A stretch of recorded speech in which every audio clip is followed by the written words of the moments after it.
Anarchism in Latin America. Ángel J. Cappelletti. Translated by Gabriel Palmer Fernandez. Introduction by Romina Akimi and Javier Cethnis Castro. Ángel Cappelletti, biographical note. Ángel Cappelletti was born in 1927 and died in 1995 in Rosario, Argentina. This industrial port city was a major center of anarchist activities beginning in the late 19th century, when Italian immigrants formed a group called El Miserable. A little later, the anarcho-communist group Ciencia y Progreso was formed in Rosario, and the Italian anarchist paper Demoliamo, as well as the anarcho-feminist La Voz de la Mujer, edited by Virginia Bolton, were published there. In 1890 Bolton headed the first march ever held in Rosario to mark the 1st of May. She carried a red flag with this inscription in black, 1st of May. Universal Brotherhood. We, the workers of Rosario, abide by the dispositions of the International Labor Committee in Paris. Other anarchist papers published in Rosario at this time were La Verdad, La Libre Iniciativa, La Federación Obrera, and La Libera Parola. There were also general strikes in 1901 and 1907, as well as repression, persecution, and execution of militants. Ecobedo Che Guevara would be born in Rosario in 1928. Cappelletti received a doctorate in philosophy from the University of Buenos Aires in 1954 and for the next 27 years taught the history of philosophy, logic, sociology, Latin, Greek, and the history of political ideas at the Universidad Sticcio y Litoral, Argentina, Universidad de Montevideo, Uruguay, and the Universidad Central y Simón Bolívar de Caracas, Venezuela. He is the author or editor of 40 books, including Utopias Antiguas y Modernas, Abelardo, El Socialismo Utópico, Marco Aurelio, La Filosofía de Heraclito de Éfeso, Introducción a Seneca, Introducción a Condillac, Cuatro Filósofos de la Alta Edad Media, Etapas del Pensamiento Socialista, El Pensamiento de Kropotkin, Ensayo sobre los Atomistas Griegos, La Teoría de la Propiedad en Proudhon, Ciencia Jónica y Pitagórica, Prehistoria del Anarquismo, La Filosofía de Anaxagoras. 1. Abbreviations. ACAT Asociación Continental Americana de Trabajadores. AFL American Federation of Labor. 8 Asociación Internacional de Trabajadores. ALU Acción Libertaria Uruguaya. APRA Alianza Popular Revolucionaria Americana. CGS Centro Gremial Sindicalista. CGT Confederación General del Trabajo. CGT Confederación General de Trabajadores. COA Confederación Obrera Argentina. COB Confederación Obrera Brasilina. CORA Confederación Obrera Regional Argentina. CNT Confederación Nacional del Trabajo. CROM Confederación Regional Obrera Mexicana. CRRA Comite Regional de Relaciones Anarquistas. CTCH Confederación de Trabajadores de Chile. FACA Federación Anarco-Comunista Argentina. FAI Federación Anarquista Ibérica. FA Federación Anarquista Uruguaya. FCPM Federación Comunista del Proletariado Mexicano. FLA Federación Libertaria Argentina. FOA Federación Obrera Argentina. FOSH Federación Obrera Chilena. FA Federación Obrera de la Habana. FOI Federación Obrera Internacional. FOL Federación Obrera Local de la Paz. FORA Federación Obrera Regional Argentina. FORP Federación Obrera Regional Paraguaya. FORP Federación Obrera Regional Peruana. FORU Federación Obrera Regional Uruguaya. FOT Federación Obrera del Trabajo. IWA International Workers Association. IWW Industrial Workers of the World. PRC Partido Revolucionario Cubano. PIT-CNT Plenario Intersindical de Trabajadores en Convención Nacional Trabajadores. UGT Union General de Trabajadores. USA Union Sindical Argentina. USU Union Sindical Uruguaya. Preface. Anarchism emerged in Europe as an ideology and social philosophy during the first half of the 19th century. One of several kinds of pre-Marxist socialist thought, it was essentially a French product and owed its name and first systematic formulation to Proudhon, although it had two powerful predecessors in England and Germany, Godwin and Stirner, respectively. Prior to 1850 in France, as a social movement of the productive classes, it assumed a mutualist form. Under Bakunin after the 1860s it appeared in a collectivist form and joined its activities to the First International, gradually becoming the dominant position within the movement. During these decades the majority of organized workers in Italy, France, Spain, Portugal, Switzerland, Belgium, Holland, and elsewhere either were anarchist or professed a closely related revolutionary socialism. Even trade unionism in Great Britain, though of moderate tendencies, was closer to Proudhon than to Marx. By the 1860s anarchism reached Latin America and took root in a number of activist groups. Sections of the First International formed in the French Antilles, the ideas of Proudhon and Bakunin were disseminated throughout Mexico, and the first organizations of workers, peasants, and students with a libertarian bent were established there. In the 1870s there was a clear presence of anarchist groups on both sides of the Rio de la Plata. For the next half-century, anarchism enjoyed a steady even if often irregular history in many Latin American countries. It absorbed the major part of the working classes through unions and resistance societies for several decades in Argentina and Uruguay. In other countries, like Mexico, it played an important role in their political history and armed struggles. In Chile and Peru it sparked the revolutionary dimension of the working class struggle. There is no doubt that even in some countries whose later history failed to produce an organized and significant labor movement such as Ecuador, Panama, and Guatemala there were early workers' organizations that went beyond simple mutual aid societies and carried forward the class struggle, and they were anarchist.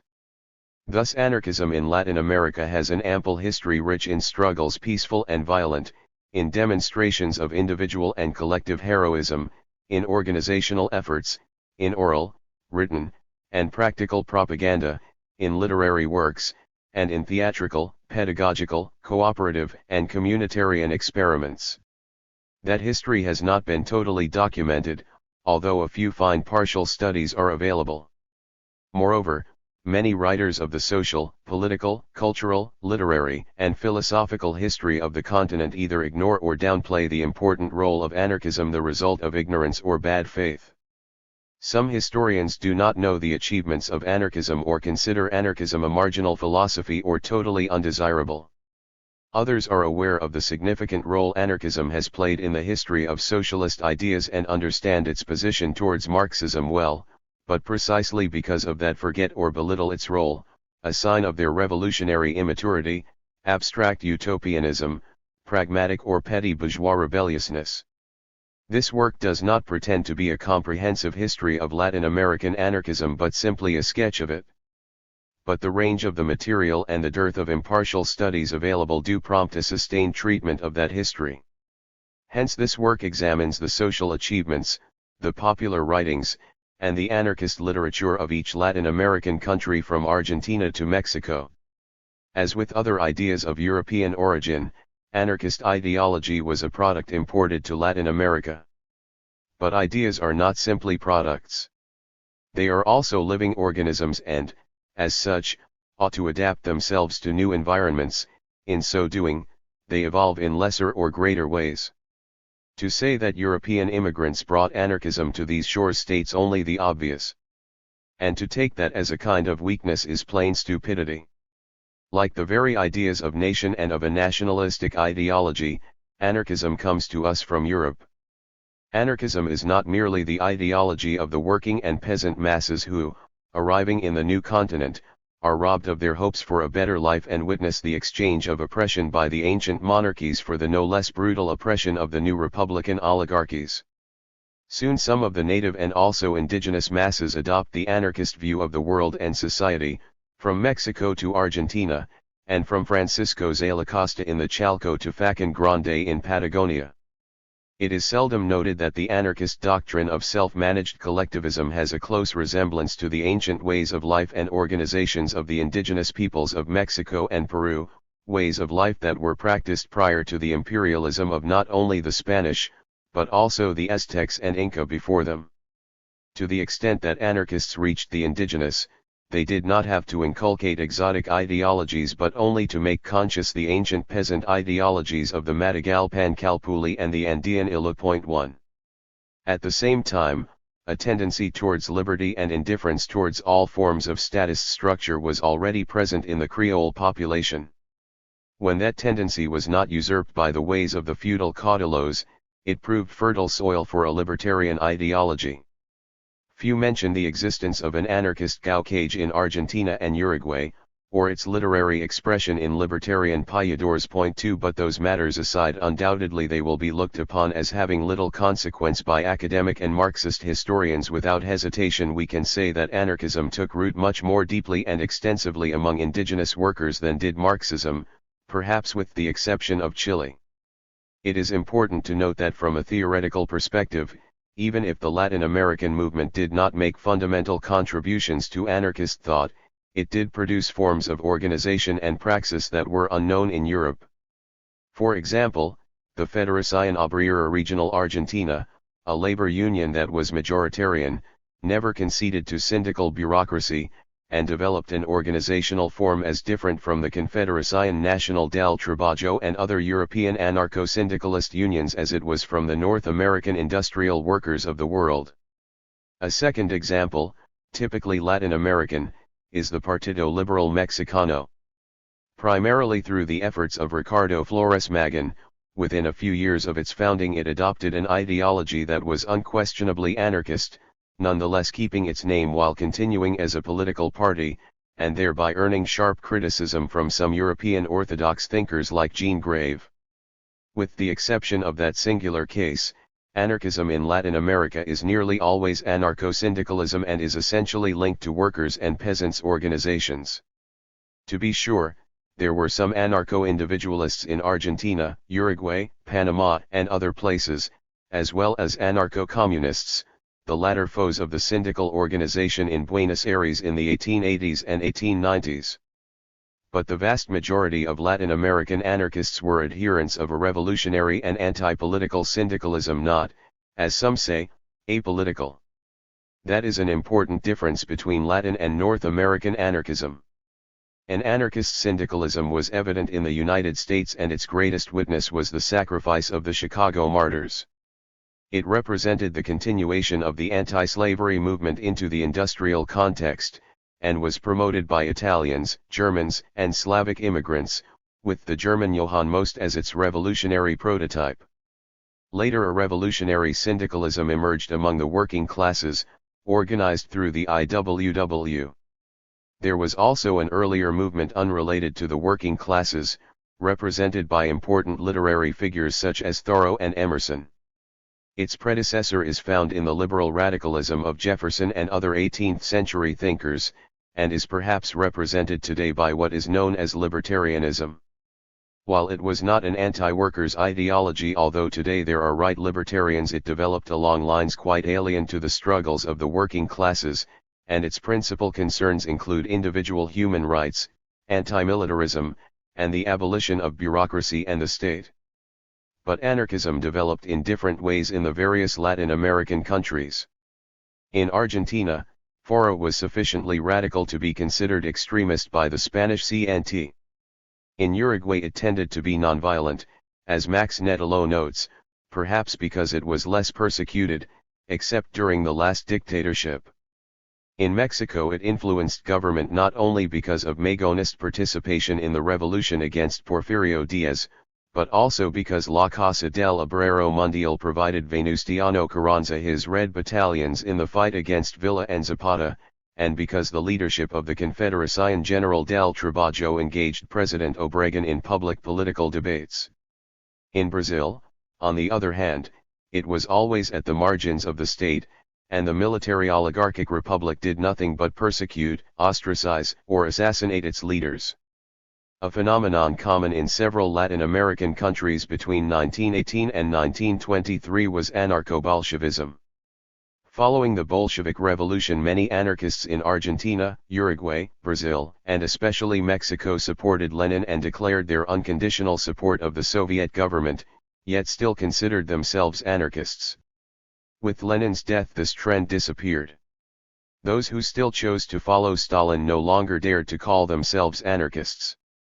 In addition to a vast newspaper propaganda and extensive bibliography, anarchism in all Latin American countries produced many poets and writers who were among the most prominent in their respective national literatures. They were not, however, equally numerous and important in all regions. It is safe to say that in Argentina and Uruguay most writers publishing between 1890 and 1920 were at one time or another anarchists. Likewise in Brazil and Chile, where during this time there were more than a few literary anarchist writers, though not as many as in the Rio de la Plata region. In Colombia, Venezuela, and Puerto Rico, if a properly anarchist literature did not fully flourish, the influence of a libertarian ideology was greater among writers and poets than in the workers' movement. But even in those places where literature and anarchism were nearly synonymous, as in the Rio de la Plata, anarchist intellectuals never played the role of elite or revolutionary vanguard, nor did they have any dealings with universities or official culture. In this respect, anarchism's trajectory differs profoundly from that of Marxism. The decline of the anarchist movement in Latin America may be attributed to three causes. First is a series of coups d'état, mostly fascist, in the 1930s: Uriberu in Argentina, Vargas in Brazil, Terra in Uruguay. All are characterized by a general repression of the workers' movement, left-leaning groups, and particularly of anarchists. In certain cases the state achieved the total dismantlement of the organizational and propagandistic structure of the workers' anarcho-syndicalist federations. A second factor is the founding of communist parties. The support of the Soviet Union and of affiliated European parties gave them a strength sorely lacking in anarchist organizations, which had no other resources than the dues paid by their own militants. Some anarchists chose to join the Communist Party, more in some countries and fewer in others. Finally, the emergence of nationalist populist sentiments more or less linked to the armed forces and, in a few cases, with the promoters of fascist coups completes the factors that caused anarchism's decline. The unique situation of dependence in which Latin American countries found themselves with regard to European and, above all, North American imperialism caused the class struggle to be substituted by struggles for national liberation. Consequently, workers conceived of their exploitation as arising from foreign powers. The bourgeoisie, both domestic and foreign, together with various sectors of the military and the Catholic Church, convinced them that the enemy was not capital and state as such, but foreign capital and state. Skillfully manipulated, this very conviction was the principal cause of the decline of anarchism. All else is secondary, even the intrinsic difficulties faced by anarchist organizations in the actual world, such as the need to make unions function without bureaucracy or the impossibility, real or apparent, of concrete proposals. One in the language of the Matagalpan Indians, Calpuli refers to a group constituting the fundamental unit of Aztec society. Illas were the basic political and social units of pre-Inca life. 2. In Argentina, Uruguay, southern regions of Brazil, as well as in parts of Paraguay and Chile, a musical form accompanied by guitar. Introduction: Anarchism in Latin America. Romina Akimi and Javier Cethnis Castro. After authoring dozens of books on classical Greek and anarchist philosophy, Ángel Cappelletti dedicated his last monograph to a forgotten history of anarchism in the region. The publication of Anarchism in Latin America in 1990 coincided with important historical impasses such as the fall of the Soviet Union and the aggressive spread of neoliberalism.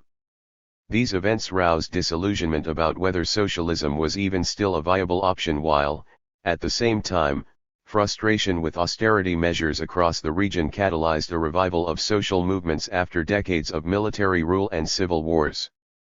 Cappelletti explains that his work is not intended to be a comprehensive history of Latin American anarchism but to fill a gap in labor and revolutionary literature dominated by Marxist historians who either glossed over or erased the contributions of anarchists. Cappelletti did not live long enough to see the revival of anarchism across the region, in which his work became an important fixture in the arsenal of ideas for a new generation seeking tenets to aid their struggles for liberation and the coming of socialist revolution. Cappelletti's research covers the development of anarchism in the Americas, marking its origins in the mid-19th century with the arrival of European migrants who brought with them ideas about socialist utopianism. The beginning of his chapters emphasize the role of the anarchist press in disseminating their ideas. The printed press is an obvious go-to in terms of archival research. But, at least in his description of Argentina, there is a sense that the press, literature, and popular poets were a prime force in spreading revolutionary prefigurative dreams among the popular classes. A combination of cultural and political language influenced the broader working class culture to embrace and familiarize themselves with the meaning of solidarity, mutualism, and autogestion, even if they were not militants or partisans faithful to those ideas.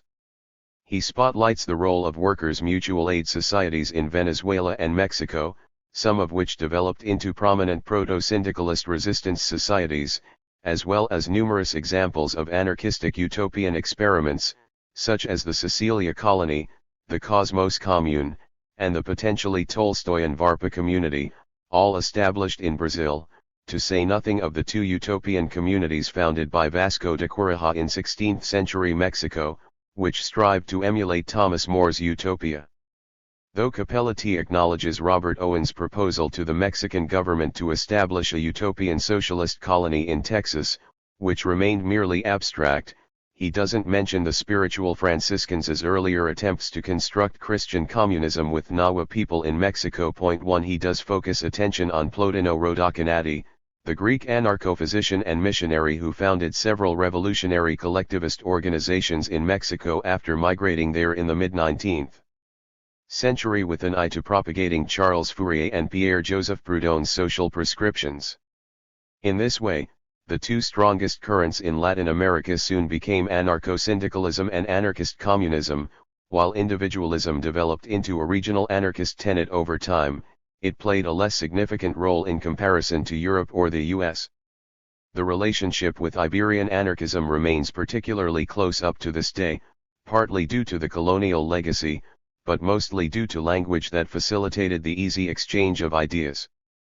This connection was most felt during the Spanish Civil War, when many Cuban anarchists joined the CNTFAI in resisting fascism, but particularly in light of the thousands of refugees who arrived to the continent after their defeat by the combined forces of Franco, Mussolini, and Hitler.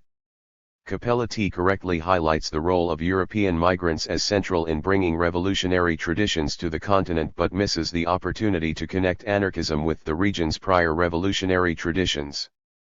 Latin America's regional characteristics, especially between 1860 and 1920, were more rooted in transculturation. 2 In other words, Latin American anarchism, with all its regional variants, was the product of a confluence of local and exogenous ideas, practices, and realities. The combination of economic and political pressures produced by the regional nation-states and imperialist forces and the modalities of struggle from below to resist hegemonic power. Why is Cappelletti's book relevant for anarchists in the United States? National histories and languages influence how we think about political legacies and with whom we communicate.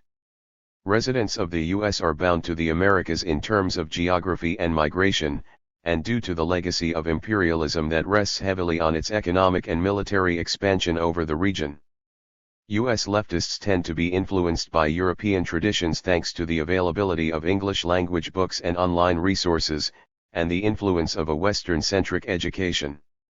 However, with an ever-growing Latinx population, already a majority ethnic population in many U.S. states, there is a growing group of bilingual speakers who also have regular communication with organizations south of the Rio Grande. This heightens the need for U.S. revolutionaries to become fluent in Spanish, and for the production and publication of more pamphlets and books either in Spanish or in bilingual form. The power and violence relating to national borders and citizenship increases day by day. While heads of state expound nationalism and xenophobia in Latin America, the popular classes are bound together by colonial legacy and imperialist domination. It is not uncommon for a U.S. citizen traveling in Latin America to refer to themselves as American and to be quickly corrected by a local that we, across the continent, are all Americans, yet only one country declares ownership. The reason for emphasizing this is to highlight two things: the need to challenge U.S. exceptionalism in left politics, and the reality that anarchist communist revolution cannot succeed if only realized in one country. The publishing of Cappelletti's monograph by AK Press feeds a growing hunger by Latinx anarchists who want to read more about their history, and for gringo anarchists to become further acquainted with a history to which they are historically bound. This connection ranges from the role of U.S. wobbly seafarers in forming the IWW in Chile in the early 1920s to the case of Magan and the revolutionary anarchist Mexican Liberal Party, based importantly in Los Angeles, California. 3 The book is also a useful encyclopedic list of organizations and individuals to reference. It details some interesting political debates and challenges in organization building. Too many books published about Latin America are geared toward a U.S. audience, often emphasizing the continent's exotic revolutionary character, focusing less on political theory and analysis. For example, the many books and articles published in the 1990s and, in fact, still being published for highlighting the image and word of Subcommandant Insurgent Marcos, thus downplaying the organizational form of the Zapatista Army of National Liberation. This was Marcos's precise point in announcing his death and subsequent resurrection as Subcommandant Insurgent Galeano, named after an EZLN support base comrade who was murdered in a paramilitary attack on the La Realidad Caracol in 2014. The media's emphasis on spectacle ensured that the focus would be on Marcos's style and appearance, based on his hegemonic and familiar European features, thus marginalizing the EZLN's base and the rest of its leadership, which is comprised of Tzotzil, Xeltal, Chol, Zoc, Tojolabal, and Mam Peoples. 5 Since this announcement, the indigenous Subcommandant Insurgent Moises has taken over the role of EZLN spokesperson. Thus, while US-based anarchists have more familiarity with the European historical tradition, Latin America is where we can learn more about cross-race solidarity and organizing in both its positive implementation and its disastrous effects due to racism and patriarchy. This includes indigenous autogestion, Quilombo politics, and a regional common identity threatening the strength of national boundaries. Cappelletti does at times underscore the importance of certain figures such as Malatesta in Argentina or Fourier, Proudhon, and Mikhail Bakunin in Mexico, but their influence and ideas, while important guiding voices, were part of something larger than themselves during this time period. Also, rather than continually exoticizing Latin American figures, ranging from Clotario Blest to Flores Magón, without knowing their political opinions, we need to see these individuals too as participants in broader political movements. Cuba, Mexico, Nicaragua, national liberation, anti-militarism, social revolution. The extensive regional historical entries that Cappelletti shares in this volume contain multitudes of lessons, which resonate through time. Past anarchist efforts in Latin America continue to inform ongoing struggles on the continent, holding great promise for the prospect of global emancipation from capitalism, militarism, and authority. Given the historical weight of colonialism and neocolonialism hanging over the continent, anarchism in Latin America has intersected critically with national liberation and anti-militarist movements to present a social revolutionary challenge to the oppression upheld by imperialists in conjunction with local elites. This dynamic brings to mind a luminous observation made by the Nicaraguan radical Augusto Sandino, that only the workers and peasants will go all the way, only their organized force will attain victory for the social revolution. 6 As anarchists, we are critical of the nation-state as either a stage or end goal for social liberation, but we nevertheless embrace the spirit of autonomous organizing against colonial oppression and the intersection of such proletarian-peasant unity with struggles for libertarian communism. With that in mind, we'd like to highlight important lessons for anarchists from the revolutionary national liberation movements in Cuba, Mexico, and Nicaragua during the 19th and 20th centuries, struggles that persist to this day. Alongside Puerto Rico, Cuba was the last of the Spanish colonies in Latin America to gain formal independence, in 1902, 4 years after the end of the Spanish-American War, which saw the former colonial power replaced by U.S. military occupation. Cappelletti stresses that Cuban anarchists participated enthusiastically in the national liberation movement, anticipating a future liberated from the colonial authoritarian spirit and bureaucratic structure.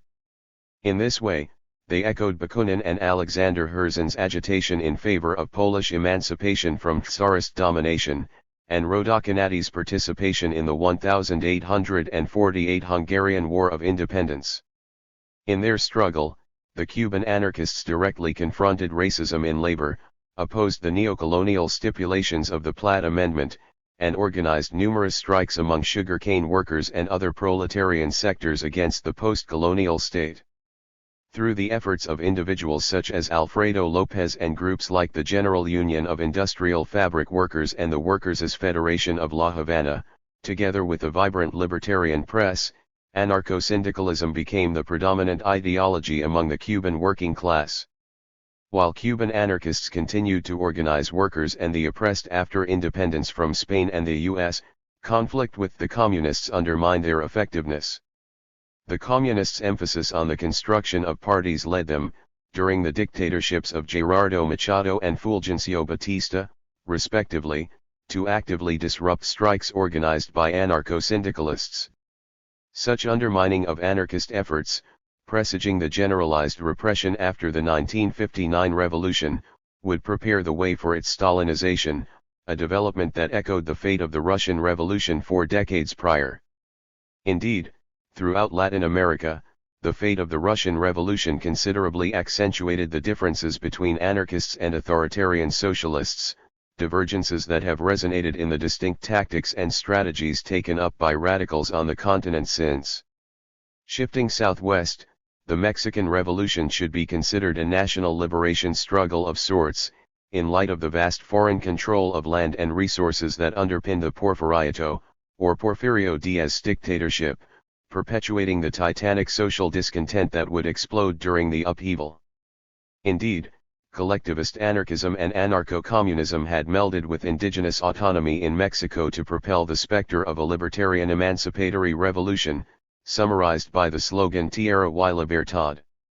This very slogan, in fact, was developed by Herzen and Bakunin through their collaboration with the Polish opposition, taken up and propagated by Ricardo Flores Magón and the Liberal Mexican Party in their renowned newspaper Regeneration, and ultimately emblazoned in the program and banners of the Zapatista Ejército Libertador del Sur during the Revolution. 7 Whereas the PLmistas organized via networks of clubs liberals on both sides of the U.S. Mexico border and championed strikes and insurrections as the means to restore popular control over the fields, factories, and workshops, the revolutionary potential of the PAM's vision was inhibited by the targeted imprisonment and martyrdom of its leading figures, including Magón and Praxedis Guerrero. 8.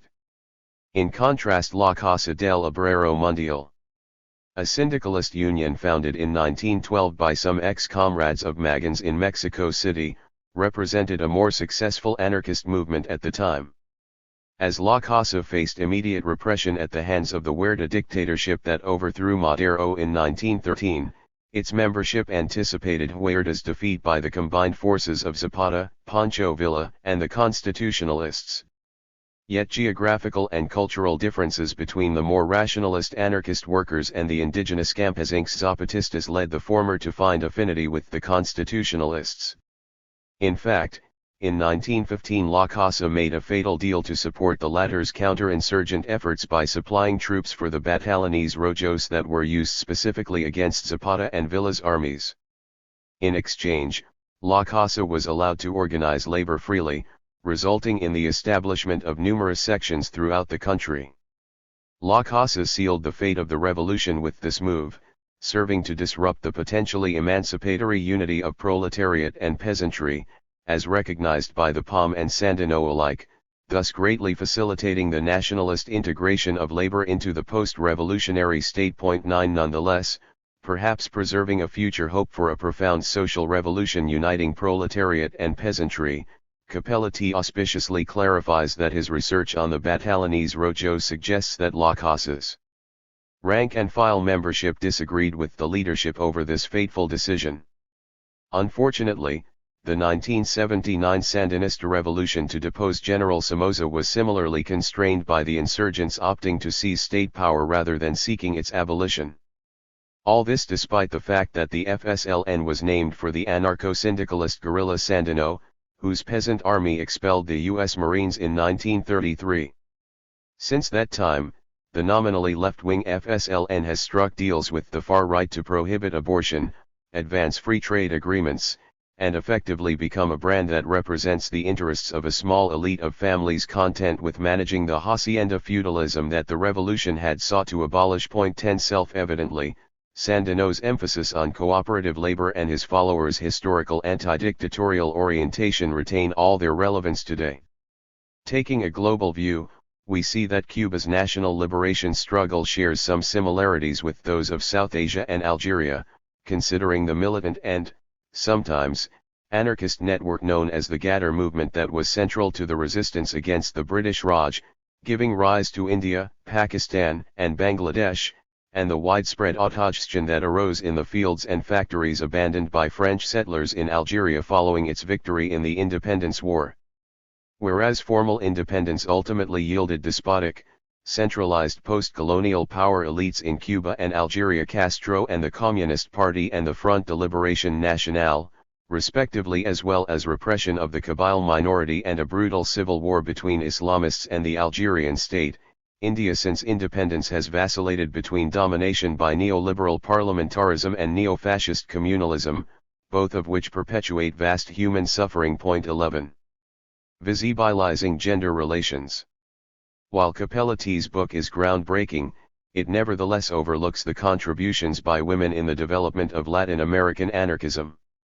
He does mention some anarchist feminists by name, including the Argentine Virginia Bolton, who was editor of the Rosario-based La Voz de la Mujer, the only anarchist communist newspaper dedicated to women's emancipation at the turn of the last century. 12 However, there are major omissions, such as Luisa Capetillo, a central figure in the Puerto Rican labor movement, and Juana Belén Gutiérrez de Mendoza, an anarchist journalist who joined Madero temporarily after Magan had her expelled from the POM for being a lesbian, only to unite with the Zapatistas, co-author the Plan de Ayala, and serve as comandanta in the Ejército Libertador. 13 Yet, beyond individual female mentions, the overall analysis fails to weave in how these women contributed, the issues they emphasized, the challenges they faced, and how patriarchy affected solidarity and movement building. These issues and experiences cannot be separated from the history of anarchism. Beyond the purview of this book, we would like to use this opportunity to urge readers and future researchers to devote themselves to developing the history of anarchist feminism and gender relations within the movement. In the period that this book covers, female anarchists were part of a larger current of revolutionary and militant women who defined themselves against the first wave of middle-class and elite feminism that fought for suffrage. These women did not want political equality under capitalism, they sought revolution. They did not center their activism on charity and social uplift, but instead on autonomy and autogestion. Some of the best theoretical and organizational contributions by anarchist women during this time were critiques about the family, support for free love, and the creation of mutualism and labor unions by and for women. In reviewing many writings in which these women are mentioned or were written about, we see two elements emerging. First, that many of these revolutionary-minded women across the globe were in communication with each other.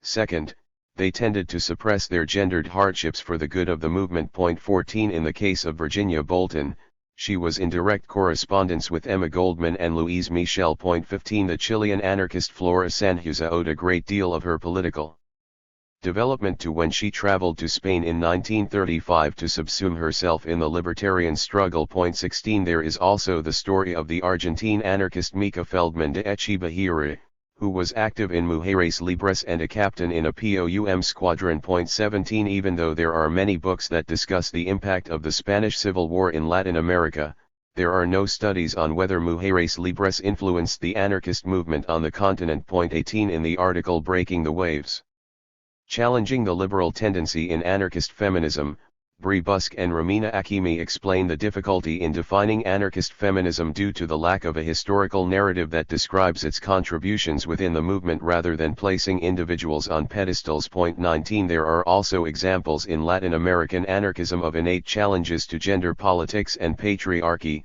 in which the most striking cases emerged during the Mexican Revolution, a moment at which social order and gender expectations were in question. This ranged from the role by the soldaderas, also known as adelitas, who challenged the masculine assumption of soldiering that was tied to citizenship, and individuals such as the Zapatista Emilio Robles who, assigned female at birth, emerged a colonel and recognized veteran for his role in the revolution. 20 These histories are often treated as side stories, and we still struggle today to discuss them as examples that molded, guided, and influenced the politics of anarchism. In the 60s and 70s, Latin America experienced continental revolutionary upheaval inspired by the 1959 Cuban Revolution and in reaction to growing economic crises. The second-wave feminist movement that swept through Western countries had little resonance in the global South, which was embroiled in national liberation movements and US-sponsored military dictatorships. Women and queer militants in these revolutionary movements had minimal space to engage or discuss their political struggles and incorporate them into their organizational programs and praxis.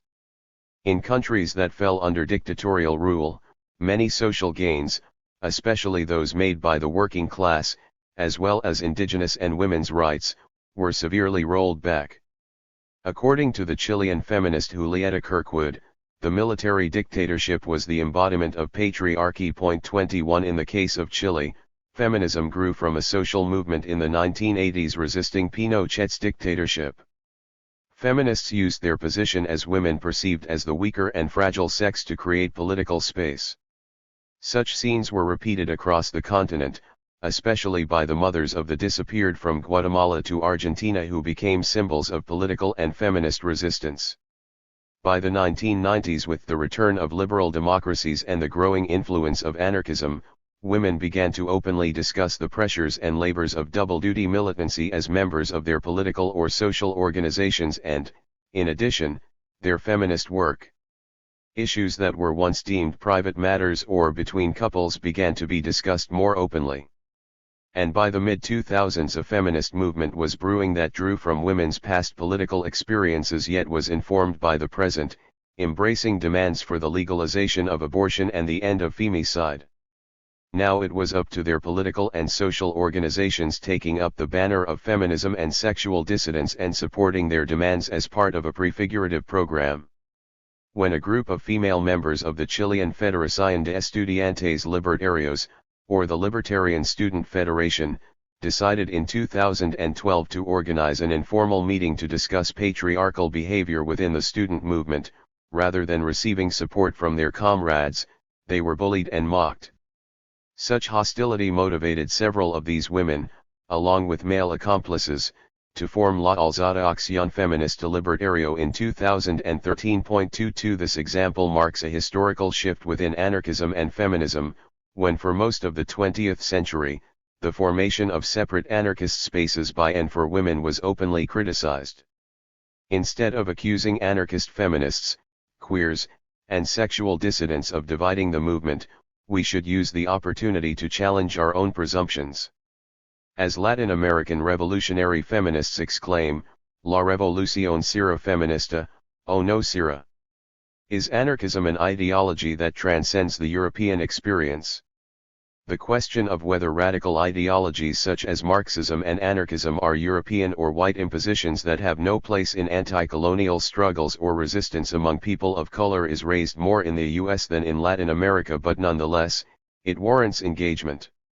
Initially, we can say that anarchism shares little of Marx and Engels's enthusiasm for British colonialism in India or US victory in the Mexican-American War of 1848, respectively, regardless of the degree to which the former rethought his stance later in life after studying anthropology and history more closely. Point 23 Though Bakunin doubtless was, like Proudhon, a vile anti-Semite, he consistently supported national liberation struggles and stressed the importance of coordinated global revolution against all empires and despots, but states do not topple of their own accord, they can only be toppled by a multinational, multiracial, worldwide social revolution. 24 Additionally, his critique of Marx's deterministic stages theory of history can be considered anti-racist in that it rejects the logic that demands the full development of imperialism and capitalism whether in India, Mexico, or elsewhere as a precondition for the flowering of communism.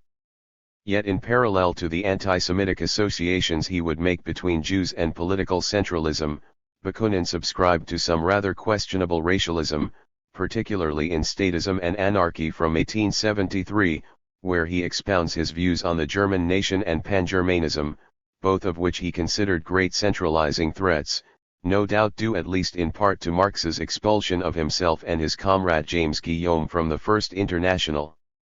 In this text, the anarcho-collectivist further expresses xenophobia, worrying that China is a threat by virtue of numbers alone. Bakunin's caricatures about Germans being intrinsically bourgeois and thereby statist are hence nearly as absurd as Engels' celebration of California having been taken by the white settler state from the lazy Mexicans. 25 Nevertheless, Bakunin's alarm over the danger supposedly threatening us from the East likely springs from a similar source as does Marx and Engels' chauvinism. 26 Still, whether ironically or not, both Marxism and anarchism have inspired revolt and revolution in Latin America and much of the rest of the global South. Cappelletti clarifies, however, that among radical Cuban workers of the late 19th century, one speaks about Marx or Engels, whereas Bakunin, Malatesta, Peter Kropotkin, Elisee Reclus, and Anselmo Lorenzo were read and interpreted on a daily basis. 27. Cappelletti premises his presentation by underlining the role of Spanish and Italian migrants in spreading socialist utopianism and anarchism in the mid to late 19th century. Anarchism has had a mass appeal in Latin America due to its ability to transcend and connect with material demands for autonomy and better living conditions, including those sought by indigenous peoples.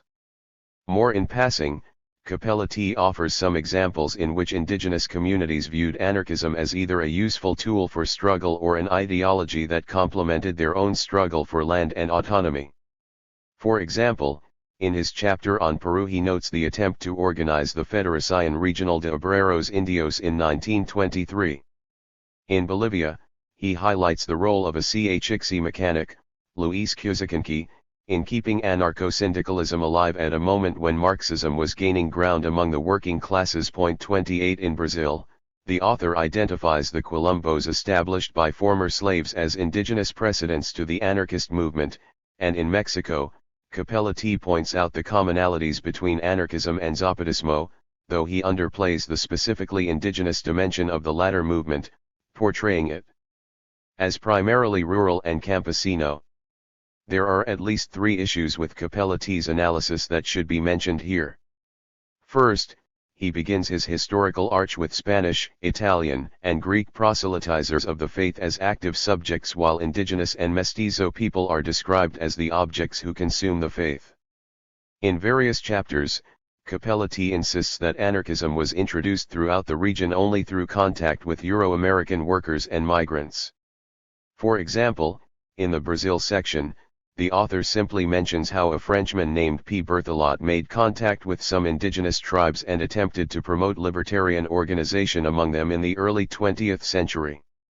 There is no explicit recognition of the neocolonial dimensions of these or related relationships, including Owen's proposal to establish socialist colonies in Texas or Giovanni Rossi's acceptance of Emperor Pedro's granting of land to the Sicilia colony.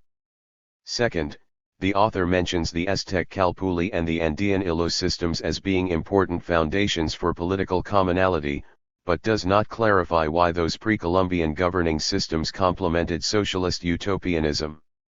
We presume that this is due to a shared emphasis on the importance of the commons, as is reflected in the overlap between Zapatismo and the POM's anarchism. Third, Cappelletti presents an over-idealization of the Aztec and Inca empires that does not take into account the oppressive role those empires played in colonizing and enslaving surrounding indigenous communities, though at times he does point out how the anarcho-agrarian revolts of the 19th and 20th centuries echoed ancestral indigenous organizing practices against European and native imperialism alike. Although his points about endogenous and exogenous connections that defined Latin American anarchism were not fully developed in understanding indigenous and African influences, he nevertheless touches on a few historical threads and ideas about their confluence that need to be examined more closely by future researchers. Many historians have glossed over indigenous identities, emphasizing their class relationships instead and encompassing them in the larger category of peasant or urban worker, ignoring the reasons why indigenous communities supported land reform and where those reasons contrasted those of mestizo or criollo peasants. Identifying those disparate reasons does not minimize the material conditions that brought them together. This form of alliance building needs to be replicated more and not less. The Peruvian anthropologist Marisol de la Cadena explains how the Quechua Paco leader, Mariano Turpo, described this legacy. From him I learned that indigenous utilization of class rhetoric was a political option that did not represent the loss of indigenous culture, but was rather a strategy toward its empowerment. 29 She learned that at times indigenous communities minimized their ethnic identity in their political slogans to create alliances or have broader appeal that could be read by some as de-Indianization. Other times their cultural or ethnic identities were emphasized to gain ground or make certain claims to the state. Such intentionality to the outside viewer has often been misinterpreted as a progressive loss of identity or a Foucaultian submission to the state and its economic system, rather than calculated decisions. What appears as a growth of indigenous identities in Latin America beginning in the 1990s is actually the consequence of greater visibility by which these communities have been able to assert themselves in the public arena and make political demands to reclaim stolen resources and land, as well as combat against imposed political and economic systems from European to nation-state colonialism. Winca anarchists, to use the Mapuzungun term rooted by their experiences with national liberation, have learned the need to support indigenous demands and become accomplices in their struggles. 30 Liberation from capitalist oppression and imperialism will require alliances, trust building, and respect for autonomy in many spheres. Autonomy and ecology in Latin America. The environmentalist and ecological movements in Latin America have produced their own martyrs, including Chico Mendes and Berta Cáceres, Mariano Abarca and Bernardo Vázquez Sánchez, anti-mining organizers from Chiapas and Oaxaca, respectively, along with countless others.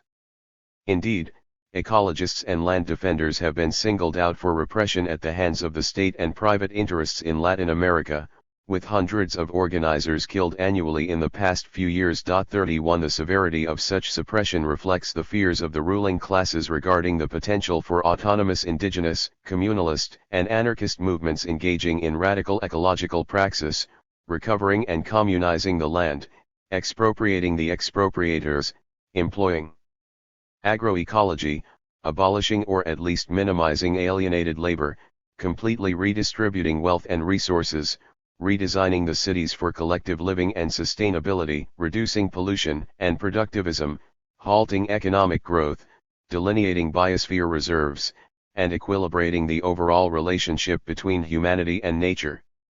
Against such ends stand foreign and domestic capital and the state.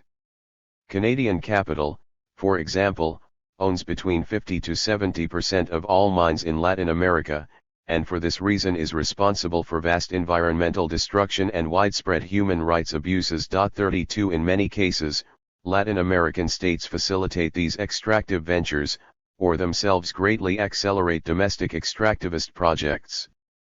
We see this in the pink tide countries of Venezuela, Bolivia, Ecuador, Brazil, and Uruguay that are pursuing a 21st century socialism that closely mimics neoliberalism. 33 Such productivism in turn belies these states' claims to be environmental champions, while Brazil commits itself to the goal of zero illegal deforestation by 2030.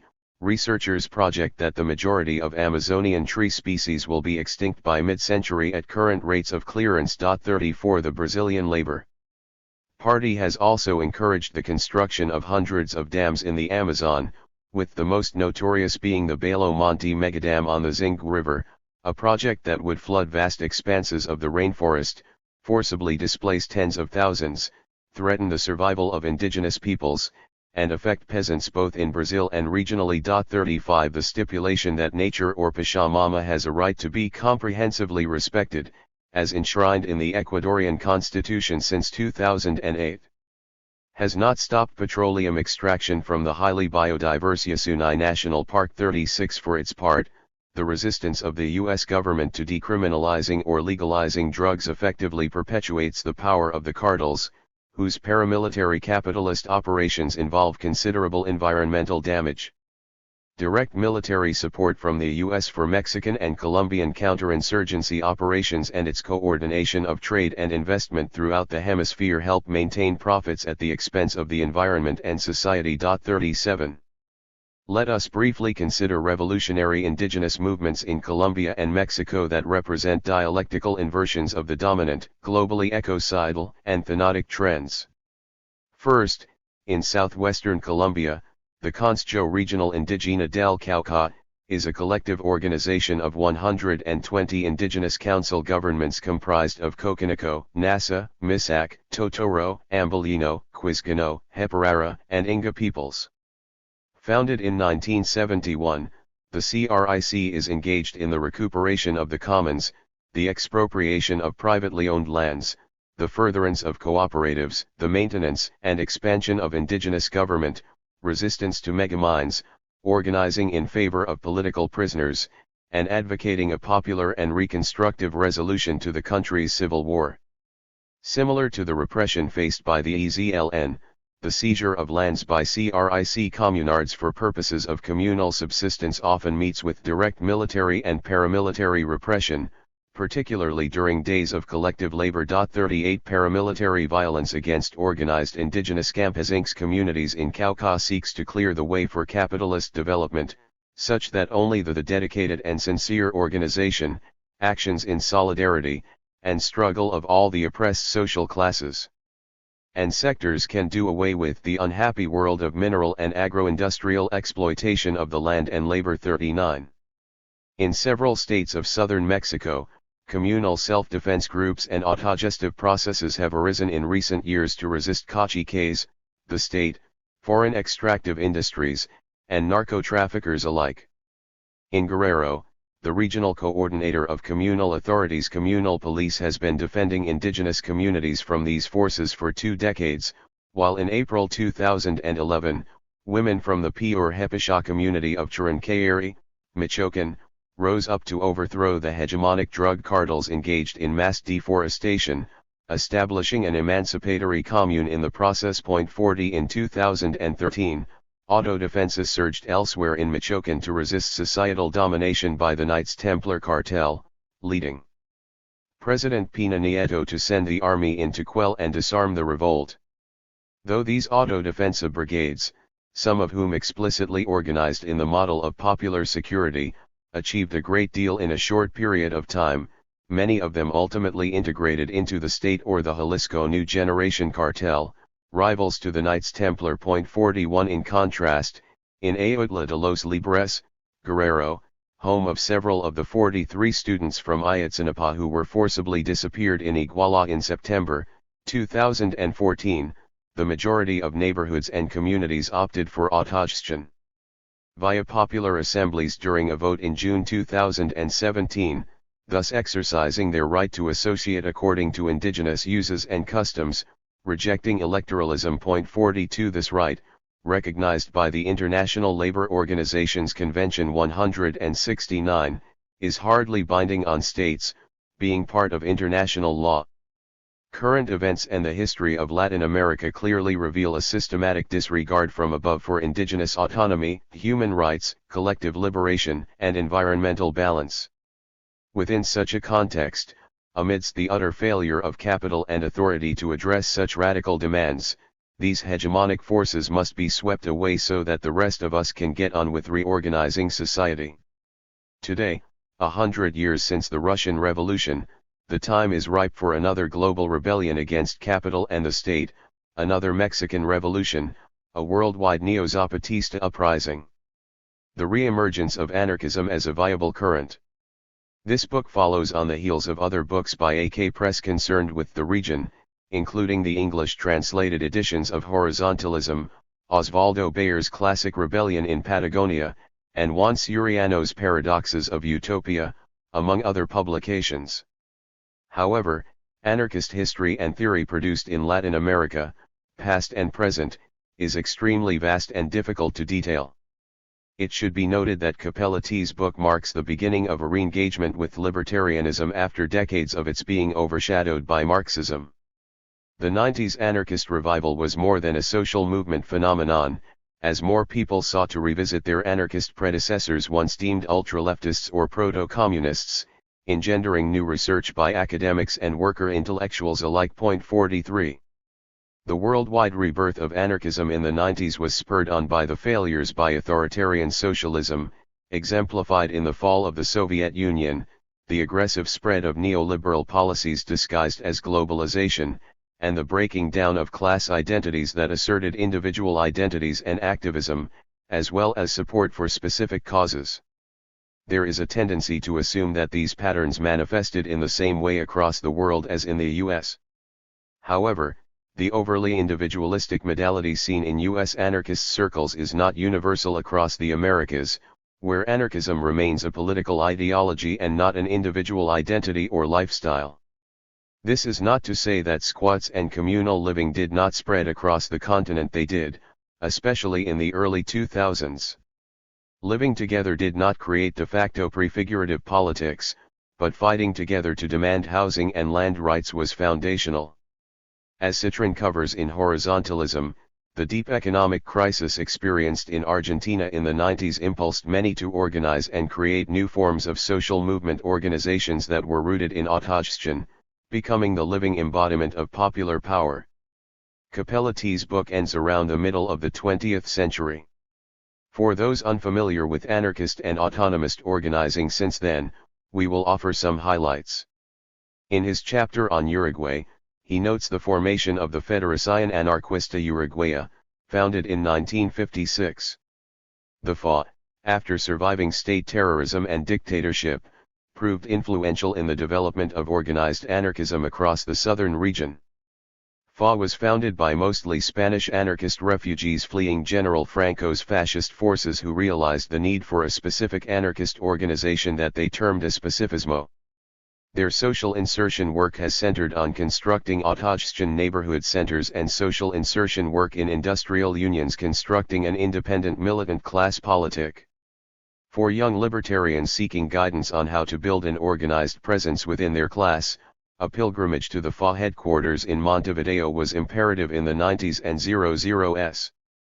The FA's steady work with young anarchists in the neighboring Brazilian province of Rio Grande do Sul led to the eventual formation of the Federação Anarquista Gauca in 1996. The FAG militants eventually influenced the formation of especifista groupings in Brazil, including the Federação Anarquista do Rio de Janeiro.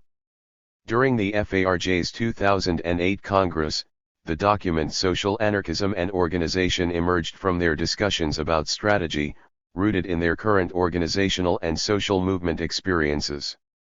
They eventually joined efforts made by the Forum of Organized Anarchism that evolved into the larger federative network Coordenação Anarquista Brasileira that includes locals from 11 cities. In the realm of anarchist stratagem to organize for revolution, the FA's main contributions were especifismo, while the FARJ, in discussion with other libertarian militants in Brazil, gave social insertion greater emphasis as a method of struggle to insert ourselves into the organizations and movements that are the best expressions of resistance by our class.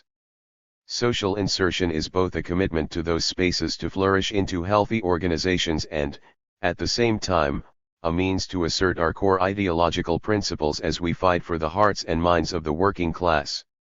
The other region with an important organized libertarian network is Chile. The presence of anarchism within the labor movement from the 1950s to the 1990s is owed to syndicalists such as Clotario Blest, Celso Pobalt, Ecobedo Miranda, José Ego Aguirre, and Hugo Carter. Ego Aguirre and Carter, older anarcho-syndicalists, influenced a group of young people in the 1980s that led to the foundation of the Hombre y Sociedad newspaper that ran from 1985 until 1988, with financial support from anarchists exiled in Europe, including Nestor Vega and Urbano Burgos. 44 From then on, other small publications emerged across the country, including El Acreta and Acción Directa. The multi-generational formation associated with Hombre y Sociedad became an important confluence of experience and new ideas. According to the Chilean anarchist José Antonio Gutiérrez Danton, the 1990s can be described as a virtual boom of anarchist ideas and practices and a rediscovery of anarchism as a historical current in Chile.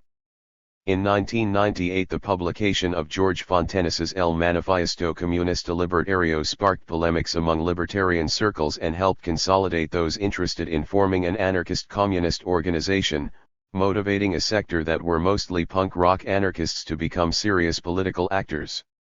The Congreso de Unificación Anarco-Comunista, founded in November 1999, was an important milestone for a new generation of libertarian revolutionaries attempting to expand their political work into various social sectors bolstered by their unity around a set of agreed-upon principles, in a single organization.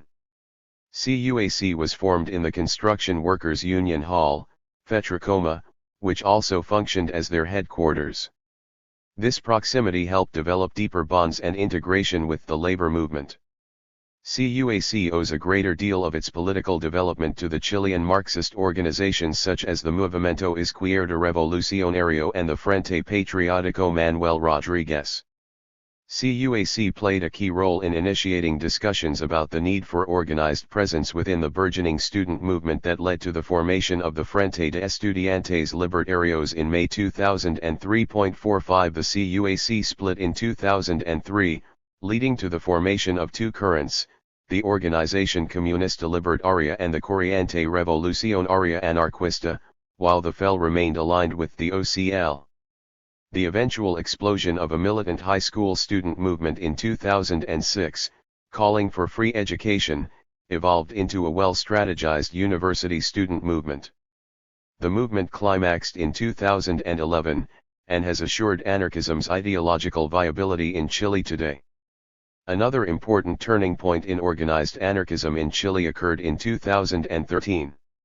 A sector within OCL and FEL called Red Libertaria, who firmly and enthusiastically joined the Todos a la Moneda platform, whose candidate was Marcel Claude 46 in an article penned by Gutiérrez Danton and Rafael Agassino, they underscore, but it was not only the decision itself to participate in an election that produced this seismic reaction within the Chilean libertarian movement, it was the manner in which the decision was made, especially the secrecy by a sector within OCL and FEL that left many of their comrades dumbfounded and feeling betrayed.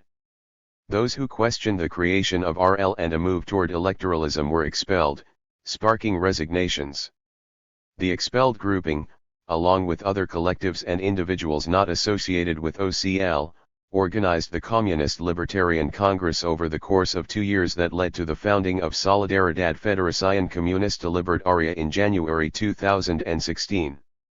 This organizational split placed the FEL in a difficult position when anarchists gained the presidency of the Chilean University Student Federation with their candidate Melissa Sepulveda, a feat not accomplished since the 1920s.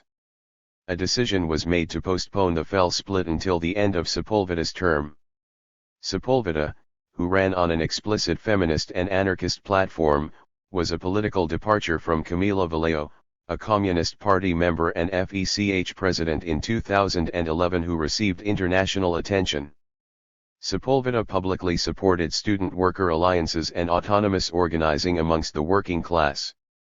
At the end of her term in April 2015, Sepulveda, along with other FEL dissidents who opposed the electoralism move, founded Acción Libertaria. While authoritarian dictatorships claimed the lives of thousands in Brazil, Argentina, Chile, and Uruguay, Mexico's dirty war of the 60s and 70s saw the full repressive power of the institutional Revolutionary Party directed against leftists, youth, organizers, and the landless peasantry in the wake of the Tlatelolco massacre of October 2, 1968.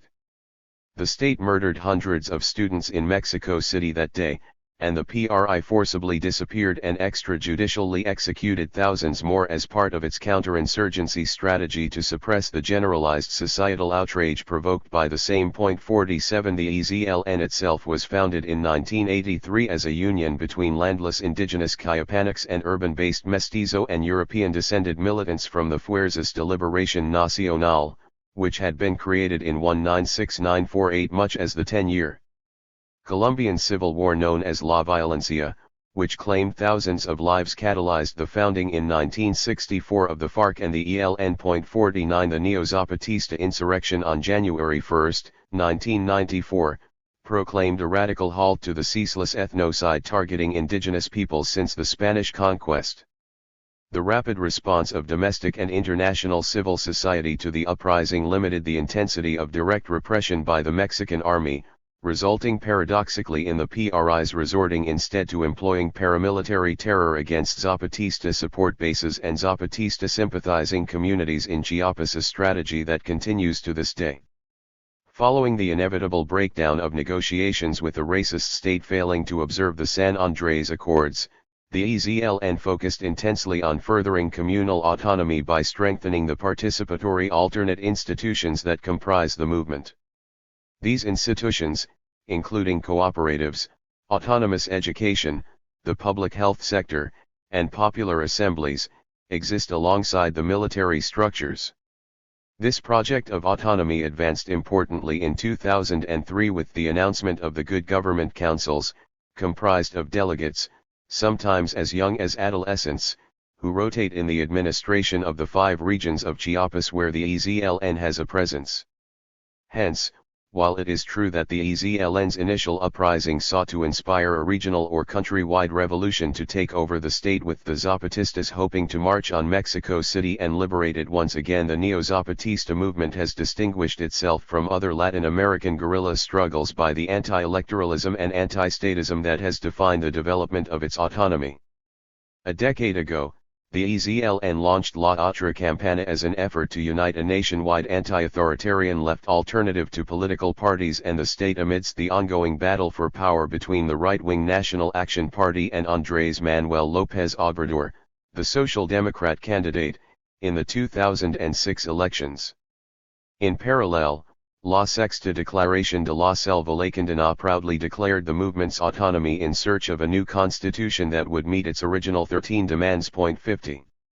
Yet now, after having championed autonomous social organization as a viable alternative for over a decade, the EZLN joins its comrade representatives from the National Indigenous Congress in endorsing the proposal for an Indigenous Government Council and in presenting the Nahua traditional healer Maria de Jesus Marichui Patricio Martinez as SIG spokesperson, counselor, and candidate for the 2018 presidential elections. 51 The CNI describes this move as going on the offensive, and it paradoxically claims not to want to administer power but rather to dismantle it. Since the announcement, Marichui and comrades have stressed that the focus is not on the ballot but rather organization, life, and the defense of territory.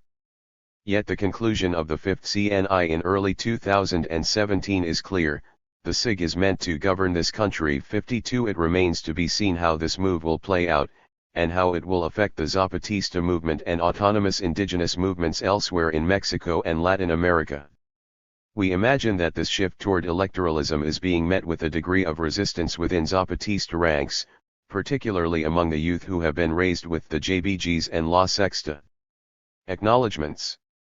We would like to thank by name several comrades across the Americas who contributed to this introduction: José Antonio Gutiérrez D. and Pablo Abufam S. for their useful input about the history of contemporary organizations in the Southern Cone, Lorena Mans and Brie Busk, whose anarchist feminist contributions make us all better militants and more accurate writers, Joshua Savala, whose historical analysis is informed by his everyday praxis, and who can be counted on for his historical knowledge and attention to detail, also Scott Knapp-Allows, who will ensure that our platformism does not overshadow the contribution of anarcho-syndicalists, and finally, all those in Latin America who, past and present, make anarchism a viable option and this revolutionary dream not only possible, but necessary.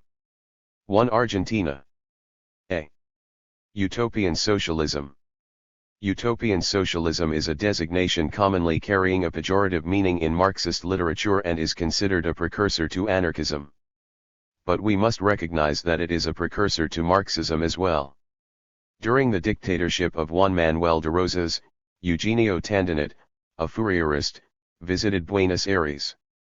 He got along just as well with that bloodthirsty feudal ruler as with the liberal Domingo Sarmiento, future president, whom he met on board a ship en route to Europe. 1 Even though the latter seemed to have understood and appreciated the French journalists' politics, the dictator doubtless considered them insane, as De Angelis, his biographer, would later say. 2.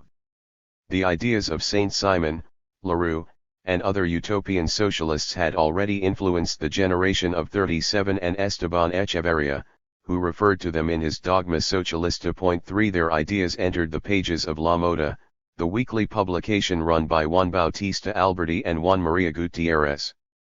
The term socialismo itself, meant to describe a tendency towards sociability and humanitarianism, was used for the first time in the Rio de la Plata region during the Rosas era. 4.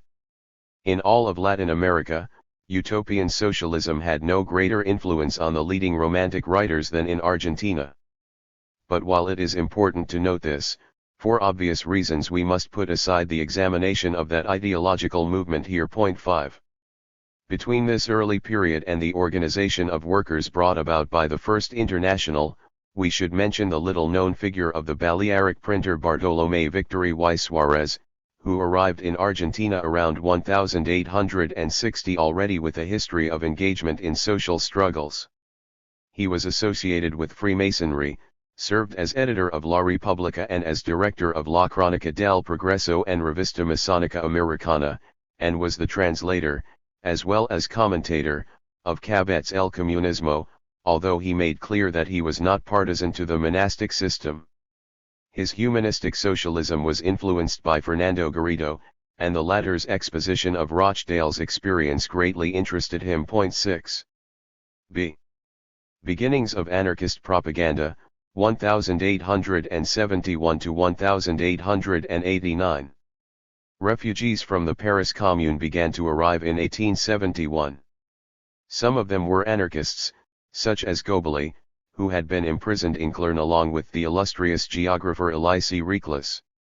After brief stays in Rio de Janeiro and Montevideo, he settled in Buenos Aires in 1878. 7 Vladimir Muñoz recounts that in 1885 V. Mariani distributed Le Revolt in the Argentinian capital and notes that on July 15, 1887 that journal, founded in Switzerland by Kropotkin, published the following note: the anarchist group of Buenos Aires meets every Wednesday at 8 o'clock in the evening in the Café Turco on Cerrito Street on the corner of Quio 8. Before this, a public gathering in solidarity with the Martyrs of Chicago had attracted some 350 persons.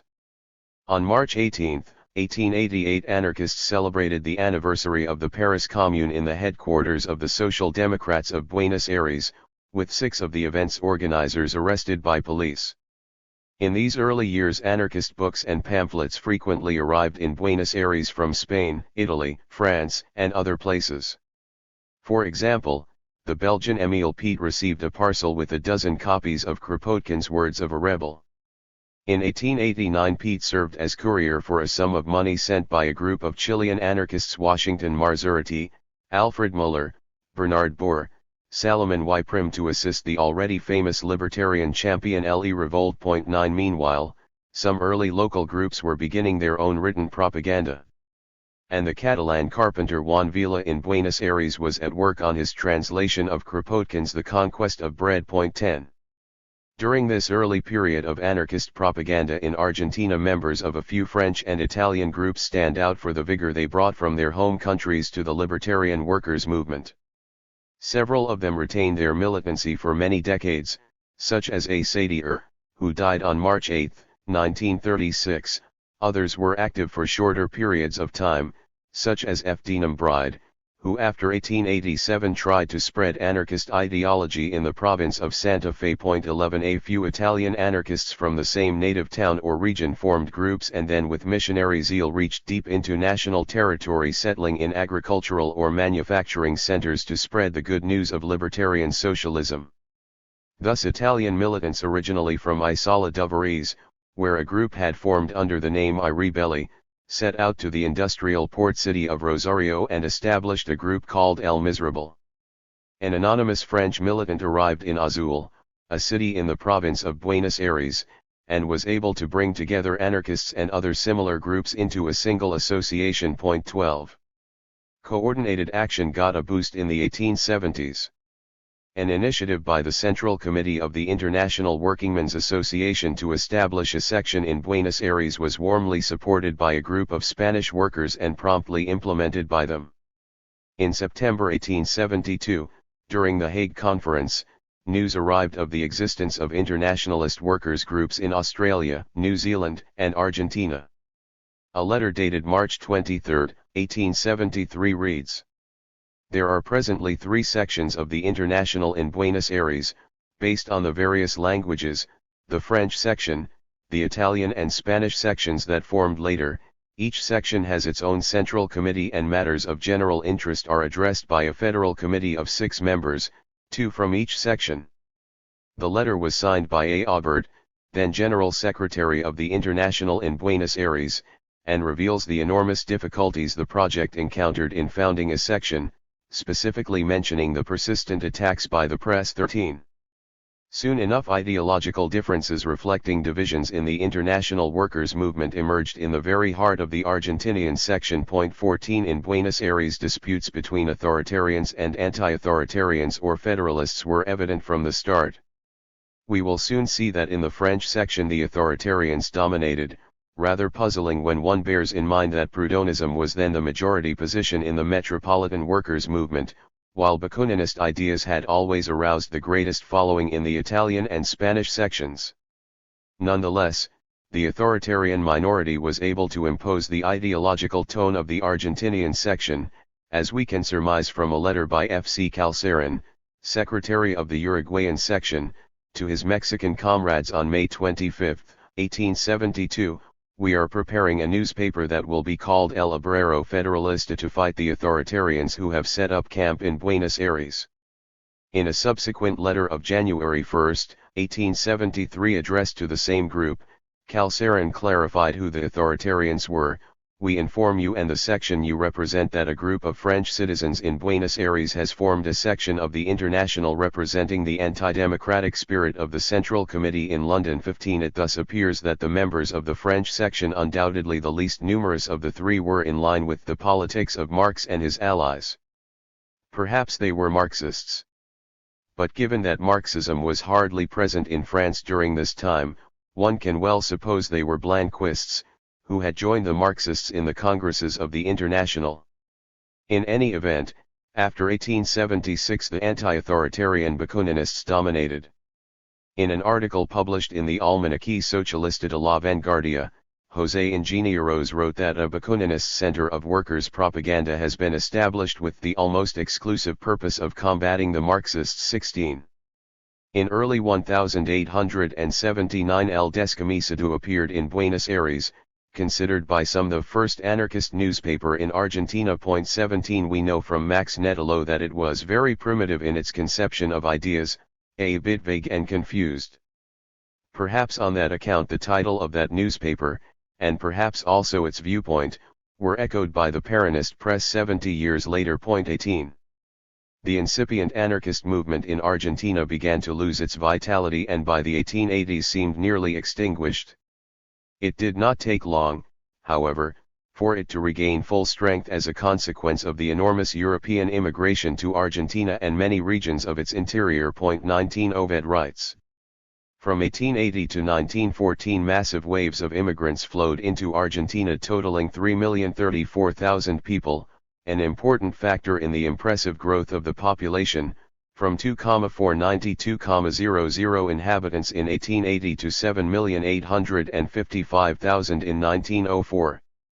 A direct result of this massive immigration was that in 1914 one-third of the total population consisted of foreigners and the percentage of immigrants in the total population was the highest in the world. 20.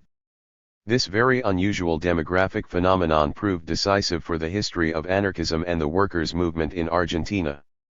As Santillan puts it, the main source of growth came from the immigration of numerous internationalists persecuted in Europe who were able to make the most out of the harshness of the struggle for existence among the popular masses. 21.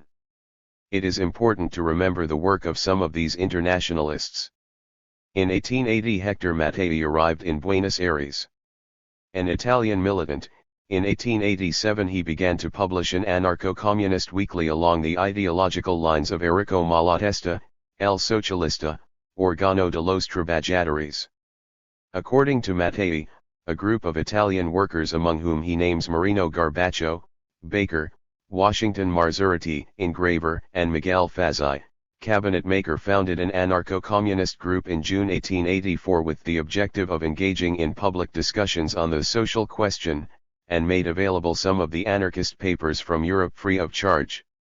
Several Spanish immigrants who were more inclined to the collectivism of Bakunin than the communism of Kropotkin and Malatesta, among them Francisco Morales and Feliciano Rey, also joined the propaganda efforts at this time. 22 The native anarchist press began to grow and to gain vigor.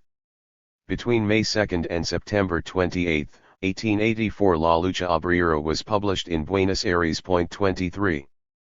In February 1885 to avoid another imprisonment the already famous revolutionary Errico Malatesta, in an incredible episode, fled Italy inside a crate of sewing machines. 24 His destination was Buenos Aires. Mattei wrote the following in the September 1, 1909 issue of La Protesta.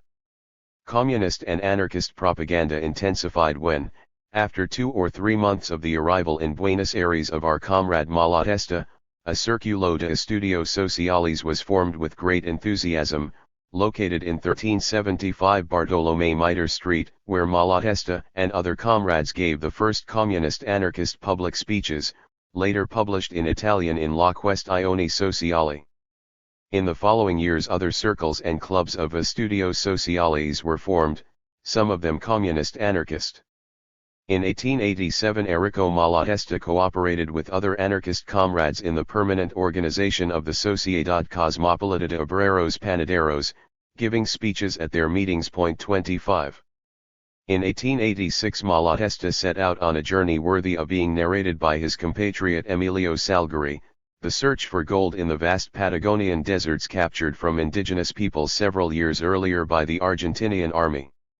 His purpose was to gather funds to promote libertarian propaganda and to assist workers' organizations in their revolutionary activities. So, along with 4 comrades he settled in a cabin above Cabo Vergenes, preceded by a party with tools and other necessary supplies. For a few weeks they lived on seafood, and then returned to Buenos Aires empty-handed. By mid-1889 Malatesta was en route back to Europe, returning not with the gold he had hoped to find but with the satisfaction of having organized the first workers' unions and planted the seeds of a great movement of anarchist workers in Argentina which, a few years later, the Valencian novelist Blasco Ibáñez would call the People's Land. According to the German Marxist Augusto Kuhn, between 1887 and 1888 a group known as Circulo Socialista Internacional, dominated by Spanish and Italian anarchists, would meet in Café Grutli. Once again libertarian ideology, particularly in its Kropotkin and Malatstian visions, prevailed in the majority of groups within the Argentinian proletariat. But as the 1880s come to an end a new crisis emerged. As Kuhn observed, the groups that had sprung up like mushrooms on the plains of the Pampas now split and reconvened only to wage an implacable war against the recent socialist organization. This constant battle between anarchists and Marxists culminated, Santillan says, in oratories of epic proportions in the period of Pietro Gori. But polemics in Argentinian anarchism hardly rose to what was then common in Spain. 26. C 1890 to 1896. Marxists of the Vorwärts group sent Professor Alejo Peyret as a delegate to the 1889 International Socialist Congress in Paris, and convened a political rally in the Prado Español in Buenos Aires with the objective of founding a workers' federation and a Spanish newspaper to articulate the ideas and aspirations of the working class. Anarchists were also reorganizing their existing groups and starting new ones that will later show great determination, for example, Los Descheradedos. In the January 22, 1909 issue of La Protesta, M. Reguera recounted the prodigious propagandist activity of Los Descheradedos. Let us summarize the first deeds of that handful of fighting enthusiasts: initiation of continuous and simultaneous speeches in 3 or 4 places distant from each other, uninterrupted publications of violent and provocative manifestations of combat and action. The speeches given by 2 or 3 orators would follow each other. It was not rare to announce, for example, a speech at 2 o'clock in the afternoon in Almagro, another an hour later in Corrales, a third one at 4 o'clock in Barracas, and a fourth one in the city square at night. For all of this 2 and sometimes 1 orator would carry out the program with precision and punctuality. The outstanding orator of that period was Comrade Rafael Roca. Roca, who died prematurely, had edited the initial manifesto of El Perseguido, in which he articulated the meaning of anarcho-communism. That manifesto led to severe political repression and the confiscation of a number of issues of the newspaper that, precisely for that reason, was called El Perseguido. 27 In spite of all the persecutions, it published more than 100 issues and was available from May 18, 1890 until the last weeks of 1896. The fruit of the enthusiastic and heroic labor of a small group of militants, it can be considered the most representative libertarian publication of the period. Its first page gave the following warning: published when possible. Ovid observes. The problems were abundant. The members of the group edited, printed, and distributed the paper. Distribution was accomplished in clandestine conditions and with grave risks. It was delivered in the streets, in workers' neighborhoods, in gatherings, by mail, and sometimes surreptitiously placed inside issues of La Prensa. 28. Propaganda was not limited to the national capital. During these same years, the Italian anarchist paper Demoliamo and the anarcho-feminist La Voz de la Mujer, edited by Virginia Bolton, were published in Rosario. 29.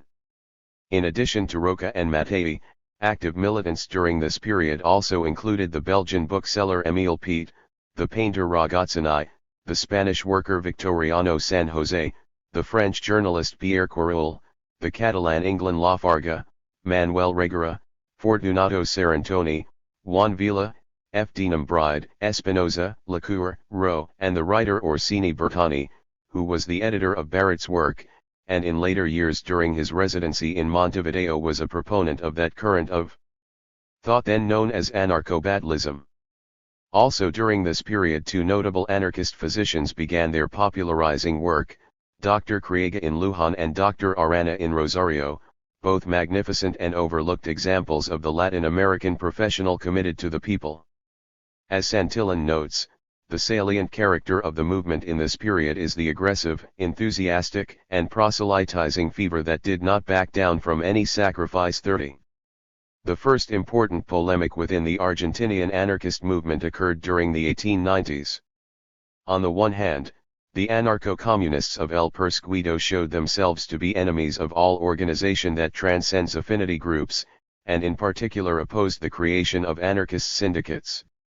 On the other hand, those called anarcho-socialists, whose organs were Serentoni's La Questione Sociale and Dr. Criega's El Oprimido and were in contact with Malatesta and the dominant tendency of the Italian movement, supported the creation of resistance societies and anarchist syndicates. 31 In the mid-1890s the latter group, which responded equally to the example of Malatesta from the previous decade and to the thought of Kropotkin, came to comprise an ample majority of the workers' movement. 32 The Kropotkin view of La Revolte was represented by Pierre Correul's newspaper La Liberté, for which the later celebrated Auguste Valiant would write during his residence in Argentina. 33 Correul's La Liberté, though partisan to workers' organizations, favored propaganda by the deed and, like El Perseguido, from which it differed by a more theoretical and doctrinaire attitude, defended all anarchist attentats, then much in vogue, but more frequent in Europe than in Argentina.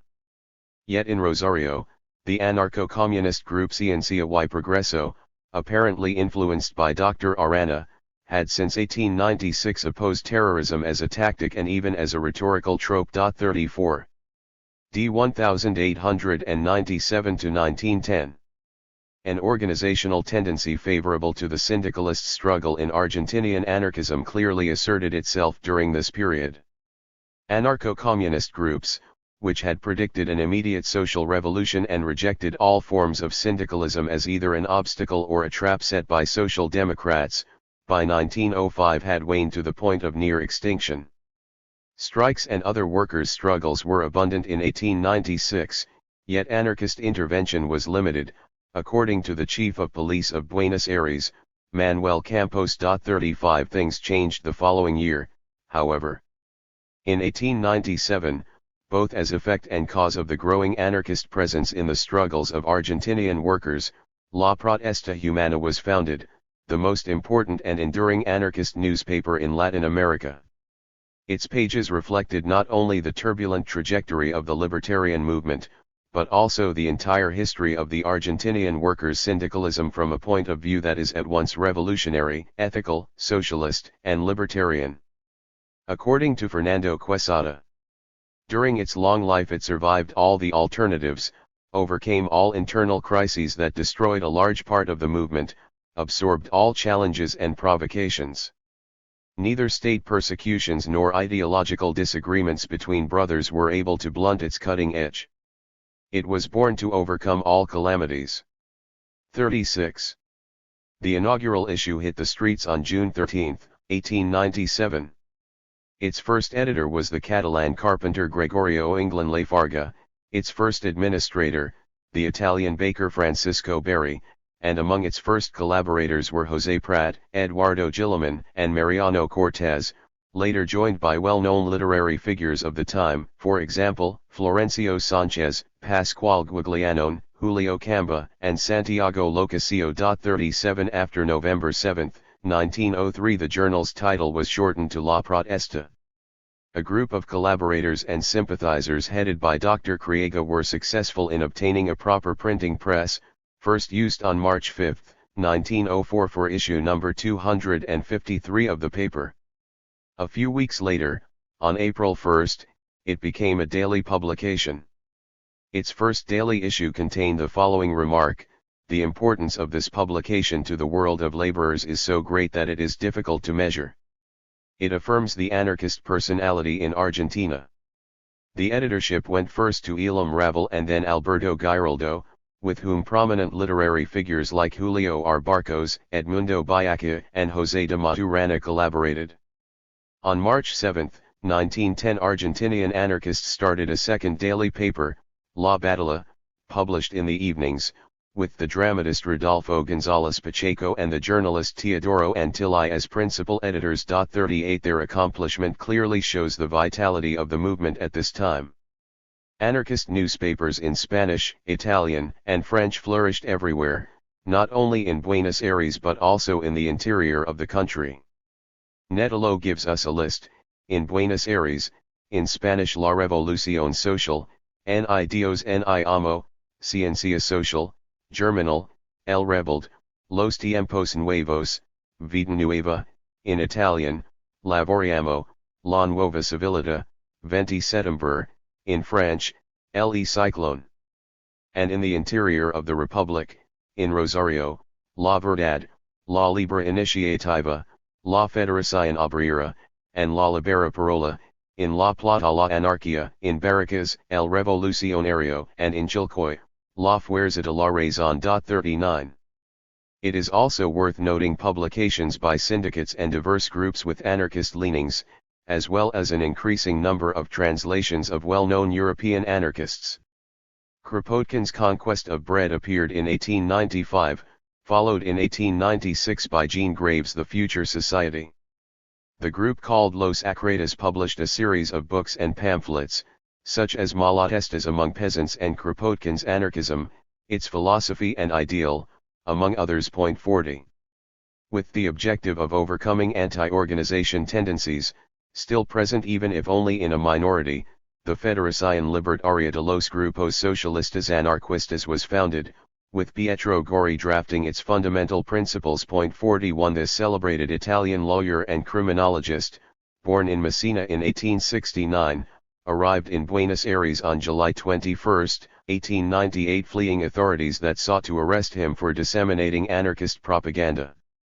Several months later he founded the journal Criminologia Moderna, later titled Archivos de Psiquiatria y Criminologia. A brilliant group of young jurists and criminologists, José Ingenieros, Antonio Della Piana, Luis Maria Drago, Rodolfo Rivarol, Juan Vucedic, and others, was attracted to his scientific teachings. Another group, no less brilliant, of young writers and poets, Pasquale Guglielmone, Felix Bastera, Alberto Gallardo, was swayed by his socialist libertarian ideology. An orator of easy and fiery speech, and at the same time of firm and coherent ideas, always more attentive to scientific rigor than rhetorical effect, Gori traveled to all the principal cities of Argentina, receiving great acclaim not only from workers and anarchists but also from bourgeois and conservatives. He wrote several pamphlets such as Las Bases Morales de la Anarquía, Vuestro orden y nuestro desorden, among others. In January 1902 he returned to his native land, but not without leaving a profound influence on the scientific, literary, and anarchist movements in Argentina. 42. With the crisis of 1890 the economic situation worsened. As always, the working class suffered the most painful consequences.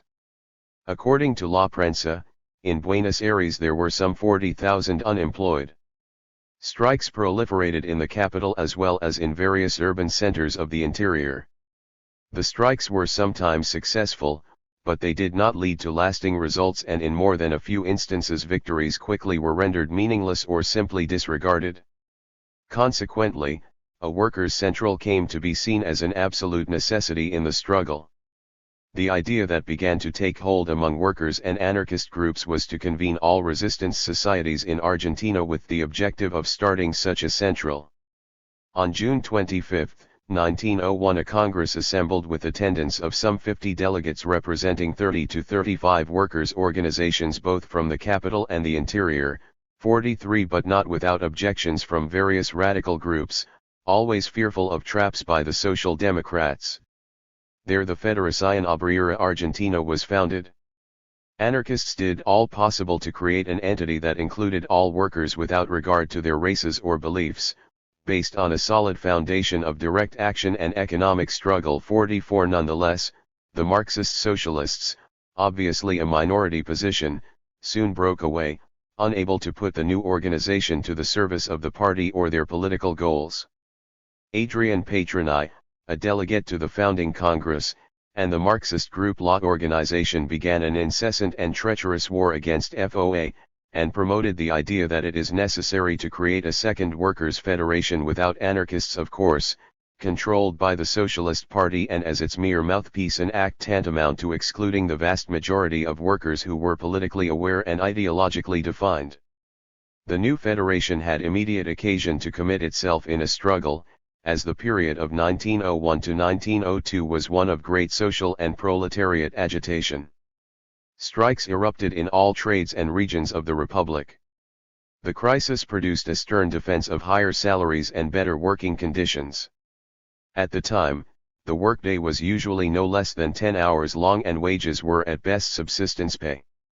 Many of the strikes were successful and brought a relative degree of relief to the condition of workers, demonstrating to the majority of anarchists the effectiveness of syndicalist organization. In December 1901 painters of the Mar del Plata achieved the 8-hour workday and a wage increase of 50 cents per day. In February 1902 dock workers in Buenos Aires achieved a 9-hour workday and a wage increase of $4 per day. In this manner, Santillan notes, step-by-step workers asserted their rights from the usurpers, and not without the occasional bloodshed. 45 The assassination of the young Austrian worker Budislavic, killed by police during the general strike in Rosario at the end of 1901, was but one example of the cost. Between June 19 and 21, 1902 FOA's Second Congress convened in the headquarters of Buenos Aires Vorwärts, with 76 delegates in attendance representing 47 workers' organizations. The Socialists, under the pretext that the Assembly had not accepted the credentials of a delegate, withdrew and provoked a split. Several groups joined the Socialists, with a total membership of some 1,780 workers, while those that stayed with the Anarchists totaled some 7,630. In early 1903 the splinter groups formed the Union General de Trabajadores, an appendix to the Socialist Party, and began to put into place a strategy of partial reforms, including moderation in struggle and legal maneuvers. 46 Those who remained in FOA radicalized their attitudes, gradually became anti-parliamentarians, more anti-legalistic, and missed no occasion to identify themselves as anarcho-communists. The constant strikes, the increasing number of resistance societies guided for the most part by anarchists, the proliferation of newspapers spreading libertarian ideas among urban and rural workers, and the indefatigable activities of anarchist orators in all regions of the country began to intimidate both the managerial class and the government. FOA declared a general strike. The immediate result of the fear it provoked was the improvised and sudden promulgation of the Law of Residence, on November 22, 1902, granting the executive power to deport, without trial, any immigrant whose conduct threatens national security or disturbs public order. That law, in effect for more than half a century and not revoked by any of the Peronist governments, left the fortunes of all immigrants, who then comprised a large segment of the country's population, in hands of the police. At the same time, a state of siege was declared and the hunt for anarchists and militant workers began. Many foreign-born workers were deported, others, born in Argentina, imprisoned. 47 Miguel Cain, a fine novelist, humorist, and author of Juvenilia, one of the classics of Argentinian literature, had the dubious honor of drafting the Law of Residence. 48. Between June 6 and 8, 1903 FOA's Third Congress assembled in Buenos Aires, with 80 delegates from the capital and the interior in attendance. Addressing the recent Law of Residence, Alberto Giraldo, delegate from the stevedores of Villa Constitution, pointed out that this law amounted to the government's acknowledgement of the power of the Argentinian proletariat. Repression continued. On May 1, 1904 police confronted a workers' rally held in observance of the Chicago Martyrs and, taking advantage of the situation, added one more name to the lists of martyrs when they killed the sailor Juan Ocampo. In spite, or perhaps on account, of this the organization of workers only continued to evolve, becoming more militant and hardened. FOA's report, addressed to members of its Fourth Congress, showed its fervor. Progress in the idea of emancipation that all societies proclaim has been most distinguished by the tenacity of its resistance. In that terrain we affirm today the very significant step taken by the Federation towards acquiring the legitimate rights of men, even when capital and government have redoubled the shackles by which they aim to subjugate the worker. Anyone who thinks otherwise should look to the striking rail workers, stevedores, sailors, and firefighters, welders, bricklayers, and others. In each of these solidarity has exceeded our hopes, leaving our common enemies perplexed. Compared to the previous year, the number of new members is a promising sign. 49. At mid-year 1903 42 unions with a total of 15,212 dues-paying members were affiliated with FOA. 12 months later the numbers had soared to 66 unions and 32,893 members. FOA's Fourth Congress was held in the capital city from July 30 to August 2, 1904. It approved a new name for the Central Federation, Federación Obrera Regional Argentina, a change that had an ideological motivation. By adding the adjective regional it made plain that Argentina was not considered a state or political unit, but a region of the world in which workers struggle for their liberation. 50 A Solidarity Pact was also approved, articulating the doctrine, organization, and tactics of the Workers' Confederation. It proclaimed the establishment of a classless society with neither state nor private property as the ultimate aim of their struggle. Thus its anarchist inspiration was clear. 51. Meanwhile, as previously noted, UGT had developed as an instrument of the Socialist Party. But at its third Congress, held from August 12 to 18, 1905, a syndicalist tendency emerged within its very core that was more favorable to the association of workers than to a political party, and accepted the general strike as an effective means to express the grievances of the working classes. Such was the strength of anarchist influence even among workers who did not share the ideology. This ideological rapprochement between UGT and FORA also involved some agreement on tactics and strategy.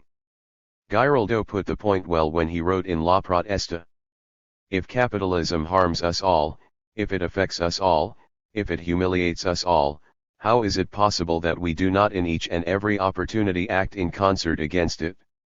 If we achieve the agreement we seek and which we believe is possible in a short time, the power of the working class shall be impossible to overcome." 52.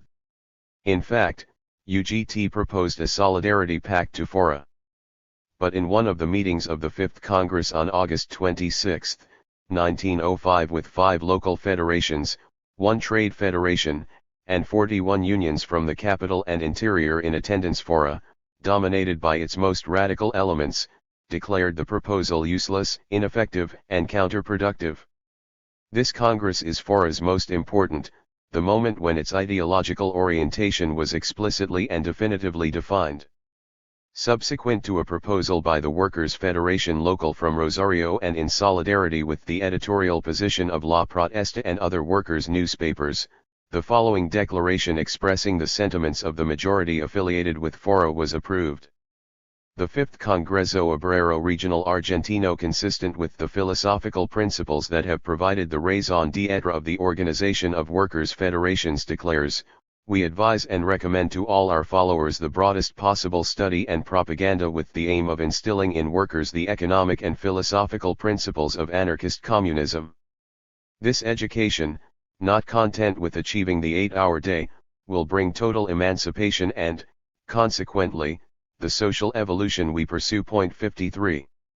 The Congress thus endorsed as its official ideology an anti-authoritarian, self-managed, and federalist communism of which Kropotkin was the principal exponent. As Oved rightly notes, this is easily explained by the deep influence of that ideology on Argentinian anarchism. By this time most individualists were gone, and with them some who, calling themselves anarcho-communist, had been enemies of the workers' organization, as well as the anarcho-socialists, proponents of Bakuninist collectivism. Gradually, partisans of anarchist communism had come to dominate. They looked on unions as an instrument not only to assert workers' claims, but also to foster social revolution, following Kropotkin. Indeed, the latter's articles appeared frequently in 1905, and his autobiography, Memoirs of a Revolutionist, was serially published in La Protesta. 54. After heated disagreements in preceding decades, the same ideology had prevailed in the Spanish anarchist movement as well as in other countries such as Italy, France, Mexico, and Bulgaria. But the most complete merger of anarcho-communism and syndicalist organization was, without doubt, the Fifth Congress of FORA. 55. La Protesta reported, "It has been clearly and eloquently shown that this declaration of principles was demanded by the people. Before concluding this report, we express our great satisfaction with the doctrinal orientation the Fifth Congress has given to the organization. We can say that at this moment the merger of anarcho-communism and the Argentinian workers' movement reached its zenith." Oved observes, "A climate of exaltation prevailed at the conclusion of the Congress. Participants judged it a great moral triumph, as much for the resistance against police efforts to impede its celebration as for the nature of the resolutions approved." 56. In 1906 and 1907 strikes were widespread, in great part initiated by anarchists from FORA. The reaction by police and government was unrelenting.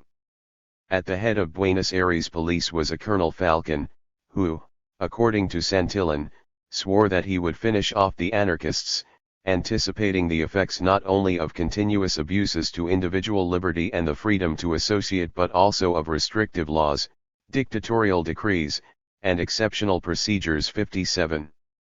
FORA's 6th Congress convened in Rosario, a city which had merited the name the Argentinian Barcelona between September 19 and 23, 1906, opening with a significant homage to Russian revolutionaries, and with 105 resistance societies from throughout the country in attendance.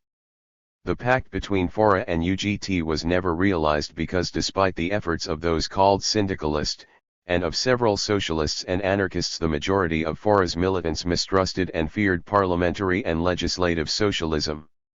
This did not, however, prevent a strong collaboration between both workers' federations. Together they called a general strike in 1907 in solidarity with cart drivers in Rosario. Some 150,000 workers from around the republic joined the strike. Their announcement, endorsed by FORA and UGT, concluded with the following words: "Protest has imposed itself and we shall realize it. Public powers are greatly mistaken if they sought to restrict our rights one by one, our liberties one by one, with impunity. Our actions today will teach them to be more measured in the future, to respect us as adversaries, since they have failed to respect us as men. Workers, defend our liberty, our rights, our dignity, and legitimate aspiration for a better life. Workers, join the general strike. Workers, act with solidarity. The bulwark of our defense and triumphant weapon. Long live the general strike." 58. The general strike lasted from January 25 till January 27 with a total victory for the organized workers. The long-awaited Congress merging FORA, UGT, and autonomous societies was convened on April 1 at the Verdi Theater. But its purpose would not be achieved, as the majority insisted on giving the Workers' Federation a revolutionary character and proclaiming adherence to anarchist communism. 59. Echoes of FORA's 5th Congress could clearly be heard. For example, in September 1907 there was a general strike in Buenos Aires, directed not at producers but consumers, a tenants' strike promoted and inspired by anarchists, and later supported by socialists and radicals. Initiated as a community protest by members of a neighborhood, it soon spread to the entire city. Quesada writes, "For several weeks the strike lasted 3 months. Squads of agents, firefighters, and police could be seen throughout the city, even Colonel Falcon, chief of police, took part. A period of severe raids and deportations followed. Among those deported were Roberto D'Angio and Marciano Forcat, editors of La Protesta." 60.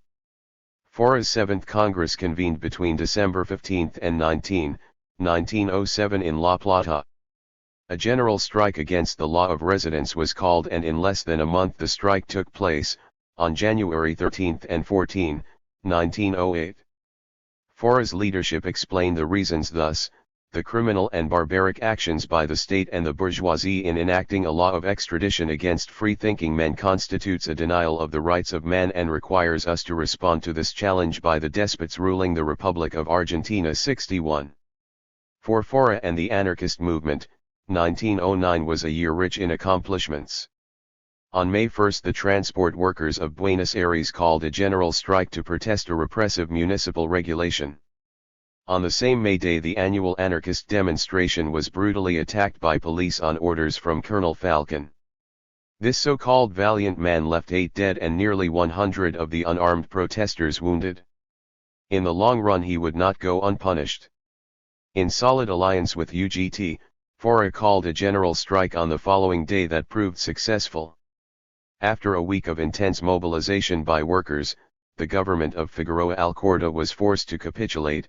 It rescinded the repressive municipal regulation against transport workers, allowed the reopening of workers and anarchists locals, and began the release of the 800 workers jailed during the strike. 62. Once more, solidarity in the struggle led to renewed hopes of a merger between socialists and anarchists within the workers' organization. On September 25 and 26, 1909 a new Congress was convened. However, no more than a dozen of FORA's societies attended. Socialists and syndicalists, headed by Sebastián Marotta, dominated. The formation of a new central workers' organization, called Confederación Obrera Regional Argentina with its own publication titled La Confederación, was therefore no surprise. Although several groups and individuals who still considered themselves anarchists stayed alongside socialists and syndicalists in this new central organization, it was clear that FORA could not recognize the union. Yet CORA adopted not only FORA's structure, but also its Solidarity Pact. Hence after 1909 there were two workers' federations in Argentina, FORA, definitely anarcho-communist, and CORA, syndicalist, but not without ideological influences from anarchism. 63. In July 1909 Francisco Ferrer, founder of the Escuela Moderna, was condemned to death, presumably for leading a popular insurrection in Barcelona, and executed by firing squad at Montjuic Castle on October 13. 64. Immediately, FORA convened a meeting attended by some 20,000 workers and declared a general strike between October 14 and 17 to protest this brutal assassination. 65. It joined similar demonstrations against military clerical barbarism held in the principal cities of Europe: Paris, Marseille, Liège, Brussels, Berlin, Lisbon, Oporto, Coimbra, Rome, Turin, Genoa, Venice, Naples, London, and others. 66. Simon Radowitzki, a young Jewish anarchist, deeply outraged by the killings perpetrated by Buenos Aires police during the course of a workers' rally on May Day, including the murder of children and elderly, took it upon himself to avenge these crimes by the method then common among European anarchists. He fixed on the chief of police, Colonel Falcon, a most appropriate target, for above all others he had unleashed the greatest hatred against workers. On November 14 Radowitzki detonated a bomb killing Falcon. The reaction by the democratic state, the army, and bourgeoisie was swift. Jails were once again filled, a state of emergency was declared, anarchist and socialist newspapers were targeted, and workers' unions were shut down. In an underground edition, La Protesta advanced a moral justification for the killing. FORA, also in a clandestine manner and through the state of emergency, issued a special publication titled Nuestra Defense explaining the reasons for the execution and giving a spirited defense of Radowitzki. 67. González Pacheco would later write, "We must rise to the revolution in Argentina for liberty and the life of anarchism's first groom. Long live Simon Radowitzki." 68. In 1910 Argentina celebrated the centenary of its first national government. It was a time when all considered the country prosperous and promising, a magnet for European immigrants, and a model for its sister nations in Latin America. 69. Hence the national government felt bound to spare no expense. Parades, receptions, and spectacles of all sorts were planned as part of the festivities. The celebration by the bourgeoisie completely lost sight of the day's original republican character and focused instead on welcoming foreign nobles and kings. Only one specter hovered over the anniversary of the nation, and that was the workers' and anarchist movement. 70. Neither prison, nor exile, nor police interrogation could contain their revolutionary zeal. Consequently the repression intensified, if only to show the civilized world that law and order prevailed in Argentina. 71.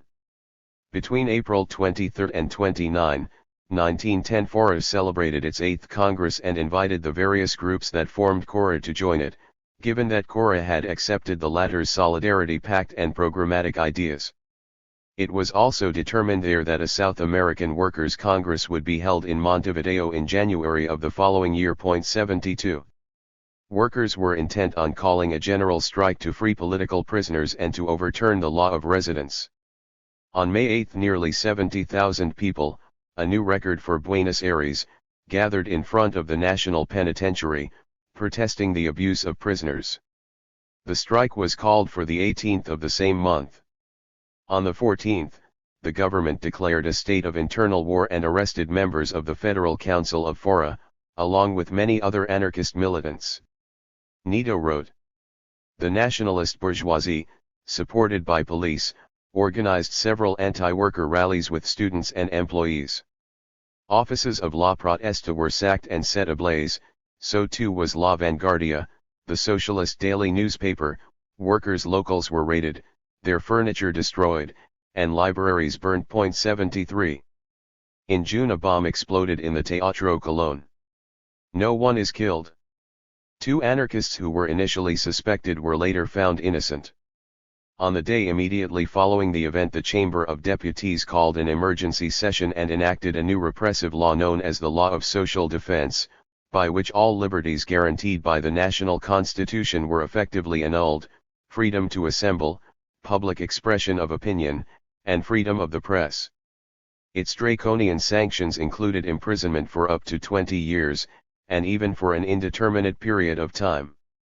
Many Argentinian militants were confined to Ushuaia, and just as many immigrants expelled.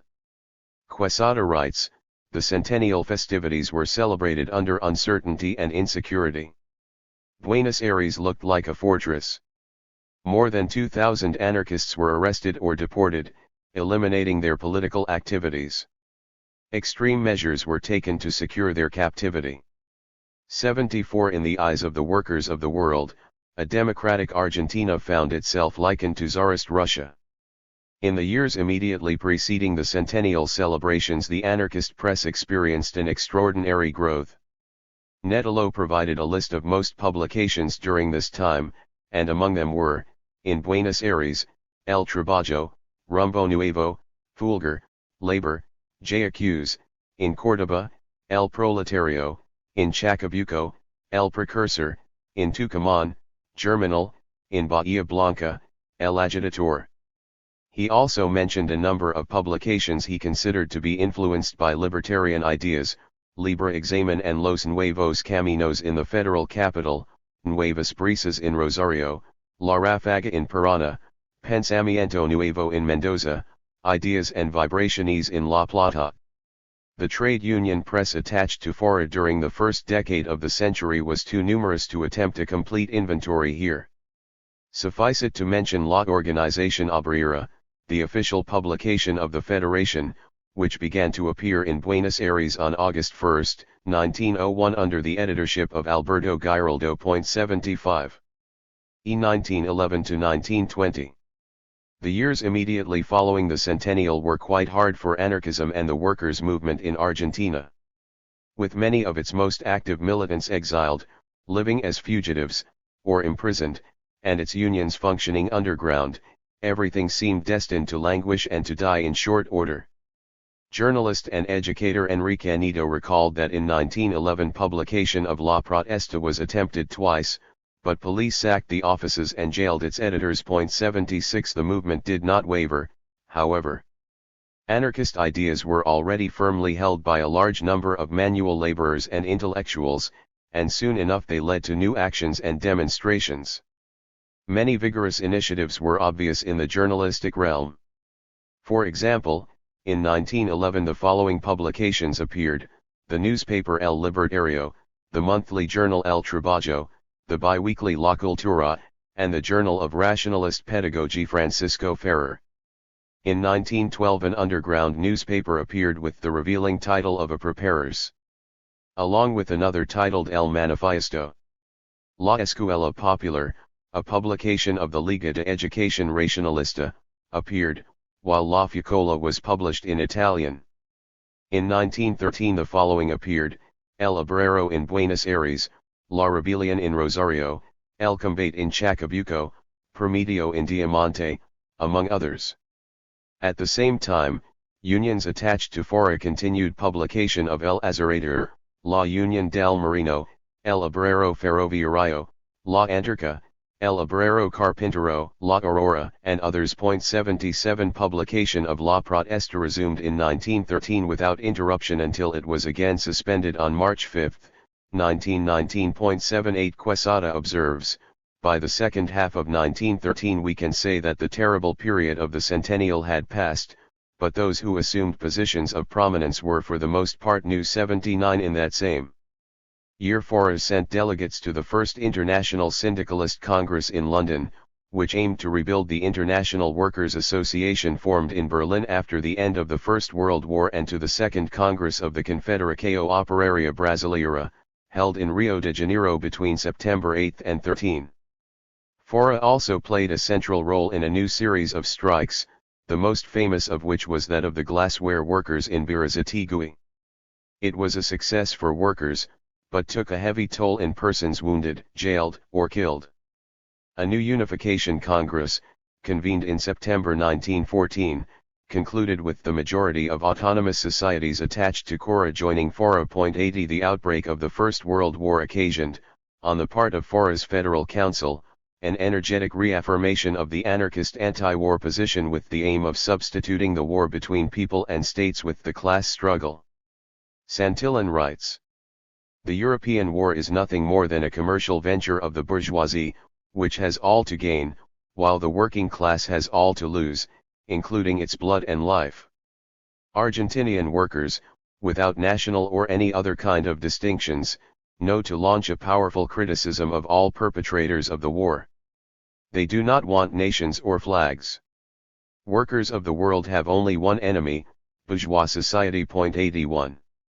This anti-war, anti-military, and anti-nationalist exhortation held a special meaning in Argentina in 1914, where foreigners from all European nations, and some from Asia, comprised 46.1% of the economically active population, 82 of which only 1.4% had become citizens. 83.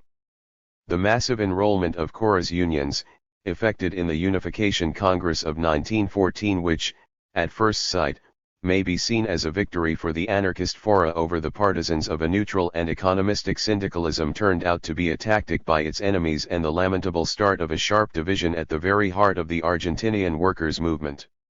The unions led by reformists and legalist socialists, or by lukewarm and increasingly less doctrinaire anarchists, soon enough became the majority.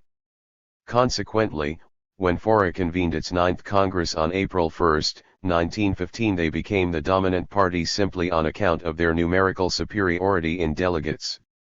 They were able to impose the thesis of a neutral syndicalism, and to adopt a proposal nullifying the anarcho-communist position of the 5th Congress. 84 The minority that was partisan to the latter position split away and, on May 2, two Foras emerged, one identified with the 5th anarcho-communist and the other with the 9th Congress neutral syndicalism. The refusal of anarchist delegates to comply with the resolution of the 9th Congress is quite understandable. It was a clear maneuver to penetrate the Congress of 1914, rendering the Workers' Federation ideologically vague and leaving it to serve solely as a means to assert workers' rights.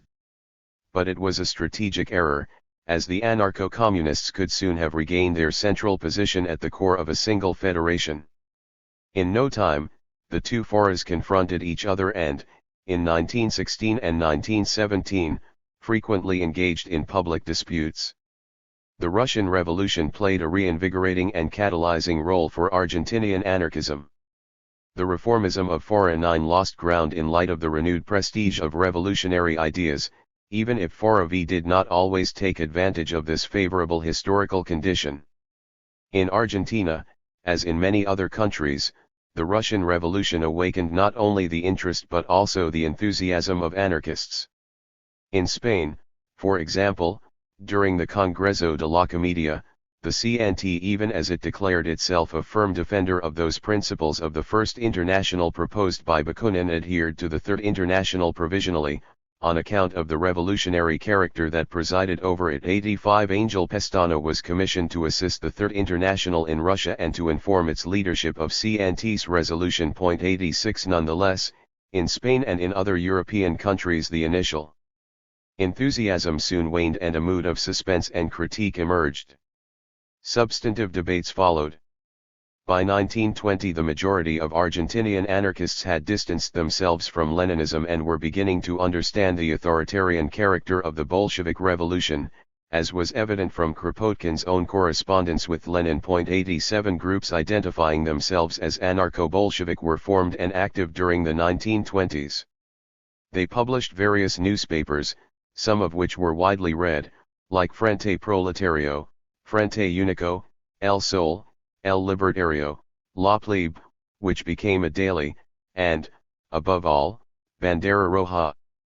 but in its 1923 Congress Forovi roundly rejected the so-called dictatorship of the proletariat. 88 As early as 1921 Lenin had ordered the confiscation of various works by Bakunin and Kropotkin, which with good reason he considered responsible for the leftist opposition inside the Bolshevik Party itself. 89. January 1919 brought the tragic week to Buenos Aires. A strike in the Vanessa Metal Works provoked a violent reaction by police. Several workers were killed and Forovi called for a general strike. All the workers in the capital responded, and production and services ceased. The city was left in the hands of workers, mostly under the direction of anarchists. La Protesta, reviewing the events, later observed, all work came to a halt in the city and its suburbs. Not one single proletarian betrayed the suffering of comrades. Without a doubt, a revolutionary situation had emerged. Nonetheless, as Santillan notes, the capacity to direct the people's energies and offer them an immediate revolutionary objective was missing. Lacking a well-defined objective fatigued the movement. The government, the armed forces, and the bourgeoisie transformed their fear into a thirst for vengeance. Consequently, some 55,000 workers were arrested, the island Martín Garcia was filled with anarchists, and the typical xenophobic and anti-Semitic backlash arose. The hunt for Reds was on point. 90 The first of the Argentinian fascist organizations was then formed, the Liga Patriotica, organized by sons of the well-heeled, students, police, and thugs who, gathering at the Centro Naval, received the support of the armed forces. Nicolas Bobigny observes, Rear Admiral Domecq Garcia provided military instruction and Rear Admiral O'Connor urged them on, comparing Buenos Aires with Petrograd in 1917, and the next day incited them to assault Russians and Catalans, in their neighborhoods if they did not dare to confront them at the Centro. 91. Well-armed fascists attacked, insulted, humiliated, and murdered with impunity not only workers, but also many individuals who were not even involved in the strike. This band of criminals anticipated the famous Alianza Argentina Anticomunista of the 1970s. The conservative daily, La Nación, estimated some 100 killed and 400 wounded, but the report by the socialist paper La Vanguardia of 700 killed and 2,000 wounded may be closer to the truth. 92 Fascist writer Arturo Cancella narrated the events with reactionary humor in a story titled Una Semana de Jalgarillo. 93 But the anarchist force stayed its course. La Protesta published as many as 15,000 copies, and quickly the popular daily Bandera Roja was launched.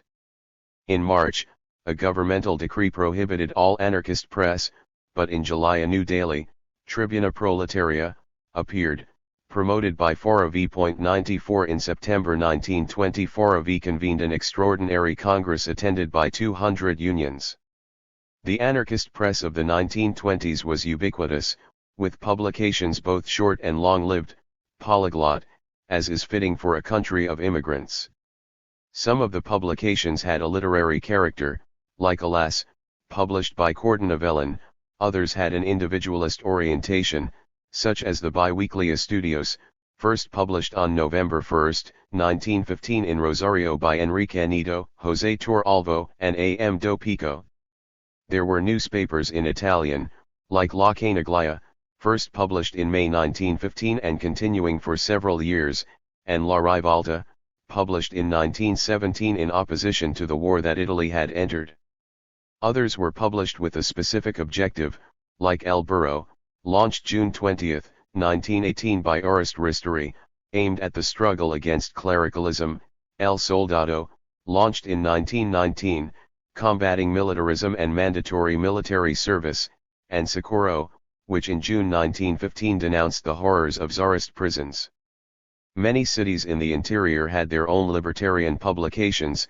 In Labole Libre Palabra appeared, in Rosario, Tierra Libre, in Tucumán, Odios, in La Plata, La Semiente, in Mendoza, Nuevos Rumbos, in Punta Alta, La Voz del Esclavo, in Córdoba, El Proletario, in Campana, Voces Proletarias, in Parana, Ideas, in Mar del Plata, El Grito del Pueblo, in San Fernando, El Amigo del Pueblo, in Santa Fe, La Verdad, in San Juan, Humanidad, in Bahía Blanca, Brazo y Cerebro and Albaroja, and in Junin. Nubes Rojas. Perhaps the most important of them, after La Protesta, was the weekly La Obra, published between 1917 and 1919 by Rodolfo Pacheco and Teodoro Antilli. 95. F 1921 to 1930.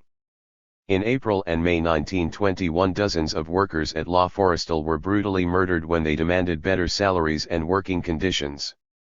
Consequently, the anarchist Fora proposed a movement of solidarity with the Chocano victims and agricultural workers, but the Unionists of Fora 9 avoided the proposal and nothing came of it. 96. The same occurred when the Liga Patriotica murdered several workers in Gualeguaychú on May 1, 1921.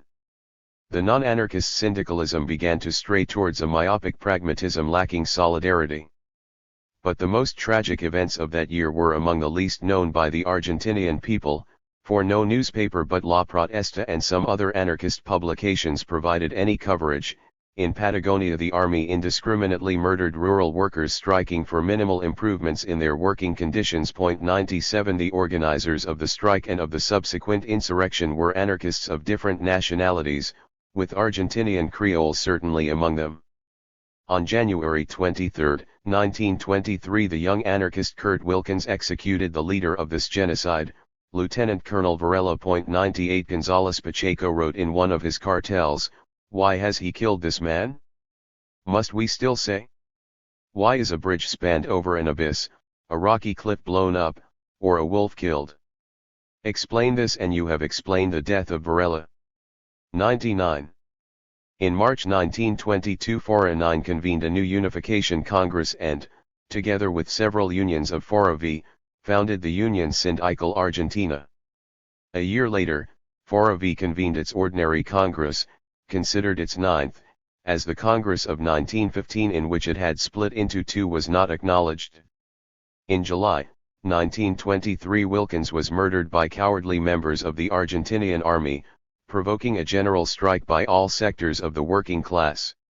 La Vanguardia, publication of the Socialist Party, wrote, "This murder was condemnable and nefarious, and when brought against a defenseless and crippled victim while asleep is even more monstrous, repulsive, and incomprehensible." 100. In 1924, Fora anarchists became critical of groups associated with La Aurora and Ideas y Pampa Libre. Their argument was poorly defined and perhaps senseless, hardly relevant to disputes long held with syndicalists and those elements at the core of USA that supported them, and beyond the usual controversies with anarcho-Bolsheviks on the transitional dictatorship of the proletariat. The trial and sentence of Sacco and Vanzetti in the United States occasioned a prolonged newspaper campaign, numerous public acts and street demonstrations, and solidarity strikes among Argentinian anarchists. 101. On their execution of August 23, 1927, La Protesta wrote, "These two rebels accused of theft and murder could not avoid the electric chair. Sacco and Vanzetti were not members of gangs engaged in contraband of liquor, freely organized in the United States. They were not heads of any of the numerous criminal associations that have their headquarters in Chicago, in New York, or in Philadelphia. They were accused of a common crime, convicted by Judge Thayer, after tortuous interrogations by police, and condemned to death. To avoid the electric chair, to obtain one of the many exceptions to such a sentence available under Massachusetts law, Sacco and Vanzetti should have been Yankees. But they were Italian and anarchist. The world is unaware of the harshness and insensitivity of North American judges and governors. No one believed Yanquilandia could reach such extreme contempt for the generous and altruistic sentiments that moved millions of people in an attempt to save the lives of Sacco and Vanzetti. We must, however, bow to the facts. The United States is beyond humanity. 102. At the same time, Argentinian anarchists began a campaign to free Radovitzky, culminating in April 1930 with the radical government granting him amnesty. In 1925, Fora V launched a campaign for the 6-hour day, as an immediate remedy for the high unemployment of workers. In August 1928 FORA convened its 10th Congress, with the assistance of more than 100 unions. Its ideological definition was reaffirmed and a recommendation very strongly approved that propaganda of fundamental anarchist ideas should be pursued.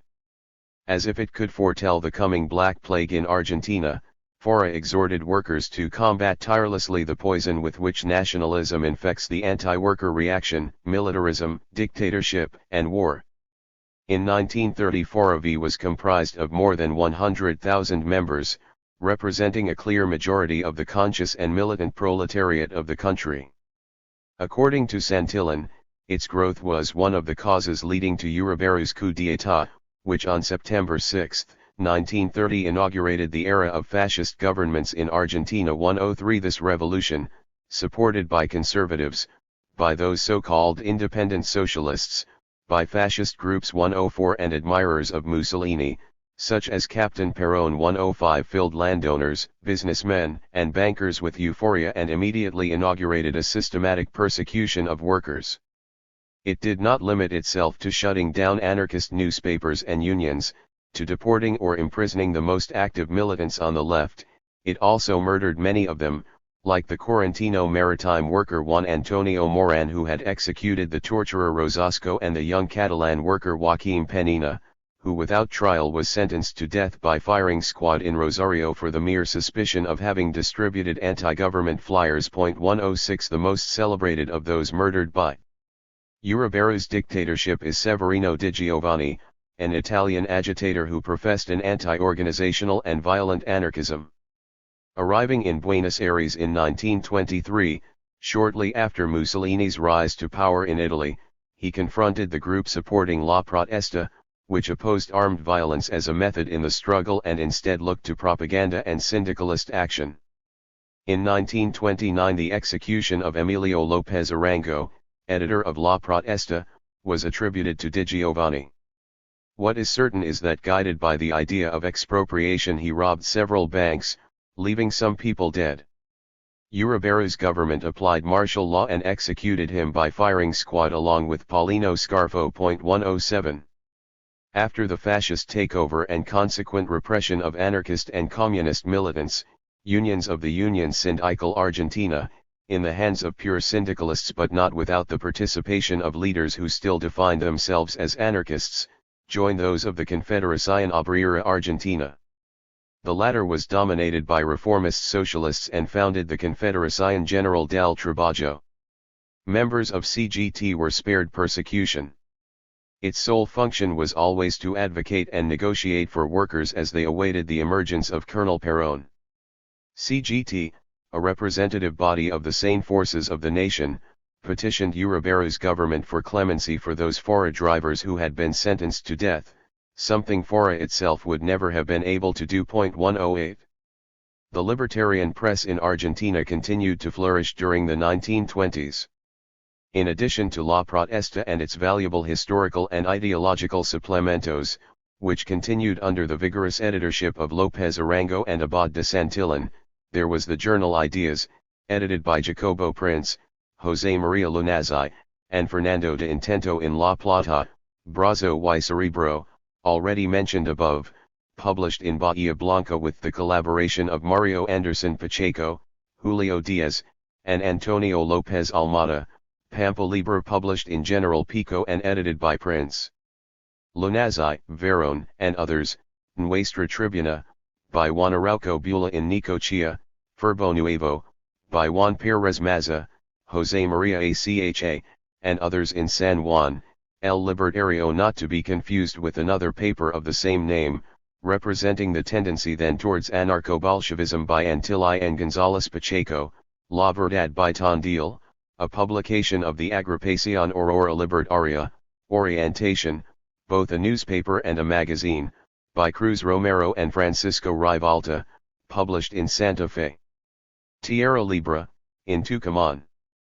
Renovation, in Avellaneda, Libre Acuerdo, in Rosario, Impulso, in Punta Alta, La Obra, in Santa Fe, Abierto Cancha, in Colón, Palote, a publication by Coloma and Mazzola, Elevation, a monthly by Juan Rajo, La Campana, edited in Santa Fe by Abad de Santillan and Lopez Arango, and standing out among all the anarchist press of the period for its vibrant style, more poetic than discursive, more ethical and lyrical than sociological and political, La Anarca, by González Pacheco, Antilli, Badaraco, and Bianchi. There was also a variety of publications in foreign languages, for example Bavaieti, published in Hungarian in 1926.109. G 1931–1955. When constitutional guarantees were reinstated in 1932, Fora renewed its publication activities and La Protesta came out as a daily. 4 individuals comprised the editorial staff: Santillan, Viller, Simizo, and Anderson Pacheco. Nonetheless, the numerous actions initiated by the government of General Justo against its editors and the cancellation of postal services made publication increasingly difficult. It ceased publication as a daily, but continued first as a weekly, then bi-weekly, and finally as a monthly. 110. Persecution, covert or open, had not totally disappeared, as one would expect with the installation of an ostensibly elected government. 111. Nonetheless, a group of militants detained in the Villa Devoto prison in 1931 conceived the project of a National Anarchist Congress, to meet for the first time in September 1932 in Rosario, with delegates in attendance from all over the country. One of the most important accomplishments of this Congress was the creation of a Comité Regional de Relaciones Anarquistas, with the objective to prepare the organization for a Federación de Grupos Libertarios Argentinos. 3 years later, the Comité convened a second Congress, this time underground in La Plata. What the Federation sought in Rosario was achieved there, the Federación Anarco-Comunista Argentina, including an organizational structure and a declaration of principles. During this period, various Argentinian anarchist groups were involved in an intense campaign to free 3 comrades: Voto, Mainani, and Diego, who, after suffering barbarous torture, languished in the Brigado prison for 11 years until their pardon was finally granted in 1942. 112. The newspaper Justicia was published with the single aim of defending the cause of these political prisoners. In general, the anarchist press during this period maintained its vigor and combativeness, even while the number of papers diminished, particularly in the interior. Several publishing houses dedicated themselves to the publication of works by libertarian authors. The magazine Nervio appeared, and spawned a publishing house under the same name. Several works fundamental to anarchist literature, for example, Incitation al Socialismo by Gustavo Landauer, were published thanks to Nervio. Publishers like Iman, Tupac, Americalle, Reconstruor, and, a bit later, Proyechin issued a long list of anarchist authors and works related to anarchism. In September 1933, Acción Libertaria appeared, later becoming the voice of FACA and of the Federación Libertaria Argentina until 1971. 113. During the decade of the 1930s, the most important international event for anarchism in Argentina and the world occurred in Spain. The progress of the CNT and the Federación Anarquista Ibérica, their decisive sway gained as a result of the political situation, and their enormous influence on workers and peasants in most parts of the peninsula awakened in many Argentinian anarchists the idea that a social revolution long desired and fostered, but just as long frustrated, could finally become a reality.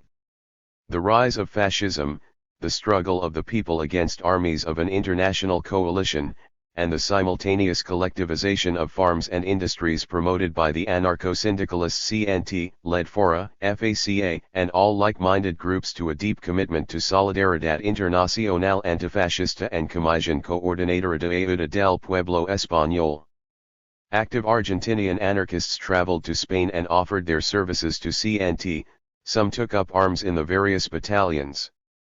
José Grunfeld rose to the position of secretary of FAI. 114. FACA published a journal titled Documentos Históricos de España, as well as a series of books and pamphlets about the Civil War and the Social Revolution in the Peninsula. 115.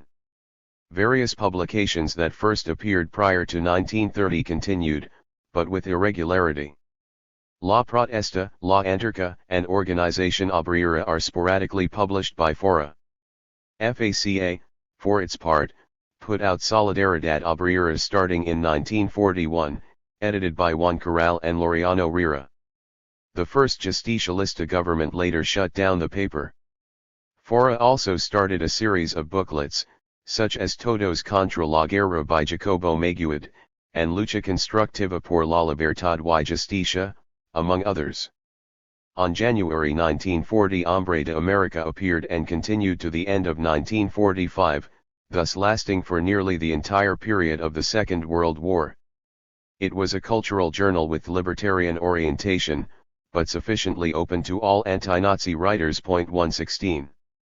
FACA quickly and energetically made clear its position, shared by FORA, with respect to the international conflagration.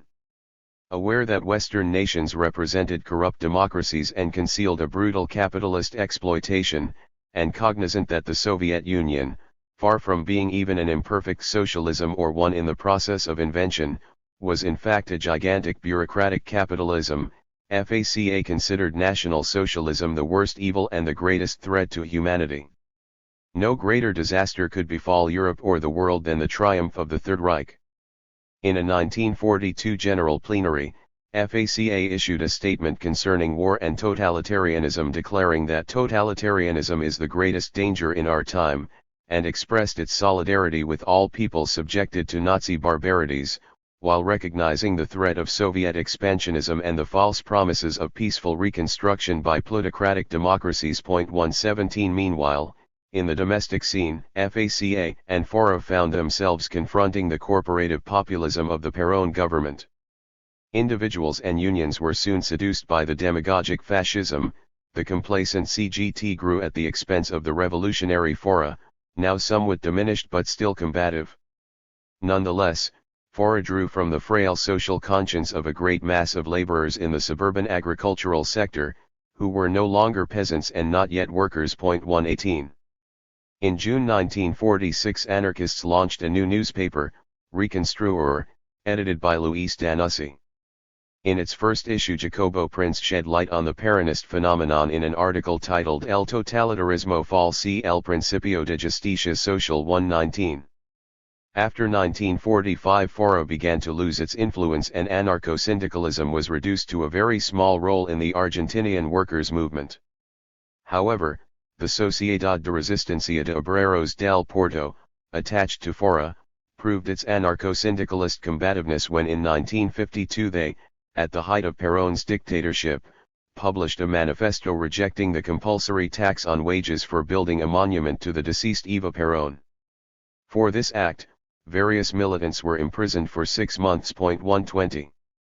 Perón contributed more to the weakening of free unionism than his predecessor Uriberu, but used different methods, appealing to corruption rather violence. For its part, after its first Congress of 1935 FACA held a second Congress in 1938, a third in July 1940, and the fourth in December 1951. Several months prior to Perón's overthrow, it convened a fifth Congress in February 1955 and changed its name to Federación Libertaria Argentina. Under its new name, FLA convened a sixth Congress from December 8 to 10, 1961. Its journal, Reconstruir, began to appear in August 1959 and continued until March 1976, a date that coincides with the beginning of the most bestial and bloodthirsty dictatorship in the history of Argentina. Poets, writers, dramatists. Between 1890 and 1930 a significant number of Argentinian writers had some relationship with anarchism. For some of them the relationship was sporadic, others committed themselves to an active if brief militancy, still others declared themselves anarchists and remained so for their entire lives. The two most celebrated figures of the 20th century serve as sufficient examples, Leopoldo Lugones and Jorge Luis Borges. Both began their political or, if one wishes, anti-political formations within libertarian associations. Later they evolved, perhaps better to say, devolved towards conservative positions. The former did not hesitate to call for military action, that is, the hour of the sword, or to declare his sympathies for fascism. 122 The latter continually called himself an anarchist, even after referring to Pinochet as salt of the earth. Who knows why he did so? Perhaps it was aesthetic literary calculus, perhaps historico-philosophical confusion. Setting aside Florencio Sanchez, who will be referred to in the chapter on Uruguay, first place in Argentinian literary anarchism belongs, Santillan writes, to Alberto Giraldo, rebel poet, fighter with distinct personality, who embodied a special kind of propaganda, unequaled by anyone in any land, and despite voluminous writings. The journals he published were unique for their popular character, breadth of view, and for the freedom they gave to sympathetic ideas without ever losing the libertarian view. 123 He was born in Mercedes in 1875 and died in Santiago de Chile in 1946. At first an enthusiast of the radicalism of Leandro Alem, he soon turned to anarchism under Pietro Gori's influence. More than once, and always under difficult circumstances, he edited La Protesta. Between 1898 and 1902, he published El Sol. Between 1904 and 1905 Martín Fierro, with the collaboration of Agustín Álvarez and Roberto Peiro, and from 1909 to 1916, Ideas y Figuras. A prolific poet and successful dramatist, his most acclaimed theatrical pieces are Almagauca, La Columna de Fuego, and Los Salvas. Among his collections of poetry, we should mention Fibras, Música Prohibida, Tiempos Nuevos, La Canción del Peregrino, Cancionero Libertario, and Canto a Buenos Aires. Examples of his combative prose are, La Tirania del Frac, Crónicas Argentina, La Ley Baldin, El Peregrino Curioso, and La Argentina, Estado Social de un Pueblo. In 1928 he published an autobiographical novel, Humano Ardor, recounting the struggles of workers and anarchists during the heroic years. In all his poetry no other better captures the libertarian lyrical character than Madre Anarquía, published during a period of political terror when the spirit found itself oppressed by reactionary mobs. 124. During the last 20 years of his life, though at the margins of the syndicalist struggle and anarchist organizations, Giraldo never abandoned his libertarian ideology, publishing Yanquilanda Barbara, Cuentos Argentinos, and El Pensamiento Argentino. The libertarian friendship that had brought him close to Rubén Darío since 1912 led him to publish a collection of Dario's works in 1943. 125 Nonetheless, his poetry is quite different in both subject and structure from Dario's. Hector Adolfo Cordero writes, "It has been said that his artistic resources are simple in both verse and prose. That is an accurate appraisal if one means that his verse and prose have great clarity. Giraldo wrote so that those who are in most need of guiding words can understand. His verse is put to the service of his cause and it resonates with the people. During his life no other poet was as popular as he, with the exception of Almafuerte. His books were frequently reprinted and just as quickly sold out, and Falco Tessina translated several of his poems into Italian. They were sold in newsstands, mailed to the interior of the country, and requested more frequently than those of any other author. In verse as in his other works, Giraldo's personality is there without pretense. To be sure, his poetry has the tone of a harangue, but as an agitator of ideas and sentiments he expresses in it the fervor of his profound humanism. His pen is always a weapon of combat. 126. In Musica Prohibida he addressed the suffering people directly, saying, I am the minstrel of your misery. Conmigo los hambrientos y los tristes. Conmigo los malditos y desnudos. Conmigo madres locas porque vieron padecer a los hijos, infortunios. Conmigo niños pálidos y enclenques que sangre absorbieron los ventrudos. Conmigo la canala macilenta que ruga en la caverna del suburbio. Conmigo prostitutas y ladrones.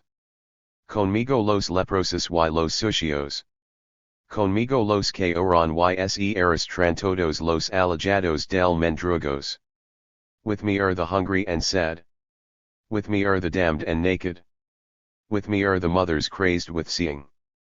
Their unfortunate children perish. With me are the pale and feeble children, whose blood the fat cat sucked dry. With me is the haggard mob that roars in the caves of the suburb. With me are the whores and thieves. With me are the lepers and unbathed. With me are those who pray and crawl. All who are alienated from bread.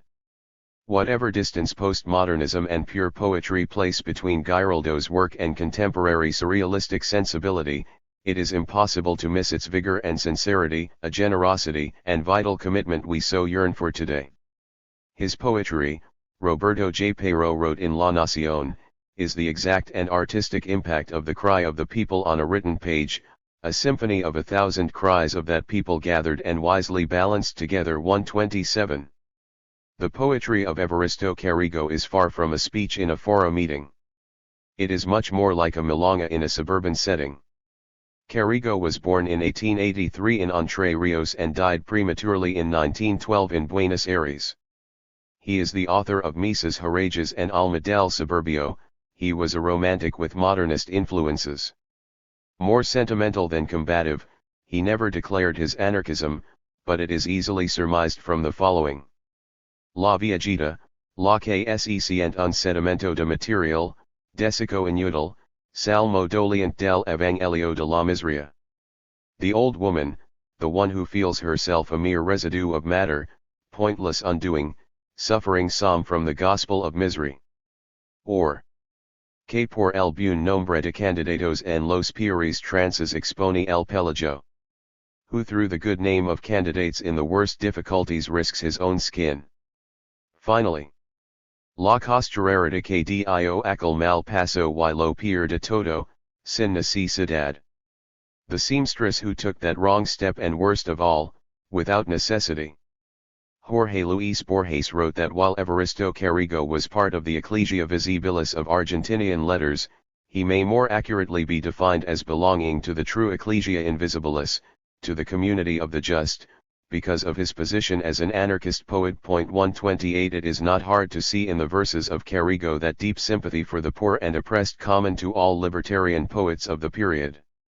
Much like Giraldo, he becomes popular with extraordinary speed, and his poetry published in Caras y Cartas was quickly memorized and recited in hushed voices by romantic young women in tenement houses. 129 A poem dedicated to Juan Mas y Pi, editor of La Protesta and later included in Misas Horages, reaches beyond narrative and shows its commitment to the revolutionary enterprise of anarchist comrades.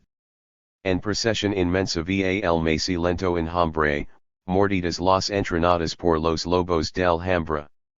The pale swarm moves in large procession, its entrails devoured by the wolves of hunger. Lidiamos en la justa de todos los rencores. Insignias de los bravos modernos luchadores. Let us struggle in the justice of all resentments. Badges of brave modern fighters. José de Maturana, poet, active militant, and editor of La Protesta, was born in 1884 and died in 1917 in Córdoba. He edited the literary journal Los Nuevos Caminos between 1906 and 1907, and wrote 2 dramatic poems in the style of Villas Pesa, La Flor del Trigo and Canción de Primavera. Ricardo Rojas says of Maturana that he had picked up the torch of poetic drama that was slowly dying in Coronado. And Luis Ordaz rightly notes, Maturana breathed into Romanticism a determined attitude against abuse and injustice.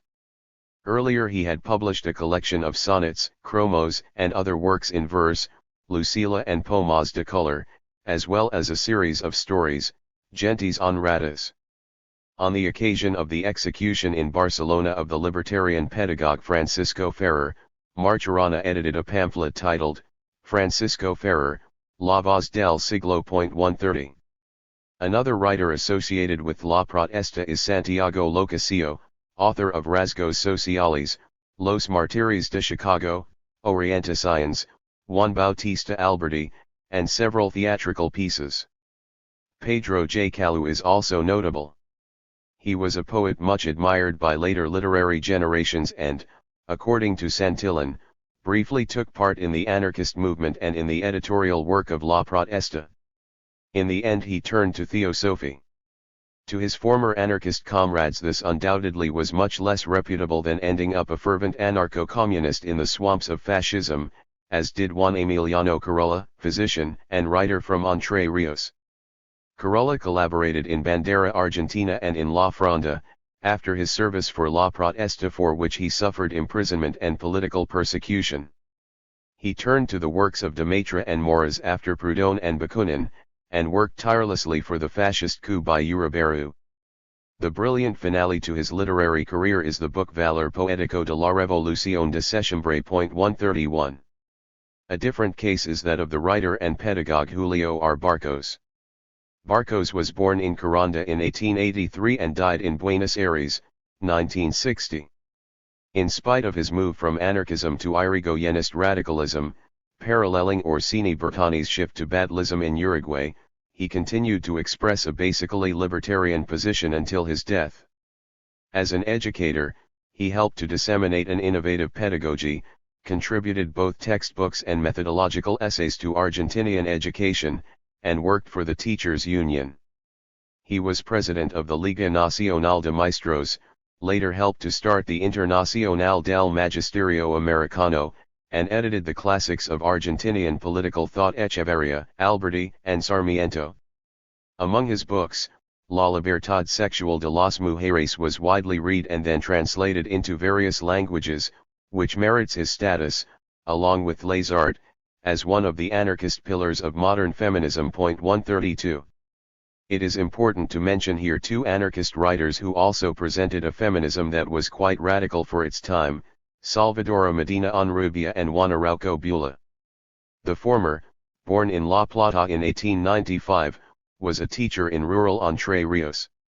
She collaborated in La Protesta and the journal Fray Macho, translated theatrical works and children's books, wrote several plays performed in Buenos Aires, such as Alma Fuerte, and founded the group America Nueva, which aimed to defend the civil and political rights of women. 133 Arauco Bula, born in Madrid in 1889, was very active in the workers' struggles in Argentina almost from the time of her arrival in Buenos Aires in 1900. She represented the Refinería Argentina de Rosario in FARA's Fifth Congress. In 1907 she was deported to her native country for militant participation in the tenants' strike. In 1909, she founded the newspaper Nueva Senda in Montevideo, and in 1910 was again arrested in Buenos Aires during the violent raids of the Centenary. She collaborated with several newspapers and journals in Rio de Janeiro, where she resided for several years, and upon her return to Buenos Aires wrote for El Mundo and the journal Mundo Argentino.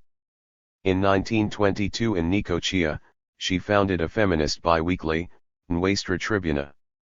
Shortly before her death in 1970 she published a lively autobiographical story titled Historia de un ideal vivido por una mujer. 134 To these writers we need to add the name of the essayist Herminia Brumana, always close to libertarian circles and the La Protesta group. 135. Alejandro Sux, pseudonym of Alejandro Daudet, son of a colonel by the same name, born in Buenos Aires in 1888, also collaborated in La Protesta, writing the column titled Mis Domingos. He wrote for Mundial, Rubén Dario's journal, and during the First World War was a foreign correspondent in France for the Buenos Aires daily La Prensa. He traveled widely through Europe and the Americas, but late in life had little interest in anarchism or proletarian struggles. In his years of libertarian militancy he wrote the following works: Seis Días en la Cárcel de Mendoza, a chronicle denouncing the lamentable conditions at the Mendoza penitentiary, as well as several novels, such as Amor y Libertad and Bohemia Revolucionaria, both reflecting the sentiments of Argentinian anarchists in the early 20th century. Other works by him are Cantos de Rebelión and Cuentos de América. 136 In 1918 he wrote for La Novela Semanal, published in Buenos Aires in the style of La Novela Corta. 137. Julio Molina y Badia, translator of the libertarian writer Edward Carpenter, also wrote for La Protesta and later published a semi-philosophical essay, Hacia la vida intensa, which Santillan considers well thought out. 138 Fernando Intento was born in Buenos Aires in 1886 and lived most of his life in La Plata.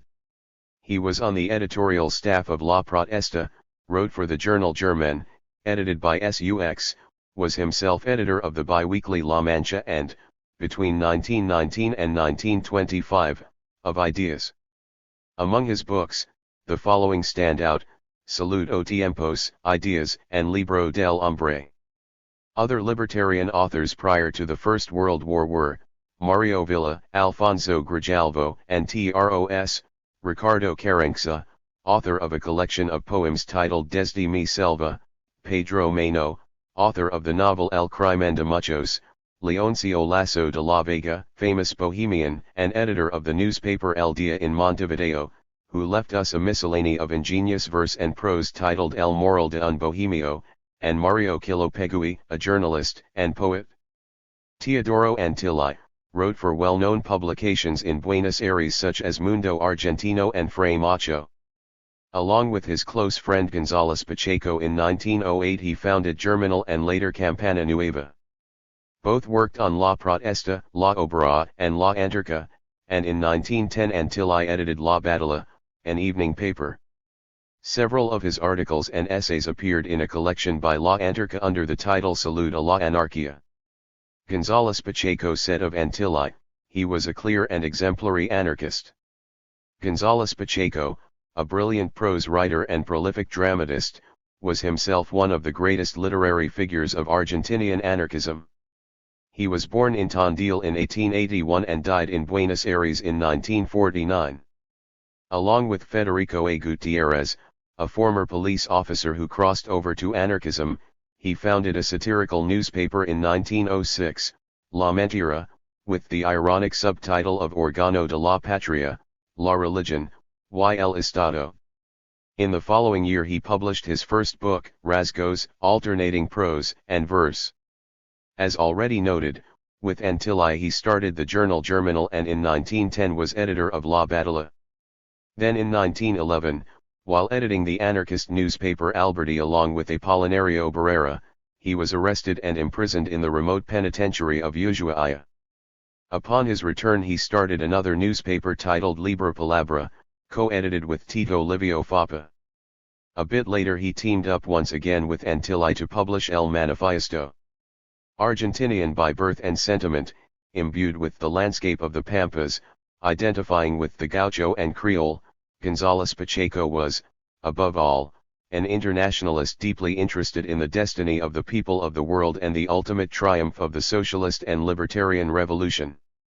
Not surprisingly, he ventured to Mexico in 1911 to join the ranks of the Magonistas. 139 He was back in Argentina by the onset of the First World War. In 1916 he opened his short play Los Vibores in the Teatro Nuevo de Buenos Aires, and the following year Pablo Podesta directed La Inundación, his three-act play, in the same venue. In 1917 he founded a libertarian group called La Obra, publishing a newspaper by the same name. In 1919 he published Cartels, a collection of combative and lyrical essays that expressed, perhaps better than any of his other writings, his political and literary personality. In El Hombre published in Montevideo, a critic wrote, "Any reader of Cartels can certainly affirm that he knows the character of González Pacheco 140. In 1920 he started another newspaper, El Libertario, and the theatrical company Muino Alipi produced his play Magdalena. In 1921, along with a group of comrades, he published La Anarquía, the paper that for a while was the main rival to La Protesta within the wide spectrum of the Argentinian libertarian press, and opened his play Hijos del Pueblo in the Teatro Bodio. The following year, Prado Zanetta's company performed El Sembrador, and after a trip to Chile to promote anarchism, his three-act play, Hermano Lobo, was performed on December 24, 1924. In 1926 González Pacheco was sentenced to 6 months in prison for his article defending Kurt Wilkins, the anarchist who assassinated Colonel Varela. He was then forced into exile. Nonetheless, on July 31, 1926 his play Natividad was performed in the Teatro Marconi.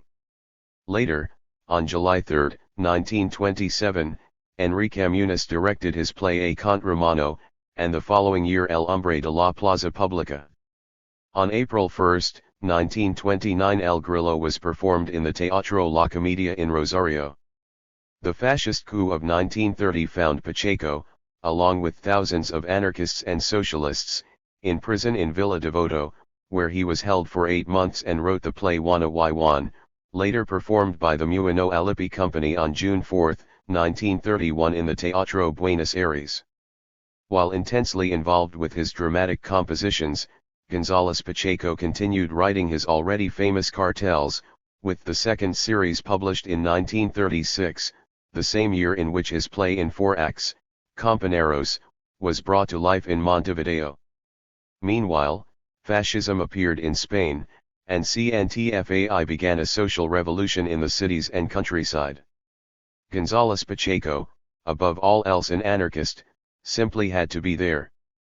In 1937 he directed his play Teatro Social in Barcelona and, with Guillermo Bosquets, founded the Compañía de Teatro del Pueblo. 141 His Cartels de España appeared in 1938.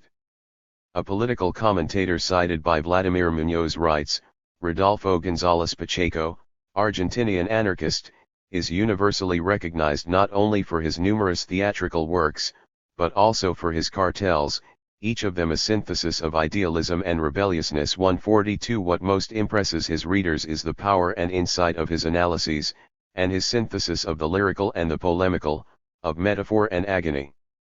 He feels nature but interprets it in terms of humanity and particularly of social struggle. For him, mountaintops are protests leveled against the sky, landscape is a product of society and its dominant classes. González Pacheco returned home after the triumph of fascism in Spain and the defeat of revolutionary expectations, but he never ceased his work, which was always equally literary and libertarian. In 1940 Blanca Podesta premiered the drama Manos de Luz in the Teatro Smart.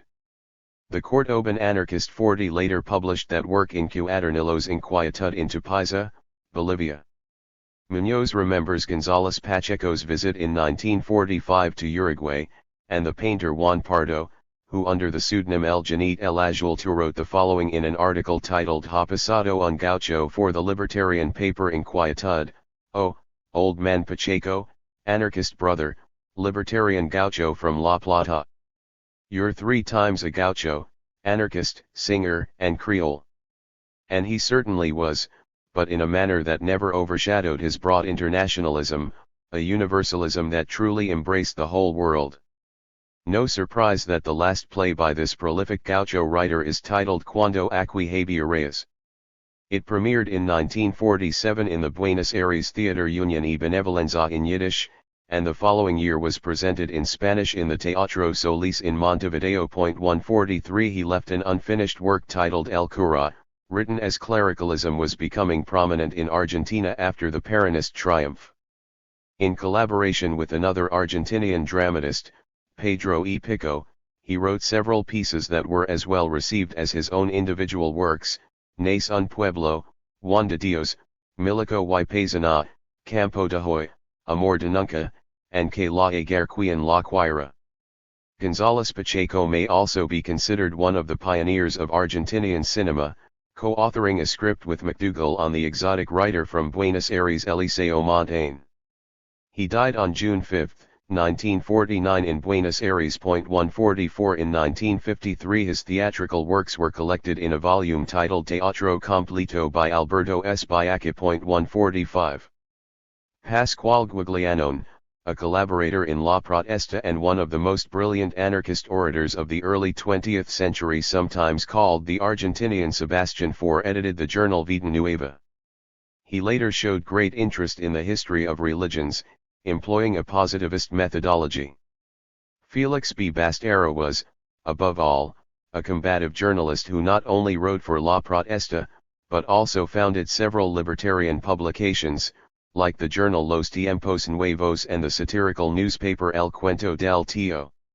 He wrote sobre Ciencia Social, published in 1901 by La Protesta, El Crepúsculo de los Gauchos, and Leyendas de Humanidad. He eventually abandoned libertarian ideology, and after publishing Asuntos Contemporáneos a few years later was already on the other side of the barricade. 146. Several forgotten authors who collaborated with the Argentinian anarchist press in the early 20th century must be mentioned: M. R. Zuniga, Francisco Serraj, O. Fernandez Rios, Segundo Nachon, Alfredo Piamishmid, and Pérez Ycurís. 147 The educator Arturo Montesano was a popular and brilliant orator who earned the praise of the full spectrum of the anarchist press. 148 Various well-known Spanish writers, like the humorist Julio Camba, exiled in Buenos Aires in 1902, and the novelist and dramatist Vicente A. Salaverry, at least during their residence in Argentina, identified themselves with anarchist thought and the ideological struggles of native libertarians. Julio Camba, born in Villanova de Arosa in 1882, resided in Buenos Aires for several years and collaborated with the anarchist press. His writing shows great creativity, and contributed much popular literature to Argentina, along with his journalistic writings for España Nueva, El País, El Mundo, and for La Correspondencia de España as a foreign correspondent in Turkey. Vicente A. Salaverry, born in Viniegra de Abajo in 1887, was like Rafael Barrett editor of El Diario Español of Buenos Aires. In 1909 he moved to Montevideo and edited La Razón, later managing his father-in-law's farms. In addition to his articles in Caras Izquierdas, Fray Macho, and Nosotros, he left behind comedies, dramas, and skits, including La Mala Vida, Resurrexit, and Del Picadero al Proscenio, novels, such as Los Niños Bien, De Formas es Vivir, and El Corazón de María, and essays, notably La Vida Humilde, Hombres del Uruguay, El Teatro de Florencio Sánchez, and Animals con Pluma, El Periodismo por Dentro. 149. A unique literary phenomenon that has so far been neglected in scholarly study is the gaucho tradition on both sides of the Rio de la Plata, particularly as manifested in the songs of the libertarian payadores. A late example is found in Carta Gauca by Luis Wolans, under the pseudonym Juan Cruceo. An anarchist of Dutch descent, Wolans nonetheless integrated and identified with the Argentinian Pampas and called its farm laborers, despoiled and exploited by the landed oligarchy, to an anarchist revolution, all the while remaining an internationalist. He wrote, "Gauchos, my countrymen, partners in misery, prepare the knives because war is about to break out. No one stays behind. Have courage unless you wish to be treated as mules and have your ears cut off. Start the revolution, even if all you have is a spear. Forward. The gringos will provide a helping hand. Long live the revolution. Long live the anarchist revolution and the freedom of the gauchos." La Carta Gauca was widely distributed in the Argentinian interior and among urban workers. It is the expression of a native rebelliousness that was never fully captured in Hernández Martín Fierro and indeed is suppressed in the meek if not fawning Don Segundo Sombra. As Luis Franco put it, La Carta Gauca connects with the rebelliousness of the earlier work Martín Fierro and reaches the inevitable and ultimate conclusion, the war of expropriation against the expropriators, the modern proletariat revolution. 150 Among the libertarian payadores we must mention Martín Castro, the Red Payador, Luis Acosta Garcia, honored with a street named after him in Dorrego, and the Uruguayan Carlos Molina. The years immediately following the First World War saw a flowering of Argentinian poets and writers who, at some point in their lives, were close to anarchism and joined one of its many organizations, or they were at least sympathetic to its ideals, even when later in life many of them adopted different political and ideological positions. Suffice it to mention the names of Álvaro Yunque, Elias Castelnuovo, and José Portogallo. All were later active in the Communist Party but not without exhibiting in their work the originating marks of libertarian thought and sentiment. Indeed, the group Boedo, frequently opposed to the group Florida, consisted of young writers ideologically formed by the anarchist press. Álvaro Yunque, a prolific author, contributed poems, stories, essays, biographies, dramas, and comedies to his national literature. His collections of poetry include, among others, Versos de la Calle, Nudo Carretizo, Cabras de 2 Centavos, Poemas Gringos, Descubrimiento de Hijo, La OES Redonda, and España 1936. His children's literature, built on ideological and sentimental themes of the lukewarm socialism of Demiches, consists of titles like Barcos de Papel, Espantajos, Tatetti, Jaja, Bishofio, Pancha, 13 Años, Muchachos Pobres, Muchachos del Sur, La Barra de Seven Ambues, and El Amor Sigue Siendo Nino. Of his theatrical works we should mention Violin y Violon, Naufragos, Somos Hermanos, Sonreír, and Comediata. The poems, stories, and drama of Alvaro Yunque all have the poor, humble, and meek of the world as main characters. His great sympathy for children and the people, for workers and the marginalized, has the mark of that strain of libertarian literature whose masters are not only Giraldo and Florencio Sanchez, but also Gorky and ultimately Tolstoy. Elias Castelnuovo was, as Francisco Herrera put it, the archetypical writer of the Boedo group. He collaborated in the journal Los Pensadores and later in Claridad. In 1920 he edited the supplement to La Protesta. Then in 1931 he traveled with G. F. Nicolai and Lelio Zeno to the USSR. His best known books are Larvas, Vidas Proletarias, and the novel Calvario. Other works include Malditos, Entre los Muertos, the plays Almas Benditas and En Nombre de Cristo premiered in the Teatro Experimental Argentino and the novel Carne de Canon. Herrera writes, the selection of characters, context, and conflict consisting of marginal zones, of people dispossessed more than proletarians, and an underworld of deformed beings lost in a darkness from which they cannot escape comprises the lexicon of Boedian options. That humbleness or Pietism appeals to the best of anarchist thought. It is the ideological spring of the Boedo group, being the first national leftist literature. 151. But as we have already seen, leftist literature in Argentina first emerged 2 if not 3 decades earlier, with Giraldo, Florencio Sanchez, and many other writers and poets who were already identified with libertarian communism from the closing years of the 19th century. We should instead doubt an Argentinian leftist literature after the Boedo group and its immediate successors. A youthful libertarian elan infuses all of these writers, with the exception of some sympathizers of Leninism and the USSR in the 1930s and 1940s. Putting Roberto Arlt and a few others aside, José Portogallo, Herrera writes, in some respects continues the testimonial character of the Boedo group, and from his very first book, Trigua, shows a determined militant attitude and a profound mastery of the expressive instrument. 152. Finally, Escobedo Sabato consistently preserved in his work the critical spirit and the affirmation of ethical values inherent in anarchist literature. His simultaneous aversion to Western capitalism and to Soviet bureaucratism may be regarded as an inheritance from his youthful libertarian militancy, even if he was not totally conscious of it. In any event, this interpretation is much closer to the truth than one that sees in him only a centrist position. Ideologists, propagandists, polemicists. In this section we treat those writers and journalists whose work was totally dedicated to revolutionary action and the workers' movement, and did so as ideologists and propagandists of anarchism. For them aesthetic or literary preoccupations were secondary, though much of the work has considerable literary value.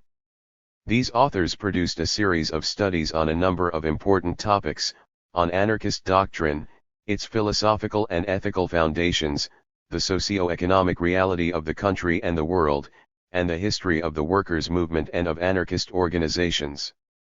Some of the writings were occasional pieces and tended towards commentary on topics such as the anarchist standpoint in relation to recent political, economic, and social events, as well as toward the promotion of syndicalist and popular action. Others had a polemical character and were aimed not only against apologists of the regime, but also against figures and institutions of the left and even against the libertarian movement itself. In general, they adopted a tone of denunciation and radical critique of the system while remaining attentive to scientific and sociological principles. The arguments tended to follow statistical realities. Antonio Pellicer Pereira was among the most prominent Argentinian ideologists and propagandists. Born in Barcelona in 1851, he died in Buenos Aires in 1916. His articles on workers' organization, collected in Conferencias Populares de Sociologia, were decisive in nourishing the attitudes that led to the founding of Foro. 153. His slightly older contemporary, the Irish physician Juan Criega, was born in 1841 and died in Washington, 1920. After completing his studies at the University of Dublin and then serving as editor of the newspaper The Sheffield Anarchist in England, Criega arrived in Argentina. While practicing medicine in Luján between 1894 and 1896, he published El Oprimido, was part of the founding group of La Protesta, devoting much financial and intellectual support, and in 1911 traveled to Mexico because he was impressed by the revolutionary actions of Zapata and Flores Magón. 154. Emilio Z. Arana was another physician and anarchist writer of this period. He collaborated in La Protesta and in Ciencia Social, launched the journal Humanidad Nueva and the anarcho-communist group Ciencia y Progreso of Rosario, convened several conferences, and later edited and published pamphlets, such as La Sociedad, Su Presente, Su Pasado, Su Porvenir, La Mujer y la Familia, La Esclavitud Antigua y Moderna, La Medicina y el Proletariado, and Los Males Sociales su Único Remedio. Santillan writes, Dr. Arana was never a partisan anarchist, but a man profoundly convinced of the goodness of anarchist communism, and he remained faithful to that view until his death. 155. As we noted before, among the first editors of La Protesta were England Lafarga, the Catalan carpenter, Francisco Berry, an Italian baker, Mariano Cortés, and José Prat. The latter seems to have arrived in Buenos Aires fleeing the repression in Montjuic after the bombing at Cambios Nuevos in Barcelona in 1896. In Argentina he translated from French several pamphlets and the work of Agustín Hamon, Psicologia del Socialista Anarquista. Mario Cortés left behind a manuscript of highly original content, Fundamentos y Lenguaje de la Doctrina Anarquista. The French journalist Pierre Querol wrote, in addition to a long series of articles, a utopian story titled La Ciudad Anarquista Americana, a play in 2 acts titled El Fusilamiento de Francisco Herrera, O.C., La Infamia Negra, and a novel of anarchist propaganda, Sobre la Ruta de la Anarquía. Eduardo Gilliman, also a collaborator in La Protesta, was the author of a popular memoir, Hechos y Comentarios, and of several pamphlets, such as Para los que no son anarquistas. Enrico Malatesta and Pietro Gori are 2 great figures of Italian anarchism that lived and worked in Argentina for several years and are worth mentioning a second time. One of the key figures in the history of anarchism and the libertarian movement is Diego Abad de Santillan. His organizational, theoretical, and historical work makes him one of the most important libertarian ideologists in Argentina and Latin America. His true name was Ciencio Baudilio García Fernández. He was born in the mountains of León, Spain in 1897, and as a young boy arrived with his parents in Argentina, residing in Santa Fe from age 8. He returned to Madrid to pursue university studies, enrolling in the Faculty of Philosophy and Letters and studying under Ortega y Gasset and Sigidor y Frauca. His interest in psychology and philology did not keep him from active participation in the turbulent political life of the city, and his ideas led to his first imprisonment in 1917. In jail he became acquainted with 2 illustrious Spanish anarchists, Julian Basteiro and Francisco Largo Caballero. He returned to Argentina in 1919 without completing his university studies, but one can certainly say that he returned having graduated in anarchism. That same year he began editing La Protesta and immediately found himself confronting the very harsh reality that exploded during the tragic week. In 1922 he traveled to Berlin as a foreign correspondent for La Protesta and began medical studies. In the German capital he associated with the most prominent figures of international anarchism and many other intellectuals of the European left. He participated in the founding of the Asociación Internacional de Trabajadores, began his tremendous work of translating the works of Bakunin, Rocker, and Nettolo into Spanish, and, with Emilio López Arango, wrote El Anarquismo en el Movimiento Obrero, published in Barcelona in 1925. Urged by his own militancy and without completing medical studies, he returned to Buenos Aires in 1927 to take charge of La Protesta, paving the way for a brilliant period in the paper's history. Under his editorship, La Protesta spawned a publishing house, changed the weekly Suplemento into a bi-weekly revista, and published a series of classical works in anarchism, putting them within reach of working people. In 1930 he published his important book, El Movimiento Anarquista en la Argentina desde su comienzo hasta 1910, which we have quoted numerous times in these pages. As editor of La Protesta he was in a position to understand better than anyone else on the Argentinian left the direction of the anti-Irigoyenist conspiracy, undoubtedly an attempt to destroy the workers' movement, stop the social revolution, and establish the foundation of a corporatist state with the support of the armed forces, large landowners, and the clergy. When the coup was carried out on September 6, Santillan used La Protesta to call for a general strike. Fora ignored the call. Its militants stuck to an apparently orthodox viewpoint, refusing to interfere in bourgeois party politics, treating this matter as if it were a mere dispute between conservatives and radicals, or between personalists and anti-personalists. Some of the inflexible and doctrinaire militants declared that for the anarchist and the proletariat there was no difference between the populism of Irigoyen and the fascism of Uriberu. But this error in judgment cost Fora many deaths and exiles, and one might even say that it cost Fora its very own life. When La Protesta closed and Fora was outlawed, Santillan took advantage of the pause to write two books, both quite important to the anarchist movement in Argentina, Reconstrucción Social Bases para una Nueva Edificación Económica Argentina, and La Fora Ideología y Trayectoria del Movimiento Obrero Revolucionario en la Argentina, with a prologue by Lazart on the economic, social, and political conditions in which the movement developed. Anticipating the social revolution, he returned to Spain in 1933. He went on to edit the weekly paper Tierra y Libertad in Barcelona, was an activist in both CNT and FAI, had significant intellectual influence over important popular leaders such as Durruti, founded the journal Tiempos Nuevos and the publishing house Tierra y Libertad, and wrote two works fundamental for the socio-economic orientation of the Spanish Revolution, El Organismo Económico de la Revolución and Como Vivimos y Como Podremos Vivir. At the initiation of the Civil War, under orders of the Comité de Milicias Antifascistas, Santillan organized popular militias and later served as Consejero de Economia on behalf of CNT in the Generalitat of Catalana.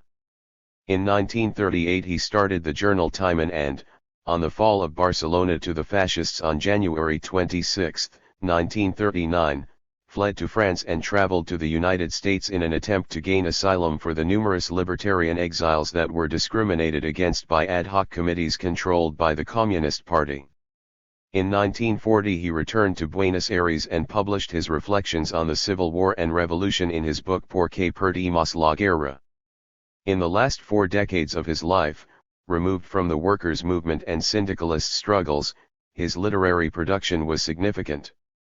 He continued to collaborate with the libertarian press of the country and abroad, wrote substantial works on the contemporary history of Spain, like De Alfonso XIII de Franco and Historia del Movimiento Obrero Español, as well as a history of Argentina titled Historia Argentina in 5 volumes, a Gran Enciclopedia Argentina in 9 volumes, and the Enciclopedia de la Provincia de Santa Fe in 2 volumes. He edited and gave commentary on various classics of the national literature of Argentina. Like Martín Fierro, and near the end of his life published his Memorias. His work as translator was enormous. Among the thinkers he introduced to the Spanish-speaking world were Bakunin, Rocker, Landrer, Nettolo, and Fabri, and other classics of anarchist literature, the work of jurists, sociologists, and philosophers such as von Ehering, von Wies, Jaspers, and more. Surrounded by a small group of loyal friends, even if forgotten by many of his comrades, he died in Barcelona in 1983. Santillan conceived of anarchism as a radical humanism and an ethical movement, the goals of which are justice and liberty. Even if, like Malatesta, he believed that the ideal form of economic organization is communism, he never blindly or dogmatically adhered to that view, and in the last decades of his life came to believe that economic systems are secondary to an anarchism without adjectives. As he aged, his anti-dogmatism grew. Unlike other anarchists and socialists of the early 20th century, Santillan did not attribute a palingenetic character of universal and sudden regeneration to revolution. On the contrary, he held that revolution has neither terms nor timelines, but has instead propositions and ideals.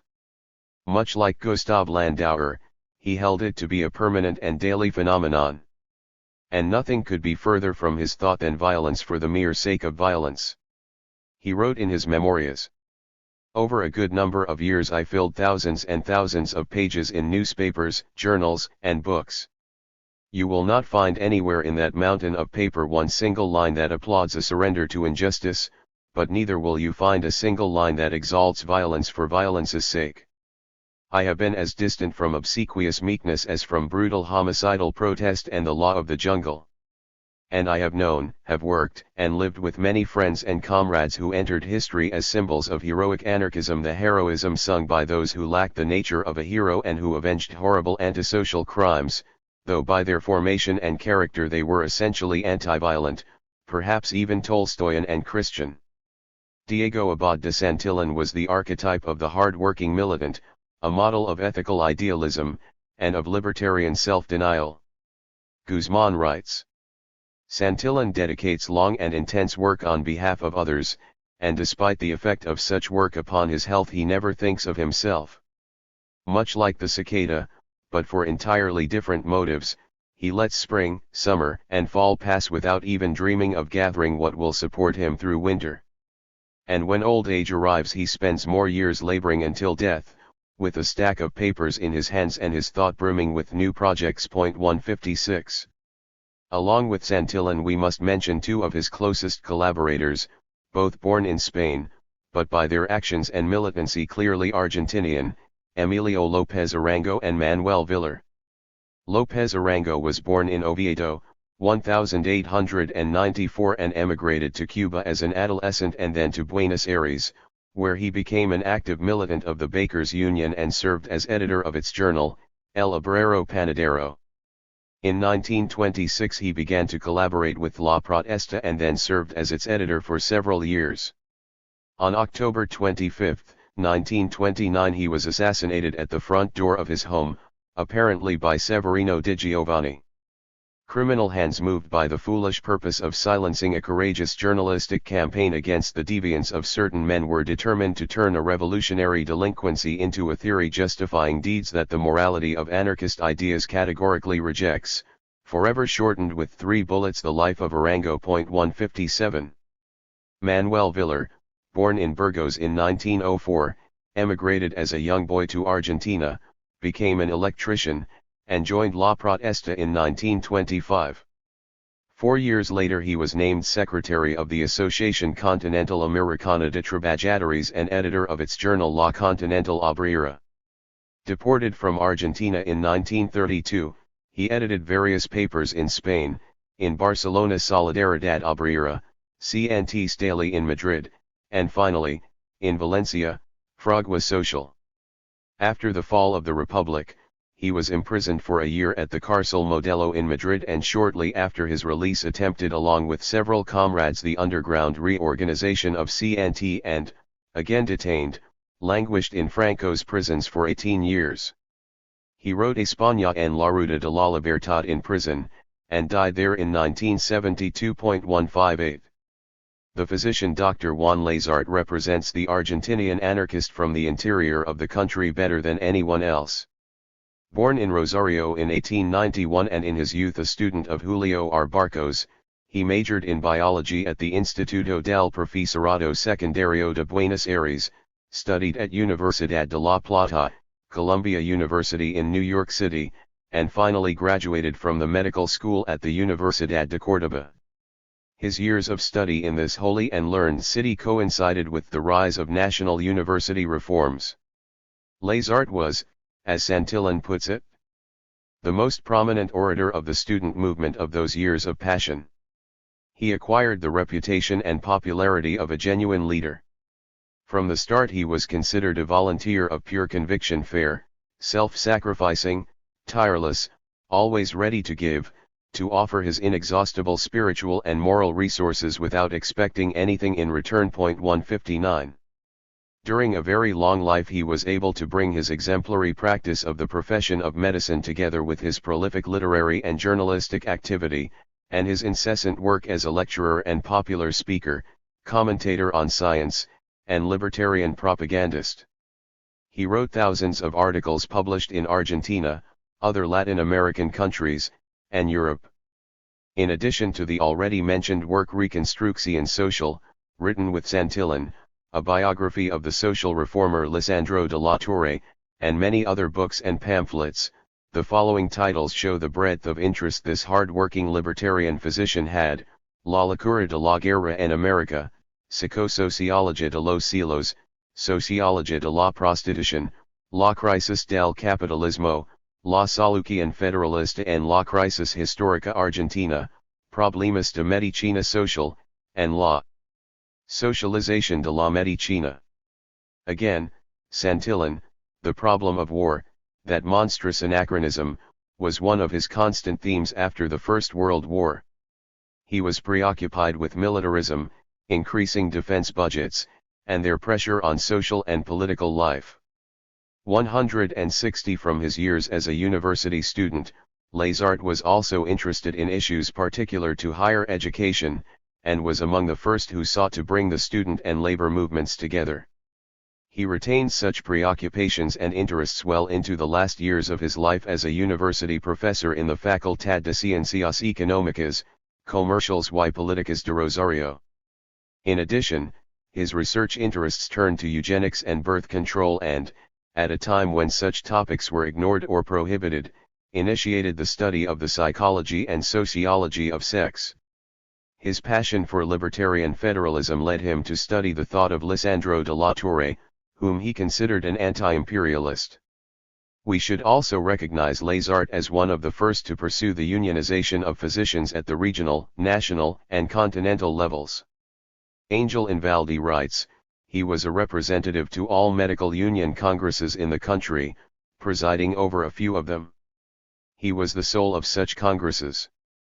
161. He died in June 1963 while caring for a patient in his office. The following epitaph was proposed for him. Amo los versos, la tierra, la libertad fue amigo de las bestias y los libros, supo andar y reír, luchó por la justicia. 162. He loved verses, the land, and liberty, was a friend of animals and books, knew how to relax and laugh, and fought for justice.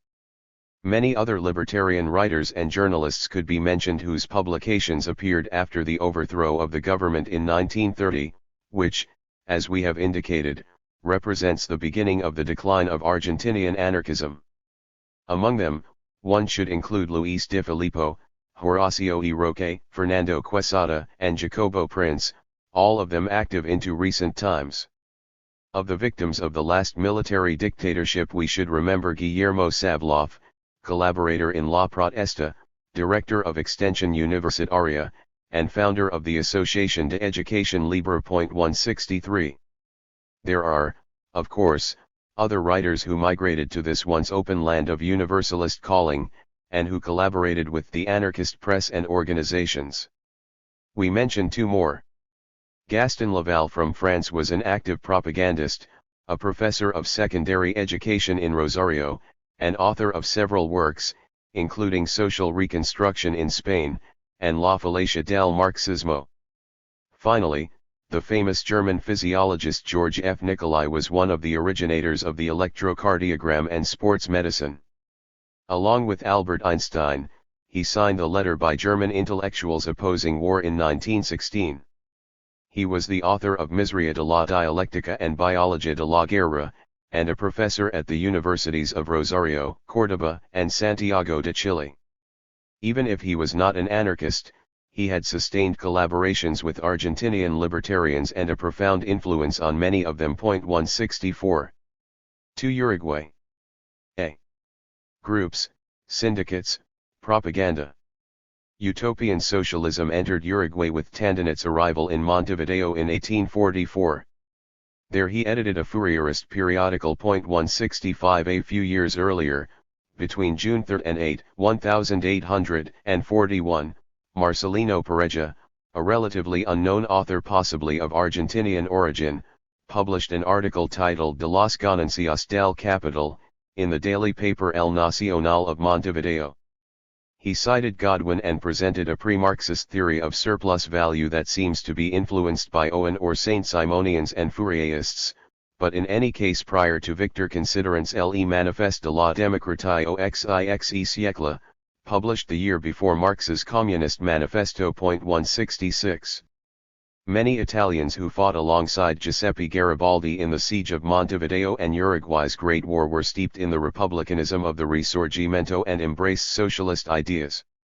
Garibaldi himself referred to socialism as the son of the future. 167. Miguel Cain and Andrés Lamas promoted the ideas of Saint Simon and his school in El Iniciador. 168. In the 1870s a mutualist movement began among artisans and workers of Uruguay, and several mutual aid societies formed.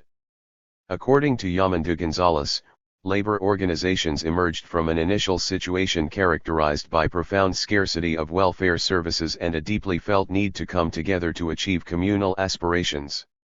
Resistance societies and other groups striving to protect the working class soon enough appeared in the wake of these initial societies of mutual aid. Gonzalez writes, the first associations formed by workers in the 1870s and 1880s were unions, organizations, or other groupings that sought to secure specific workplace demands, for example, on termination and salaries, as well as internationalist associations based on the principles of struggle against exploitation and the advancement of socialism. 169. An Uruguayan section of the Asociación Internacional de Trabajadores was established in 1872. Its incipient activities alarmed the bourgeois press. Francisco Galceran headed the section, located at 216 Florinda Street, today called Florida, in Montevideo. Ideologically, it was federalist and anti-authoritarian, in line with the thinking from Jos de Fonds near the Jura Mountains in Switzerland, and it had close ties not only with the Argentinian section, but also, between 1872 and 1878, with Mexican internationalists. Its first public act was organized in June of 1875 and attended by some 2,000 individuals. A month later, a group affiliated with the Uruguayan section of 8, whose members included Colombia Bass, Domingo Marañón, Pedro Sabater, Esteban Andueza, Juan Zavala, Modesto Gómez, José Vilavoa, and Francisco Galceran, published a manifesto that clearly declared anarchist ideas that were inspired by Bakunin, and called upon the workers of the country to unite under a single organization in preparation for the coming struggle. The present circumstances of the working class, always the victim of hateful privilege, force us to say that it is imperative that as soon as is possible all workers in the country unite and form a single common organization for the defense of their just interests. Listen. We should note that anyone who seeks his own advantage and explains through lovely and well-turned phrases that he holds the key to our emancipation, when the terrible reality of our condition drives us to finally end the many sufferings that oppress us, we recommend the instrument of self-redemption. Why should we deliver ourselves hands and feet tied by the indestructible bond of a blind faith? Who better and of greater faith than ourselves can destroy the criminal exploitation to which we are condemned? So, we ourselves should watch over our interests, and our redemption should be our own work. Capital is entrenched. It is the yoke of the daily oppression of the disinherited classes, the scandalous abuse of the sweat of the working poor. They suffer the consequences of the monopoly of money by those who enrich themselves even at the cost of impoverishing the entire country. In hopes of increasing our strength and keeping informed about all those matters of interest to us as workers, such as the workers' movement throughout the world and what affects the progress we are able to achieve with these aims, we pledge assistance to the local association, Located at 216 Florinda Street, where we can share those ideas that circumstances present to us and tirelessly promote our aspirations. Workers should expect everything from workers. We should not complete this manifesto without shouting from our hearts a great hurrah. Health, Work, and Justice. 170. On May 5, 1878, the Uruguayan section began publication of the newspaper El Internacional. The Federación Regional de la República Oriental del Uruguay, later called the Federación Obrera Regional Uruguaya, had formed 2 years earlier in 1876. In 1882 it published La Revolución Social, in 1884 La Lucha Obrera, and in 1885 La Federación de Trabajadores. Later it published La Emancipación, beginning May 1, 1907, and Solidaridad, from July 15, 1912 until May 1, 1970. Vladimir Muñoz, a meticulous bibliographer and historian of Uruguayan anarchism, gives us the following facts in annotating an essay by Netelo. The weekly La Revolución Social began to appear in Montevideo in 1882. In 1883 a group of anarchists of both sexes celebrated the anniversary of the Paris Commune on March 18 and collected 40 pesos on behalf of libertarian prisoners in Lyon.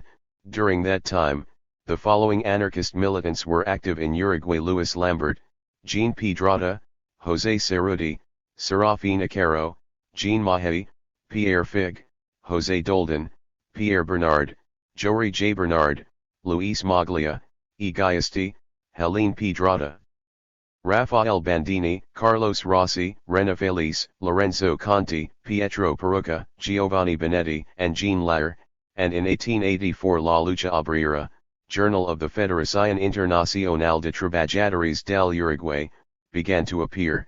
In 1885, Pierre Bernard collected a sum of 120 pesos to aid the already famous libertarian paper La Revolt. That same year the anarcho-collectivist weekly La Federación de Trabajadores appeared in Montevideo. Muñoz also mentions the following libertarians active in Montevideo in 1887, E. Intrazi, V. Costamali, D. Ciccarelli, C. Duchenai, V. Febo, P. Lombardi, B. Gallo, M. Fautu, C. Lonk, and, above all, the already mentioned Pierre Bernard. At the Sunday fair held at the corner of Arapa Street and 18 de Julio, Clavieri owned a bookstore in which he sold La Revolt, and Bernard and Maglia provided home delivery. Among the new libertarians who were active in 1888, Muñoz mentions the following: C. Lomoy, Washington Marzurati, who would later work on behalf of anarchist ideas in Chile; J. Garriga, J. Arno, E. Lavandera, J. P. Arnauti, J. L. E. Cabas, E. Spietz, J. Cortade, E. Barrier, H. Ferry, J. M. Picantet, P. Antonian, and J. M. Fortesini. In that same year 150 pesos were collected to aid propaganda in France, and a group called Grupo Anarquista Compuesto de Obreros de Diferentes Idiomas formed in Montevideo, issued a declaration addressed to anarchist groups in the 5 regions of the world. According to Muñoz, from 1889 on, the militancy of new anarchists is noteworthy. It includes the activities of Bruschetti, J. Dumas, Theodore Fornes, I. Echegoyen, Celestin, and Z. Vigliano. In 1890 P. Amilcar edited the libertarian journal La Voz del Trabajador. In 1891 Pierre Bernard died. On February 13 La Revolt said of his funeral, "Last month, one of our oldest comrades, Pierre Bernard, was buried in Montevideo." More than 200 people attended the burial. Police prohibited funeral prayers. A black and red flag preceded the procession. It was a major event for Montevideo. Between 1890 and 1904, a number of publications came to light: El Derecho a la Vida, La Aurora Anarquista, La Verdad, El Amigo del Pueblo, Tribuna Libertaria, La Rebelión, Futuro, Primero de Mayo, La Idea Libre, El Obrero, and others. Il Socialista was published in Italian. 171 Also published during this period were doctrinal pamphlets and propaganda, such as A los Jóvenes by Kropotkin and La Mujer en la Lucha anti la Naturaleza by R. Carrera and P. Taboada. 172 In the years following 1904 newspaper publications were equally abundant, though short-lived. Among them were, El Libertario, En Marca, La Acción Obrera, Adelante, El Circo, La Nueva Senda, Ideas, Tiempos Nuevos, Guerra Social, Crónica Subversivas y Germinal, edited in Salto. La Giustizia was published in Italian.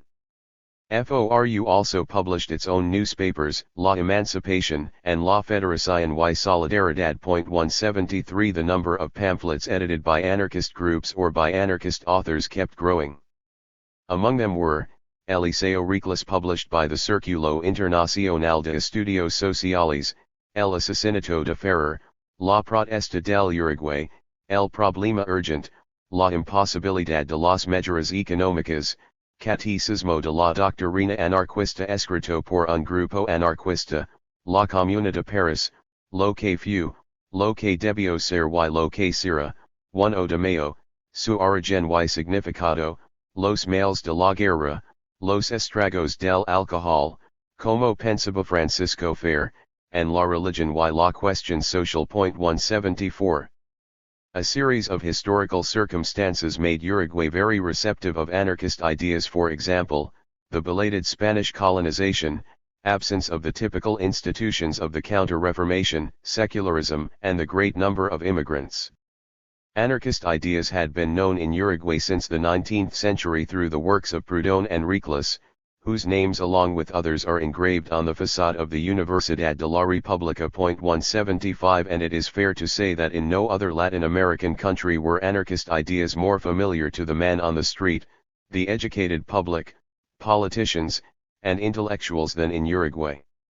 According to official statistics, in 1911 there were 117,000 industrial workers in Uruguay. Of those, 90,000 were affiliated with FORU. They were members of the Federación de Obreros del Puerto de Montevideo, the Federación de Obreros de la Construcción, the Federación de Picaderos, the Sociedad de Obreros del Cerro, the Federación Metalúrgica, the Federación de Ferroviarias, the Federación Local de Salto, and many other resistance societies. At the time, FORU was a true central union of workers, not by government decree or fascistic collusion, but by the will of the working class. 176. After the Russian Revolution, interference by Bolsheviks among workers, encouraged by the apparatus of the recently founded Communist Party, tended to divide the workers' movement and decrease the strength of FORU. But FORU remained the dominant organization among the Uruguayan proletariat well into the 1920s and early 1930s. According to Carlos Rama's Historia Ilustrada de la Civilización Uruguaya, as cited by Rira Diaz, in 1919 there were 38 unions and federations in Montevideo and 11 in the interior of the country. 10 years later, however, there was only one truly active and well-organized union, the Sindicato Único del Automóvil. The old militants had gone over to the Unión Sindical Uruguaya, the equivalent to the Unión Sindical de Argentina or the Bloque de Unidad Obrera, which was used by the Bolsheviks to cripple workers' unity in Uruguay. In spite of this, libertarian groups and newspapers were still numerous and active into the 1930s. The number of newspapers in this period kept increasing and subscriptions were renewed year after year, giving rise to new titles and frequently to new themes and tendencies. Between 1916 and 1926 El Hombre, a newspaper with strong individualistic tendencies, was published in Montevideo. Between 1921 and 1925, La Tierra, directed specifically at workers in the interior, was published in El Salto. From 1915 to 1927, La Batalla, for a while a proponent of anarcho-Bolshevism, was available in Montevideo. That city was home to several papers. Trabajo was first published from August 1921 to July 1922 and later from November 1922 to the end of 1923. El Hasha appeared between December 1923 and early 1924. Ideas y Estudios published 8 issues in 1921, La Ruta and Tribuna Libertaria were also published the same year, El Sembrador in 1924, El Esfuerzo in 1926, and the journal Ahora premiered in Montevideo in 1924. In Cerro, Luz y Vida appeared in 1927. A number of unions oriented towards anarcho-syndicalism published their own newspapers.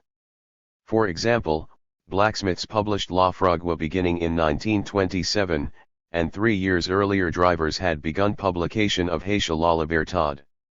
5 issues of the bilingual Voluntad Volanta appeared in 1927. But the anarchist press in Uruguay lacked a daily publication like Argentina's La Protesta, and the movement was not able to crystallize propaganda in regular publications of long duration. 177. During the 1930s and 1940s the activities of anarchist groups in Uruguay did not significantly diminish, even though they had to compete among workers and students with a small but highly disciplined communist party that had appeared in the 1920s with the ambiguous slogan, "All power to the Soviets." An important achievement in the history of the movement in the Oriental Republic was the founding of the Federación Anarquista Uruguaya in 1956. Its journal Lucha Libertaria took the place of Voluntad. 178 FA had a relatively important influence in a number of workers' unions that were at the margins of FORU, and came to dominate ideologically various university student groups. In the 1960s, uncritical support of the Cuban Revolution by the majority of FA's members led to a split, from which the Acción Libertaria Uruguaya emerged with the participation of several of the most prestigious local anarchists. FA was declared an illegal organization in 1968 and later, after 1972, was fiercely persecuted by a military dictatorship that imprisoned, tortured, and murdered many of its militants. Rebuilt in 1986, it put forth a declaration of principles and a program of action for the period of transition to representative democracy. At the same time, FORU ceased to exist as a workers' federation. The syndicalist struggle, picked up by 2 unions acting in concert, Plenario Intersindical de Trabajadores and Convención Nacional Trabajadores, is not, however, alien to today's Uruguayan anarchists, many of which promote their ideas in various unions and sometimes achieve prominent roles in them. B. Writers, journalists, activists. The most important literary figure in Uruguayan anarchism is Florencio Sanchez, whose obra is also the best example of the dramaturgical work from the Rio de la Plata region in the late 19th and early 20th centuries. He was born in Montevideo in 1875, the same year that El Internacional, the first anarchist newspaper in Uruguay, appeared. Sanchez began to write in 1890 for the white newspaper La Voz del Pueblo in Minas, and the following year published his first play, Los Soplados. On the suggestion of Juan Vucedic, inventor of the system of dactyloscopy that takes his name, Sanchez migrated to Argentina and worked in the newly established city of La Plata in 1892. After his return to Montevideo in 1893 he collaborated in El Siglo and La Razón, and published several stories under the pseudonym of Ovidio Paredes. The year 1897 proved decisive for Florencio Sanchez's ideological evolution. The legendary nationalist Caudillo Aparicio Saravia once again took arms against the government, and Florencio, white by pedigree more than by political conviction, joined the militia. The direct contact with rebel leaders came to disillusion him in the cause. He fled to Brazil where he had occasion to meet Francisco Pereira, the bloodthirsty Caudillo from the Rio Grande do Sul region. Once back in Montevideo he wished to forget all traditional political parties and drew close to the anarchists of the recently founded Centro Internacional de Estudios Sociales. There he premiered Puertas Adentro, a dramatic skit in one act. 179 Although to earn a livelihood he edited the white newspaper El Telefono in Mercedes, Uruguay, and later worked for La República in Rosario, Argentina as assistant editor. It is fair to say that in the last years of the 19th century he was already firmly convinced of the libertarian cause. According to Anderson Imbert, by then Sanchez was organizing unions in Rosario, frequenting the Casa del Pueblo, and assisting in meetings of anarchist resistance societies. 180 He began to collaborate with Alberto Giraldo's El Sol, gave lectures at the Centro Internacional de Montevideo, and in a contest organized by that centro presented a dramatic skit titled Ladrones, which served as the basis for his famous piece, Canalita. In addition to his dramatic works, in 1899 he was a drama critic for El País of Buenos Aires, and the following year published in El Sol his Cartas de un Flojo, later collected in a single volume. For a brief period of time he collaborated in the recently founded anarchist daily El Trabajo in Montevideo. Later, in Rosario, while again editing La República to make ends meet, he actively participated in workers' gatherings and meetings, particularly those at the Casa del Pueblo in Santa Fe. 181 In Rosario he founded the newspaper La Época, in which he published La Gente Honesta, under the pseudonym Luciano Stein, a farce of local customs censored by the regional authorities. Sanchez's play in 3 acts, Mi Hijo el Doctor, was premiered in the Teatro de la Comedia de Buenos Aires on August 13, 1903. It was one of the greatest triumphs of his career, and a few months later it was performed in Italian, translated by V. de Napoli Vita. The following year was one of the most productive periods of his dramatic work. 4 of his most famous pieces were staged in Buenos Aires, Canalita, Las Cédulas de San Juan, La Gente Pobre, and La Gringa. In 1905 the plays Barranca Abajo and Los Muertos, the farce Mano Santa, and the dramatic comedy En Familia premiered in Buenos Aires. Other works premiered in that city were, in 1906, his Zarzuela El Conventilo, the farce El Desalojo, and the comedy El Pasado, in 1907 the farce Los Kurdash, and then an arrangement of 3 skits, Gente Honesta, La Tigra, and Moneda Falsa, as well as the Zarzuela, El Cacique Peculio, finally the dramatic comedy Nuestros Hijos.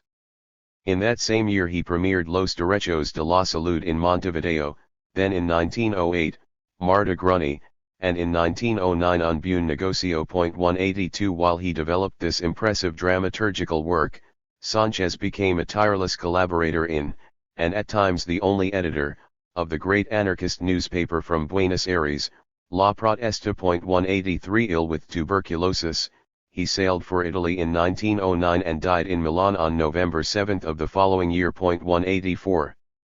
No critic or scholar who has taken a close look at Florencio Sanchez's work has failed to remark on the deep sympathy he shows for the people, and especially for the dispossessed. But as Muñoz rightly observes, most of them treat Sanchez's libertarian ideas at best only marginally and hardly seriously. They are determined to turn him into an authoritarian. 185 W. Regla, an Uruguayan critic, writes, his activity and behavior with the so-called active militancy was always vague, and we dare to say that it was of a sentimental rather than doctrinaire nature. 186 Claims like that ignore his committed, rigorous participation in anarchist and workers' meetings, his energetic labor as editor of La Protesta in some of its most difficult moments, and the many articles he wrote for other anarchist publications, like Giraldo's El Sol and El Trabajo.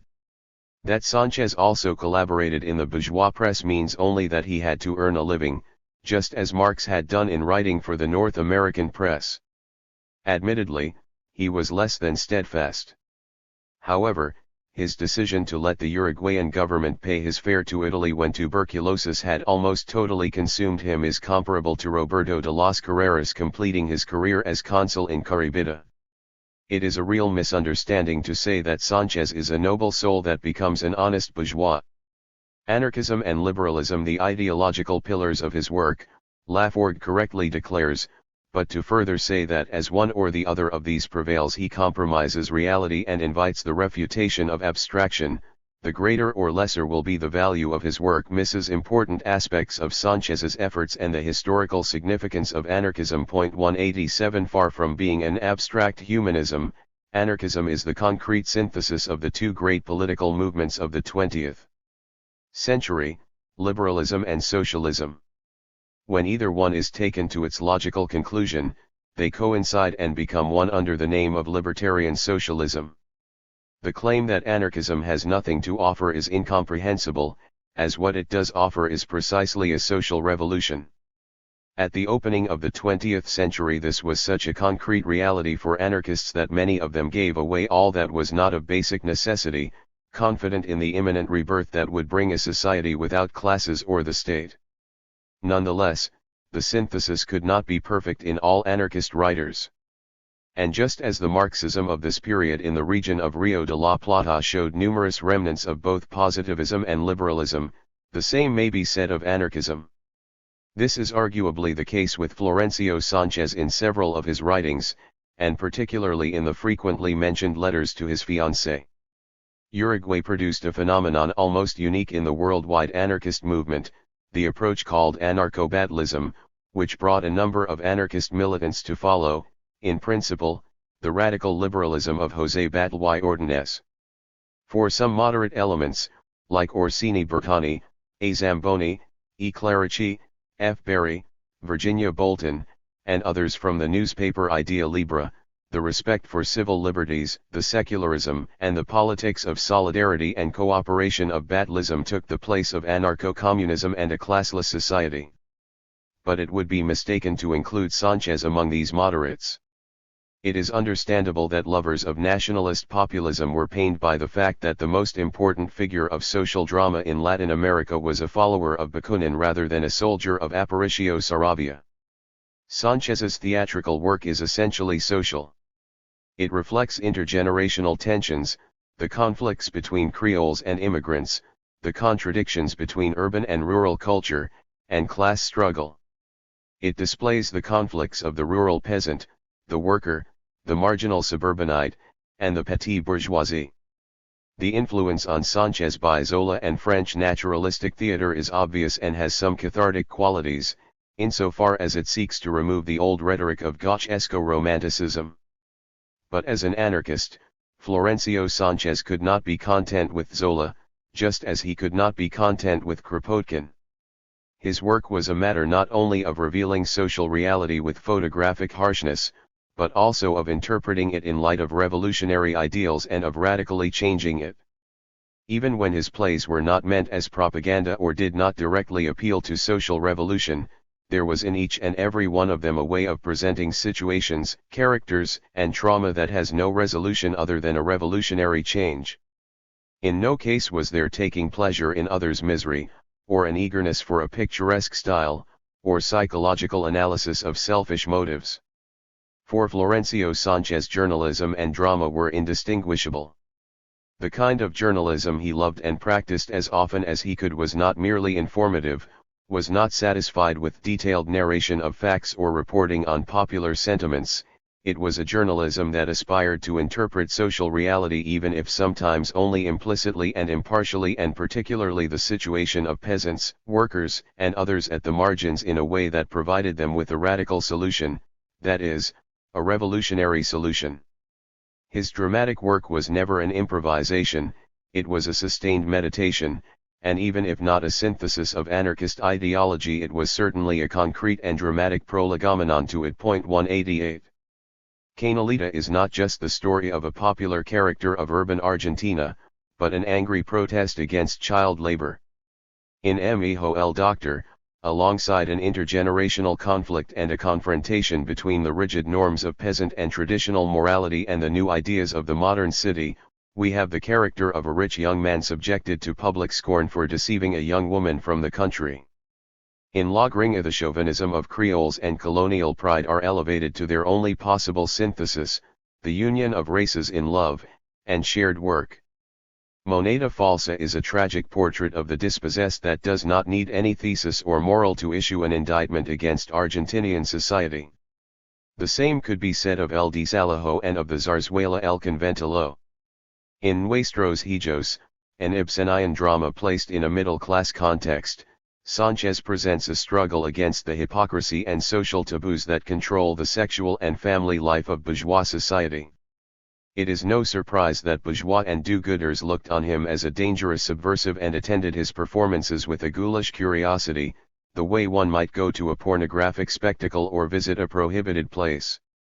Agustin del Saz writes, Sanchez was an anarchist who sought to destroy law and social order in his theatrical work. One approached it with morbid curiosity, as if one went to see the social bowels of the world.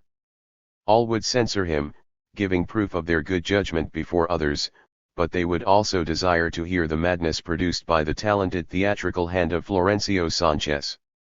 And to that unhealthy curiosity we must add the attitude of snobs, who are always wishing to be included in whatever is considered most sophisticated.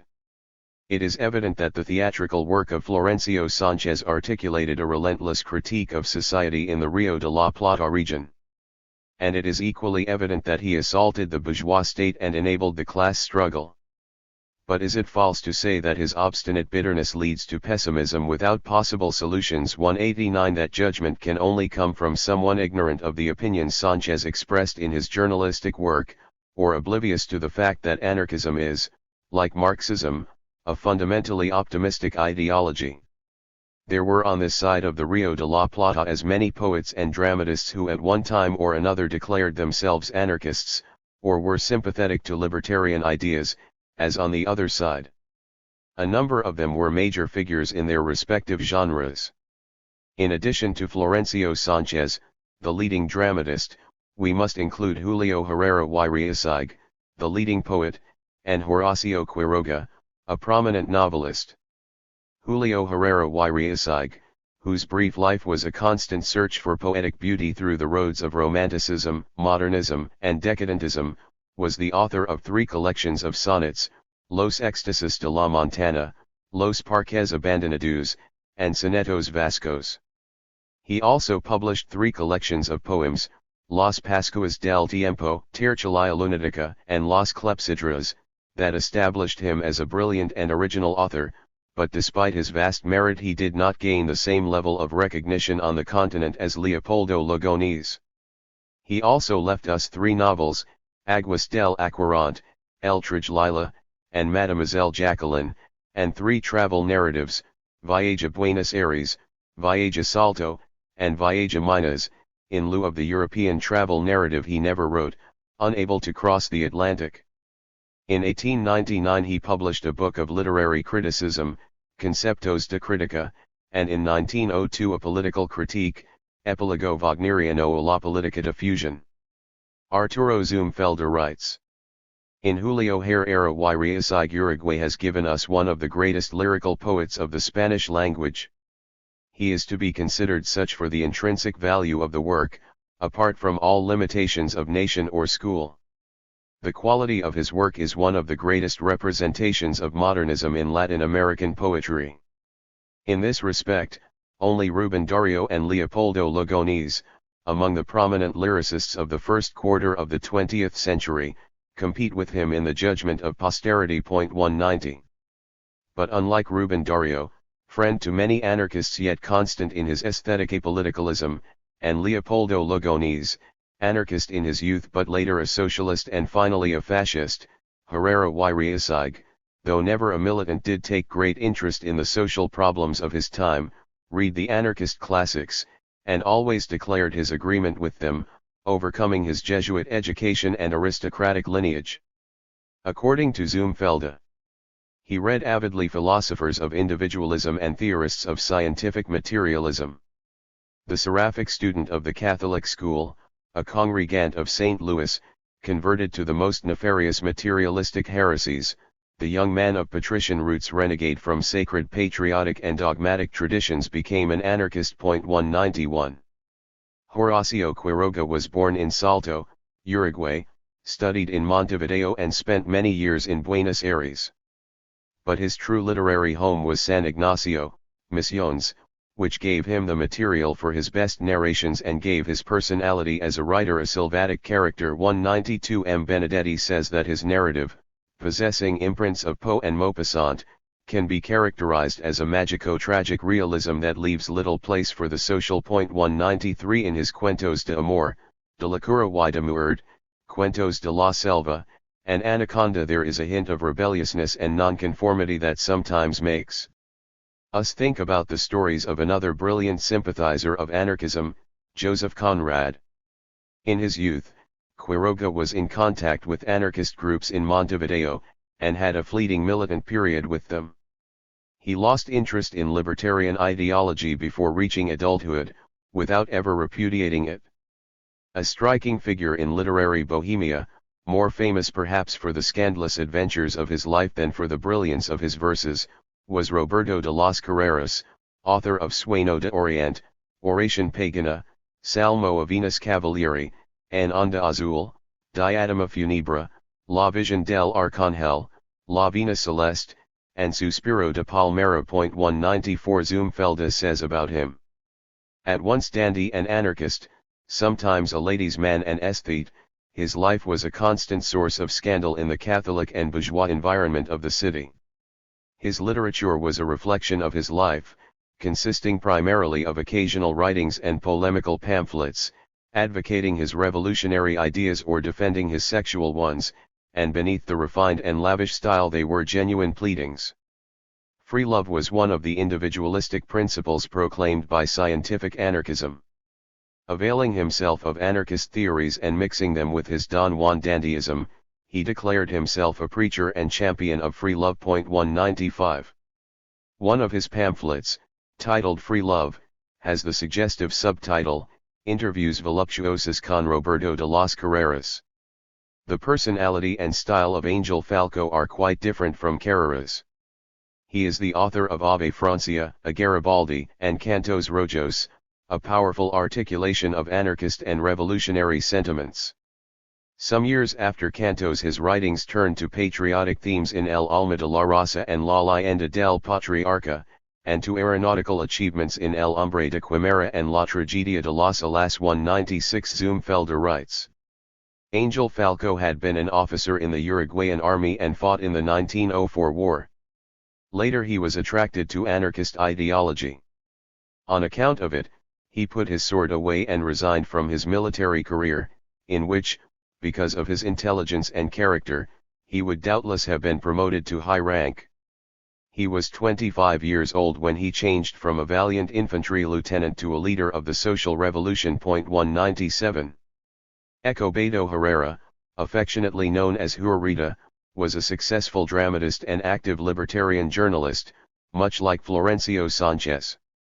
His publications before 1911 include several one-act plays, such as De Malalaya, El Pan Nuestro, and the celebrated farce El Caballero del Comisario. In 1910 he premiered his play El Estanque in the Teatro Coliseo in Florida Street, and in 1911 La Moral de Miziapaca in Melo. But the work that brought him the greatest fame was El Leonciego, concerned with the conflict between rural and urban life, which premiered in 1911 in the Teatro Cibeles in Montevideo. 198 Whoever sees or reads this play will know Uruguay better than from any map, González Pacheco wrote of it. 199 Herrera also collaborated in the anarchist press in Uruguay and Brazil, particularly in A Lanterna in Sao Paulo and A Folha do Pavo in Santos, and with Su Majestad Alhambra he helped to develop the social novel. Edmundo Bianchi was another dramatist and journalist who in his youth joined the libertarian cause. In 1910 he premiered his work La Quiebra, dealing with social conflict, at the Teatro Solis in Montevideo. His second work, Orgullo de Pobre, is a faithful expression of the revolutionary ideas endorsed by the youth of Montevideo in the 1910s 200. In 1913 he presented in the Teatro Nuevo of Buenos Aires another work with a social theme, Perdidos en la Luz. According to Zumfelda, Edmundo Bianchi was poet and valiant anarchist in his youth, editor of Futuro, a journal of revolutionary ideology, and distinguished speaker from Polo Bamba. Later in life he turned almost exclusively to theater, producing excellent drama ranging from very serious topics to light humanism taken from everyday life. 201. The following personal memory by Juanaruoco Bula illustrates the cultural setting of anarchism in Montevideo in the early 1900s. After meetings and lectures we would gather in a well-known café at the Plaza Independencia called El Polo Bamba. A great number of comrades would take seats and around the tables were individuals of great intellectual and ideological power, such as Leoncio Lasso de la Vega, Florencio Sanchez, Hurrita, ACHA, and many others. Their ideas developed that would find their way into publications and manifestos. As social problems were discussed, our concepts became clearer. And there were also genuine moments of camaraderie and affection. Almost on a daily basis, new strategies were developed in the Centro Internacional, which was a very large venue with more than adequate space and private meeting rooms. Sometimes called the Casa de los Anarquistas, it was located at the very heart of the city, at the juncture of Rio Negro and Maldonado streets. Many important figures in the anarchist movement in Argentina and Uruguay would sooner or later meet there. The Federación Obrera Regional Uruguaya, by 1909 already well organized, would hold its meetings in the Centro Internacional, and in that same place we would meet workers, anarchists, and intellectuals. 202. We cannot fail to mention several other Uruguayan militants who gave life and prestige to anarchist ideas: Alberto Moreno Gan, a sculptor and the recipient of the Gran Premio Salón Nacional in 1952, José B. Gamencero, neurologist, researcher, and educator, vice president of the Confederación Médica Panamericana, Pedro Tufaro, executed by communists during the Spanish Civil War for his membership in the Confederación Nacional del Trabajo, Juan Diego Sanz, chairman of the Sindicato de Artes Gráficas, Roberto E. Fraiano, graphic artist and journalist, Roberto Codolo, founder of the journal Esfuerzo, and in Spain the editor of the publishing house Tierra y Libertad, Salvador Fernández Correa, educator and poet, Mario Rodriguez, selfless physician in rural areas, Carlos Maria Fozalba, physician, university professor, editor of El Estudiante Libre and of Acción Sindical, journal of the Sindicato Médico, and active collaborator in the libertarian press, Enrique Villavaca of Paysandú, Aquiles Tetamanti of Salto, El Bolita, translator of English and Italian works, Rubens Barcos, founding member of FA and Secretary General of the Canalitas Union, Jorge Arandoni, Cherami Sist, director of the Escuela de Bellas Artes, and FA militant, and Alfredo Arandoni, sociologist, university professor in Montevideo, and editor of the journal Utopia. Finally, we must mention Carlos Rama, historian and sociologist, university professor in Montevideo, Santiago de Chile, and Barcelona. Among his publications are the following books: Historia Social del Pueblo Uruguayo, La Ideología Fascista, Las Ideas y Movimientos Socialistas en el Siglo XIX, and Las Relaciones Culturales de España y America. Rama died in 1982 while exiled in Spain. Although Rama was open to all ideas from the Uruguayan left and was at one time a candidate for senator representing a coalition of leftist parties and groups, he was fundamentally a libertarian socialist and maintained an affiliation with FA and other anarchist associations. In all of his sociological and historical writings, a libertarian conception of Uruguayan and Latin American reality is clearly present. Like many of his generation, Rama was deeply influenced by the Spanish Civil War. His brother, Ángel, writes, "I know that much of the hostility Carlos felt towards a few intellectuals of his generation was due to their siding at that historic moment with the fascists. The Spanish Civil War was his war, his hope, his political and social dream. I do not know whether he discovered anarchism then or at some earlier time. But it was the colors of FAI and the Durruti battalions that came to our home, to the great surprise of our parents, particularly my mother, who was a devout Catholic. 203. One of the most important communitarian experiments in the history of anarchism in Latin America was founded in the 1950s in Montevideo, the Comunidad del Sur. The community was self-managed and consisted of couples living, working, eating, and educating the children together. After some 20 years in Montevideo, the military dictatorship forced its dissolution. In exile, its members tried several times to reorganize, first in Peru and later in Spain, finally succeeding in Sweden. There it continues to this day and publishes a highly prestigious journal with an international circulation appropriately titled Comunidad. It was in the 1850s that European anarchist writers first began to arrive in Uruguay. In 1851 the French botanist José Escobedo Guibert, a friend and collaborator of Proudhon, arrived in Montevideo. Exiled due to the failure of the revolution of 1848, he dedicated his life to scientific investigations of the Uruguayan flora. His pioneering work was published in the volume titled Annumeratio Plantarum Spont Nascentium Agro Montevidense.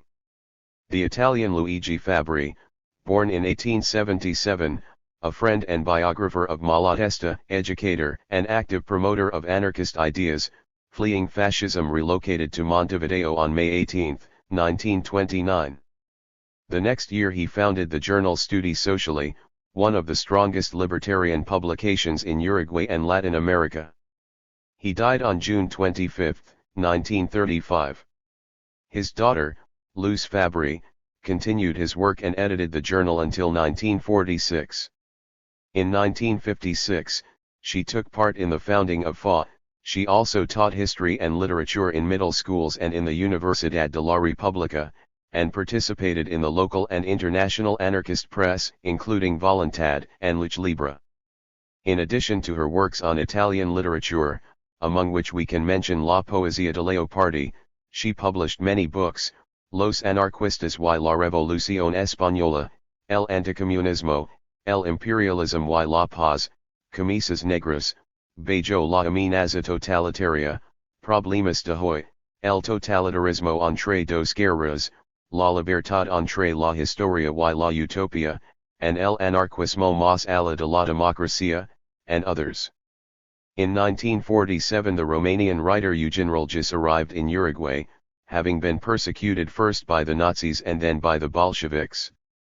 Rulgis was a defender of humanitarianism, an active promoter of pacifism in Europe, a friend of Romain Rolland, Albert Einstein, and George F. Nicolai, and the author of many essays, novels, biographies, poems, and travel chronicles, among which we list the following: Corazones y Motors, La Cura y Siete Antifabulas, El Triunfo del No Ser, Myron el Sordo, Doce Capitals, Peregrinaciones Europeas, Diario de Otoño, La Columna entre Ruinas, Stefan Zweig, Cazador de Almas, Perspectivas Culturales de América Latina, Albores de Libertad, El Hombre Libre Frente a la Barbarie Totalitaria, La Paz del Hombre, El Humanitarismo, ¿Qué es el Humanitarismo?, Historia Sexual de la Humanidad, and Profetas y Poetas. 204 Rulgis was no militant anarchist, but he was close to libertarian positions on many issues.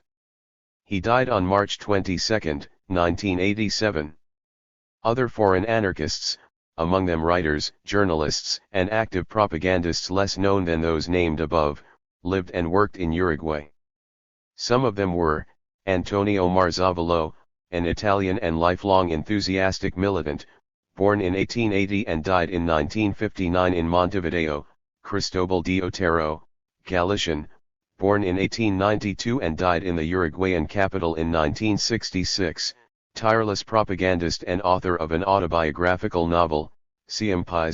Maria Caleza, Argentinian, orator and indefatigable activist, of whom Arturo Carril in his book Crónica de una Ciudad y su Musa wrote, when she rises to the platform she does so surrounded by her partner and sons, all of them with mythological names: Aurora, Themis, Venus, Hebe, Spartacus, Ricardo Carril, Galician, whose brief and passionate life is recounted by Armonia Summers in Las Mascaras de la Mandragora and J.C. Welker Bugalo in Maquinas; Manuel Dominguez Santamaria, also Galician, director of the Teatro del Pueblo in Montevideo; and Laureano Riera Diaz, founding member of FA, one of the promoters of the manufacturing cooperative IFCSA, and author of Memorias de un Locator Social. 3. Paraguay. Anarchist activity first appeared in this most remote and isolated of all Latin American countries in the last decade of the 19th century. In 1892 a group called Los Hijos del Chaco published a manifesto that quickly attracted the repressive vigilance of the government and, according to Netalo, appears to be the first libertarian document in that country. In that same year several unions were organized, among them the Carpenters' Union, which would become the backbone of the anarcho-syndicalist movement there too. Pietro Gori drafted the constitution for the Masons' Union in 1900. and in 1906 in Asunción, El Déspota appeared, the official publication of the Federación Obrera Regional Paraguaya, an anarcho-syndicalist federation formed with FORA's moral support. In subsequent years several libertarian newspapers appeared, such as La Rebelión, La Tribuna, and Hacia el Futuro. Publication of Renovation began in 1920 and ceased in 1926. A number of doctrinal and propaganda pamphlets were published by the group El Combate, and FORP published Rafael Barrett's La Huelga. Anarchist activity continued throughout 1930s. An important and little-known event in the history of Paraguay is the proclamation of the Commune in Encarnación by an anarchist group in 1931. On February 20 of that year a group of workers and students led by Obdulio Barth took control of the city of Encarnación with the goal of establishing a libertarian commune, part of a plan to spark a socialist and libertarian revolution in Paraguay. 3 Among the libertarian militants participating in the takeover were Cantalicio Araquiju, Ramon Duran, Ciriaco Duarte, Juan Verdi, J. P. Cuellar, L. Nabolet, M. Caner, and V. Canaves. Gabriel Casaxia, the Paraguayan writer, alludes to this event in his novel Los Herederos. The struggle for the 8-hour day began in the 1890s, with anarchists active in various unions. Salinas writes. The first strikes occurred in 1889. On March 1 of that year railroad workers called a strike that foreshadowed important events. Other trade unions followed, like the carpenters, which had already distinguished itself as one of the principal advocates of anarchist ideology and which in September 1901, after a week-long strike, achieved the 8-hour workday. On the basis of these events, the emergence of anarcho-syndicalism shook the entire country. 4. In the manifesto by Los Hijos del Chaco referred to above and published in the May 21, 1892 issue of La Democracia, Paraguayan anarchists define their ideology and goals thus. We are communist anarchists and as such we seek the complete emancipation of the proletariat. As we fight to abolish the unjust exploitation of man by man we dedicate all of our moral and physical strength to overturn all tyrannies, to establish genuine liberty, equality, and fraternity in the human family. We seek to transform private property into a common good. We seek to do so because individual property is the basic cause of all the evils that afflict us. It is on that basis that the dregs of humanity, government, clerics, lawyers, militaries, entrepreneurs maintain themselves in power, live as parasites, and the continued enjoyment of their plunder finances large armies with the products of our labor. As is evident from the above, anarchist ideas that were first planted by Spanish and Argentinian immigrants had blossomed by the end of the 19th century. Then a very important step forward was taken when, under the influence of anarcho-syndicalism, the first Workers' Federation was formed. That took place on April 22, 1906 with the formation of FORP. 5 At first, it was joined by only 3 unions: illustrators, carpenters, and drivers, but later the numbers increased. Among its founders were M. Amarilla, J. Serrano, J. Casiolo, G. Recalda, and L. Castellani. 6 Its programmatic ideas were similar to FORA's. Rafael Barrett's arrival was the major ideological and cultural event for Paraguayan anarchism. His journal Germinal, along with El Déspota, was the most important expression of the libertarian and workers' movement at the time. For the Paraguayan proletarian and peasant, his work had an unequaled significance. Hence we offer some brief remarks on the work and life of this great Spanish writer, who was bound to this region of Latin America by his generosity of spirit and libertarian passion. As Roa Bastos writes, Barrett was the discoverer of Paraguayan social reality. 7.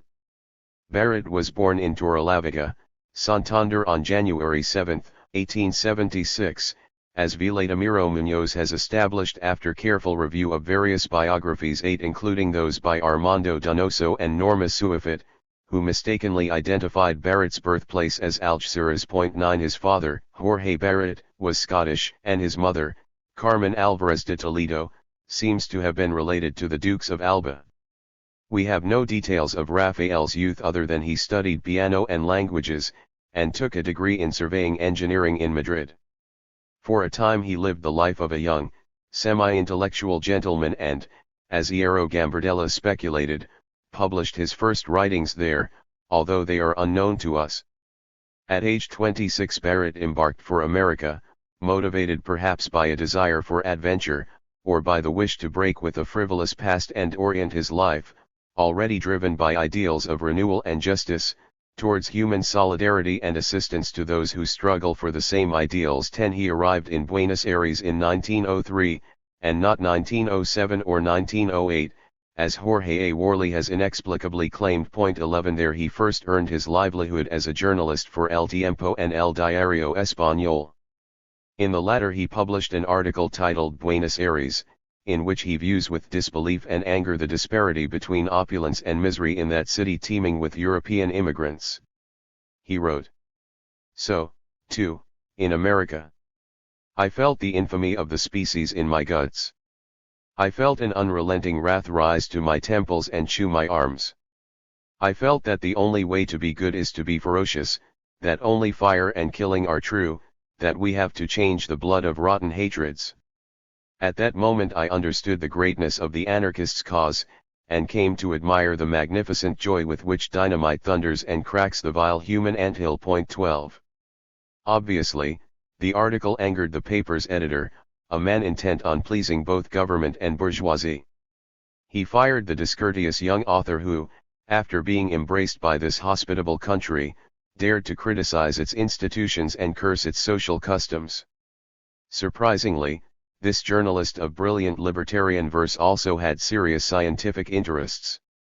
In that same year of 1903, he joined a group of engineers and university professors in forming the Union Matematica Argentina. 13 On October 6 he wrote to Henry Poincaré, sending him several mathematical formulas that, according to the engineer E. Garcia de Zuniga, show the disciplined study and patient tenacity of their author. 14 Barrett left for Paraguay in 1904, as a correspondent for Dr. Vega Belgrano's daily El Tiempo. He had no idea that Paraguay would be his defining land, the setting for his most difficult fights, and the principal theme of his passionate writings. In that same year liberals replaced conservatives in government. Barrett, friend of Benigno Ferreira, who led the liberal revolution of 1904, took part in it and later was appointed director of the Department of Engineers of the Republic and secretary of the National Agency for the Management of Railroads. At the same time, he collaborated with the Asunción newspapers La Tarde and Los Sucesos. 15 However, his growing awareness of the social reality of the country, his direct personal experience of the exploitation of workers and peasants, and his witness of bureaucratic corruption forced him to resign from all government employment and convinced him that removing conservatives and substituting them with liberals was not enough to bring change to Paraguay or the world. In 1906 Rafael Barrett married Francisca López Mays, who came from a very traditional Paraguayan family and was a relative of Father Mays and Marshal Solano López.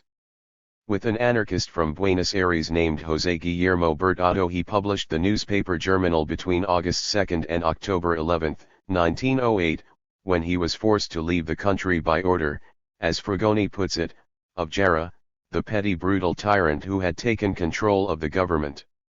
He arrived in Corumba, Brazil, and a few days later, on November 5, headed for Montevideo, where literary friends and libertarian comrades warmly received him.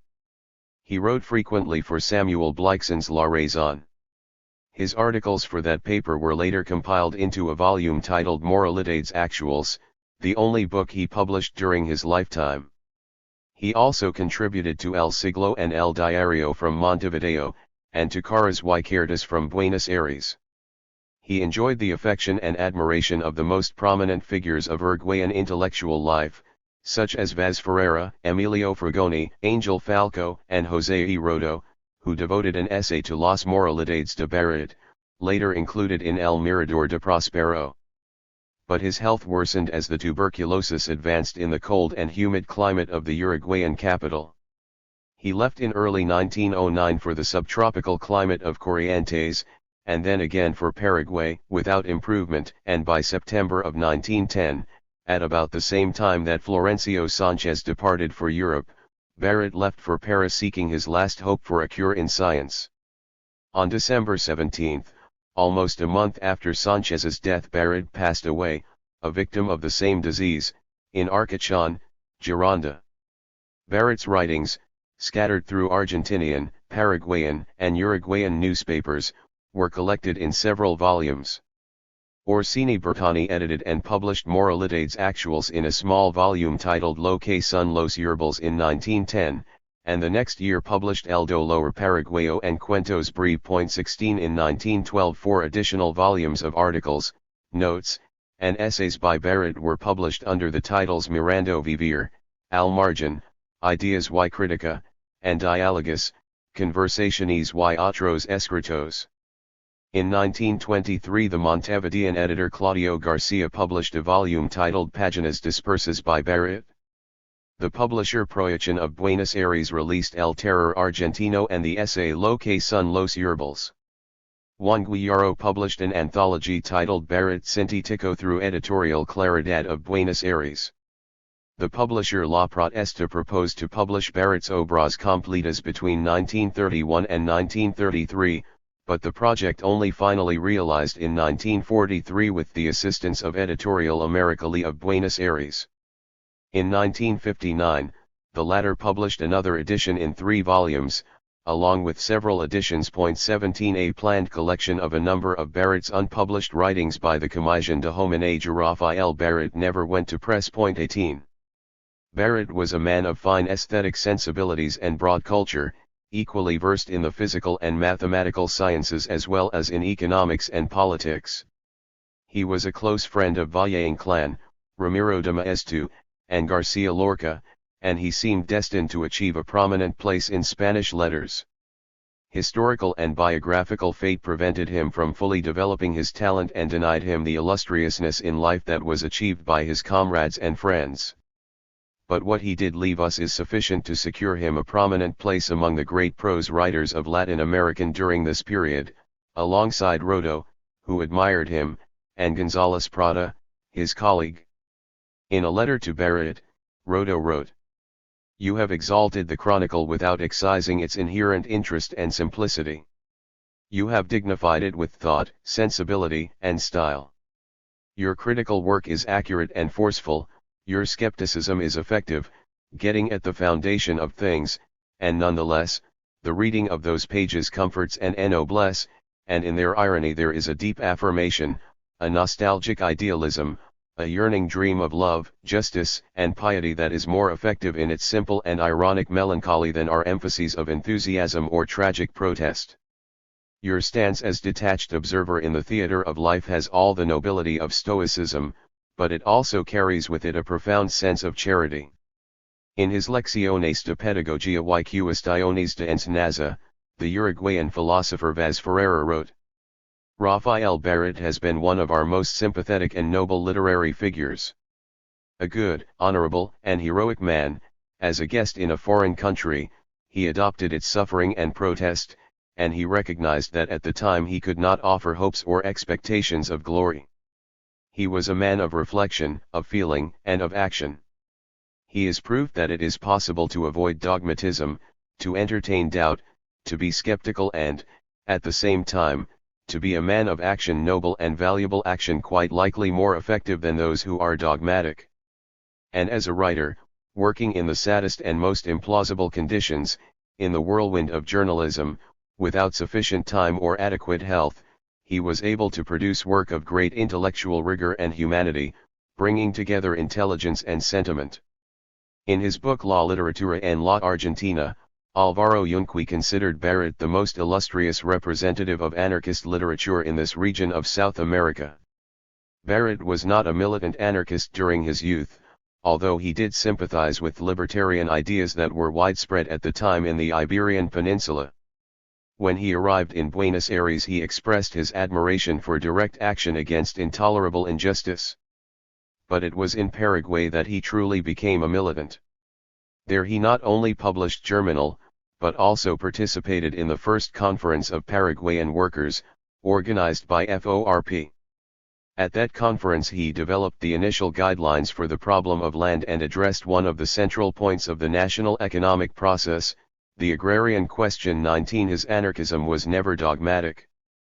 Extremely acute and incisive in his critique of capitalist and bourgeois society, Barrett was always flexible in those socialist formulas and programs he thought should be adopted. He was not concerned with the disputes internal to the anarchism of the time. And unlike other libertarian writers, he did not show an excessive aggression against Marxists. Instead, he thought that an agreement between the two great schools of international socialism could assist the overthrow of the capitalist system. At the same time, he was not an unqualified believer in science, as were many of his libertarian comrades, nor did he seek the philosophical foundation of anarchism in a mechanistic and deterministic materialism in the manner of Kropotkin. Like Malatesta, he admitted a degree of freedom of will. And on more than one occasion he appeared to express an acceptance of a vitalist conception of the world, perhaps analogous to Bergsonian philosophy, then influential in European thought. There is in Barrett a high doctrine of free will that is close to the idealism of Brahe, one of his contemporaries. He shares with Brahe a critical approach, a bitter irony, and a vision of reality as opaque. Unlike Brahe, however, that opacity does not lead to hopeless resignation but to an act of faith in an imminent revolution. In matters of style, on the other hand, he is much closer to Valle-Inclán than to Brahe. The Paraguayan Leopoldo Ramos Jiménez also deserves mention. A libertarian poet with a violent social tone, he was born in 1896 and authored a collection of poems titled Piras Sagradas. As happened with a number of Argentinian poets, his muse later took a less combative and more aesthetic tone in Eros and in Alas y Sombras. 20. For Chile. Anarchism played a less important role in Chile than in Argentina, Uruguay, or Mexico. But the role it did play has been minimized or simply neglected by academic and Marxist historiography, when not misinterpreted and distorted. Anarchist propaganda began in this Andean country in the 1880s, thanks to literature that arrived from Spain and, very likely, Argentina as well. With good reason, then, Nettolo supposes that prior to the 1880s propaganda activities were weak and sporadic. He mentions El Oprimido, published in Santiago in 1893, as the first anarchist newspaper in Chile known to him. We also know from several sources that at the heart of the Partido Democrático, founded in 1887, there was a group of militants who ideologically identified themselves as anarchist. 1 A number of small and sometimes short-lived newspapers were published between 1890 and the start of the First World War, El Acreta, La Rebelión, La Luz, La Revuelta, and La Protesta, among others. Nettolo names El Siglo XX as a publication of Chilean resistance societies, and La Imprenta and El Maritimo by typographers and sailors in Antofagasta, respectively. 2 La Batalla was published between 1912 and 1926. 3 We should also add the activity of the publisher Editorial Lux, led by the libertarian Luisa Soto, which published the works of European and Chilean anarchists, like Ricardo Mella's organization, Agitación y Revolución, Manuel Marquez's Mi Palabra Anarquista, and José Domingo Gómez Rojas Rebeldias Líricas. Muñoz notes that beginning on April 6, 1918 the newspaper El Hombre, published in Montevideo, included a work by Juan F. Barrera, from San Felipe, Aconcagua, titled Desde Chile, La Propaganda Anarquista y el Movimiento Obrero, outlining the history of Chilean anarchism in the first decades of the 20th century. The group Libertad from La Calera published a pamphlet titled Presencia Anarquista, containing biographies of two active Chilean militants, José Domingo Gómez Rojas and Soledino Arenas Robles. 4 Also active during this early period were Magno Espinosa, Luis Olia, and Alejandro Escobar y Carvalho, all of them founders of multiple resistance societies. González Pacheco mentioned the typographer Enrique Arenas, from Iquique, dubbing him the proletarian, the plow, and the planter. He was the anarchist press, they were one and the same five. A group quite discontent with the authoritarianism and centralism of the Partido Socialista split from it and founded the libertarian socialist newspaper La Campana. 6 There were also a number of anarchist communes, some of which were definitely Tolstoyan. One of them consisted of artists, writers, French merchants, and even a millionaire. 7 Venus writes. In addition to intense syndicalist work undertaken by anarchists, there were diverse groups of intellectuals who not only expressed libertarian sympathies in their work, but also sought to organize groups and communes modeled on Tolstoy's communitarian experiments. Fernando Santivan provides a detailed review of this in his Memorias de un Tolstoyano. 8. Propaganda activity was not limited to the capital. All regions of the country, from the frozen south to the burning north, sprouted centers for propaganda and debates, and publications for the diffusion of ideas. In 1911 the following libertarian newspapers appeared: in Valparaiso, Luz al Obrero; in Punta Arenas, Adelante; at the other end of the country, in Antofagasta, Luz y Vida; and in Estación Dolores, La Agitation. Anarchist groups seem to have played an important role in the Great Boaters' Strike in Iquique, which later spread to Antofagasta, Valparaiso, Concepcion, and other places. The strike concluded in June of 1890 with a mass slaughter at Iquique. In early 1900 in Santiago, a Centro de Estudios Sociales Obrero was formed. University students there founded the group La Revuelta with the aim of promoting anarchist ideals, and in Valparaiso the group La Libertad first met. 9 Around the same time, while living in Argentina, the famous Italian libertarian writer Pietro Gori visited Chile with the purpose of spreading propaganda and agitating. According to Heredia, a Casa del Pueblo formed and became the center of activities of the already militant proletarian and a home for both socialists and anarchists, without hostilities arising between them. 10. In 1901 and 1902 Chilean and Argentinian militaries, each in control of their respective countries, began to raise questions about shared borders and frontier lands that quickly moved to provoking the stupid patriotism of the masses and to preparing for a fratricidal war. The anarchists' position on this imminent conflict was clearly presented in the January 1, 1902 issue of La Agitation. Rulers, those eternal exploiters of misery, are beginning to stir us to the killing of our brothers, the workers of the Republic of Argentina. Listen. Beyond the Andes there are workers who suffer the same miseries and tyrannies that we do and who, like ourselves, have nothing to defend. They cannot be our enemies because they are our brothers in slavery. Chilean workers, throw down those rifles our rulers wish us to use against our brothers. Let the proprietor defend his property and let the ruler defend his political institutions. 11. La Protesta issued the same message with almost identical wording to Argentinian workers, who were being called by their government to kill their Chilean brothers. 15 years later, Flores Magón would give a similar message to North American workers recruited to fight in Europe against Germany.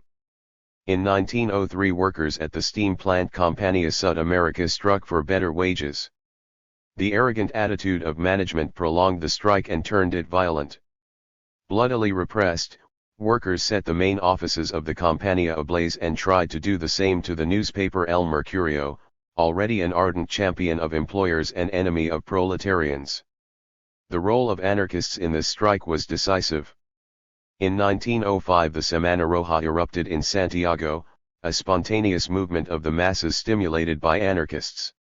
A meeting called to address the repeal of a tax on imported meat was violently repressed by police, a confrontation ensued, and some 200 workers were killed. The indignation of workers was such that railroad and other unions called for a general strike.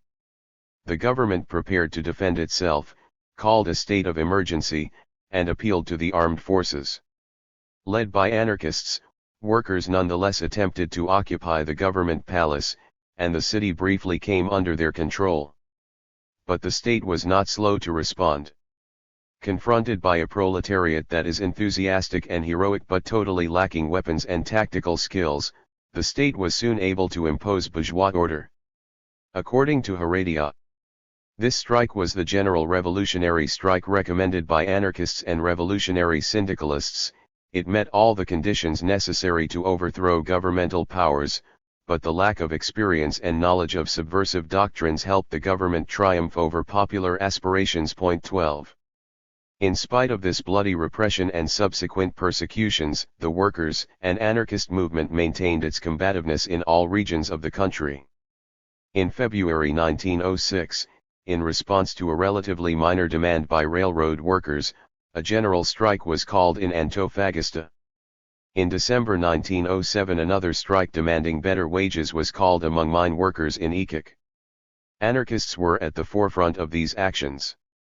Workers rallying in this port city were brutally murdered in the Plaza de Santa Maria by troops under the command of General Roberto Silva Renard, a spiritual ancestor of General Pinochet. Heredia describes the scene thus.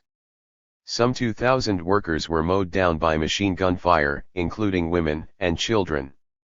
They were murdered without putting up a fight, cowardly and treacherously massacred by an army that was fed and clothed by the exhausting and daily labor of its own victims. Point 13. For anarchists in Chile and throughout most of Latin America, the Russian Revolution brought a brilliant ray of hope. In it they saw the start of a new socialist and libertarian society, without classes, private property, or the state. But soon enough they, along with many of their Spanish and Latin American comrades, had to rethink their opinions and abandon their hopes upon evidence of overwhelming centralism, the end of the Soviets, and the emergence of the bureaucracy as the new dominant class. In spite of this, in Chile more than in any other Latin American country, the resistance societies that had gradually taken the place of mutual aid societies enjoyed a relatively peaceful coexistence between anarchists and Marxists, and this made the coordination of resources possible. Nonetheless, some anarchists, with little reflection, did challenge Luis Emilio Recabarren's ideas and political plans. Point 14. Wishing to erase his youthful libertarian sympathies, Recabarren did not back away from criticizing the position of anarchists, though his arguments were often weak and full of sophistry. Consider the following attempt to show that anarchists are really conservative and dogmatic because they refuse to alter their declaration of principles. Some years ago you developed a declaration of principles to guide the organization of workers. Today you bring it forth as if it were virgin fruit, wishing to retain it as is intact and whole and with all your strength keep it from change. That is, you are conservatives who wish to conserve tradition, the hereditary property of that declaration, and thereby you show yourselves as conservative as the dogmatic Catholics, and that you oppose even those natural reforms brought about by the passage of time. Point 15. Neither anarchists nor anarcho-syndicalists had anything to do with forming the Federación Obrera Chilena. That was the work of reformists and moderates. Anarchists and anarcho-syndicalists were equally opposed to channeling the proletarian struggle into a political party. Like Argentinian anarchists, they too confronted the Partido Socialista, founded in Chile in 1912, and considered their legislative initiatives not just useless but harmful. In 1919, the same year that FOCH convened its third Congress, anarcho-syndicalists held the first Congress of the IWW, a workers' federation formed in the likeness of the North American IWW, which held great influence among Chilean proletarians through the efforts of sailors and dock workers. J. Fanny Simon wrote, "There is no anarcho-syndicalist workers' central of national reach in Chile until 1919. The IWW is the first and took its form from the prototype in the United States. It adopted the very same tactics as the IWW in the US at its first Congress on December 1919: strikes, propaganda, boycott, and sabotage. It took pride in being a revolutionary organization, whose objectives included the struggle against capital, government, and church. The IWW was involved in militant work until 1925 and was particularly active among dock and other maritime workers in Iquique, Valparaiso, and Antofagasta. It organized unions among bakers, bricklayers, shoemakers, and municipal employees. Point 16. And Luis Heredia notes, the IWW was able to harness dispersed movements and to play at all times a combative role against capitalism and the state. It forged a close alliance with Federación de Estudiantes, the dynamic and fighting Federación de Estudiantes of those times, and together they produced important political upheavals and a revolutionary culture. 17. A similar worker, student alliance had formed in Argentina as a result of the movement of Reforma Universitaria de Córdoba in 1918, but it was not as robust as Chile's and was in great part the result of the militancy of a few anarchist students, including Juan Lazarte. Frightened by the libertarian orientation of this worker, student alliance, the Chilean government initiated a severe repression in 1920 and contrived an invasion of Peruvian troops in the north to justify its plan against workers, a typical ploy to arouse nationalistic and militaristic reactions. At the same time, Colonel Varela and his ilk were accusing striking workers in Patagonia of being secret agents of the Chilean government. Heredia writes, in plain daylight at 1 in the afternoon, bands of hot-headed and elegantly dressed patriots raided the headquarters of the Federación de Estudiantes at the center of Santiago and burned its library. Students who defended against the raid as well as some 100 workers were subjected to a lengthy trial. The poet Gómez Rojas, imprisoned for his participation and guilty if anything of calling on his poetic lyre, lost all reason and died in the mental asylum at Santiago. 18. The pre-fascist Liga Patriotica carried out similar exploits in Buenos Aires during the tragic week of 1919. The IWW and the Federación de Estudiantes were able to overcome the severe repression that began during the government of Juan Luis Sanfunes and continued through the succeeding liberal period. Following an accord between socialists in Rancagua on December 25, 1921, in which Foch joined the Red International of Labor Unions, the Partido Socialista, and the Third International, the ideological rivalry between these Marxist organizations and the anarcho-syndicalists of the IWW intensified. However, this accord did not impede the syndicalists' struggle in achieving concrete common objectives. Anarchists as well as communists had to resist not only the attacks by police and army, but also the aggression of the Asociación del Trabajo, organized by pro-fascist entrepreneurs under orders of a Captain Caballero. 20. All workers' unions and political parties on the left opposed the civilian military government that emerged from the reactionary coup of September 5, 1924. When young military officers initiated a conservative restoration movement on January 25, 1925, Foch and the Communist Party quickly joined in hopes of participating in the new government. But anarchist and anarcho-syndicalist organizations, the IWW and the Centros de Estudiantes Sociales, maintained their position towards the government and declared that even if the young officers aimed to overturn the coup of 1924, they were not to be trusted. 21. In 1925 a tenants' strike in Santiago de Chile erupted that was largely organized by anarchists, like the tenants' strike in Buenos Aires. 22. In response the Chilean government formed a Tribunales de Vivienda, the purpose of which was to resolve disagreements between landlords and renters. The communists accepted this conciliatory gesture, anarcho-syndicalists opposed it, seeing in it a ploy by the government to end the strike. In January 1927 a general strike broke out in Santiago and the port city of Valparaiso. In February, General Ibanez overthrew President Alessandri Palma and imposed a dictatorship.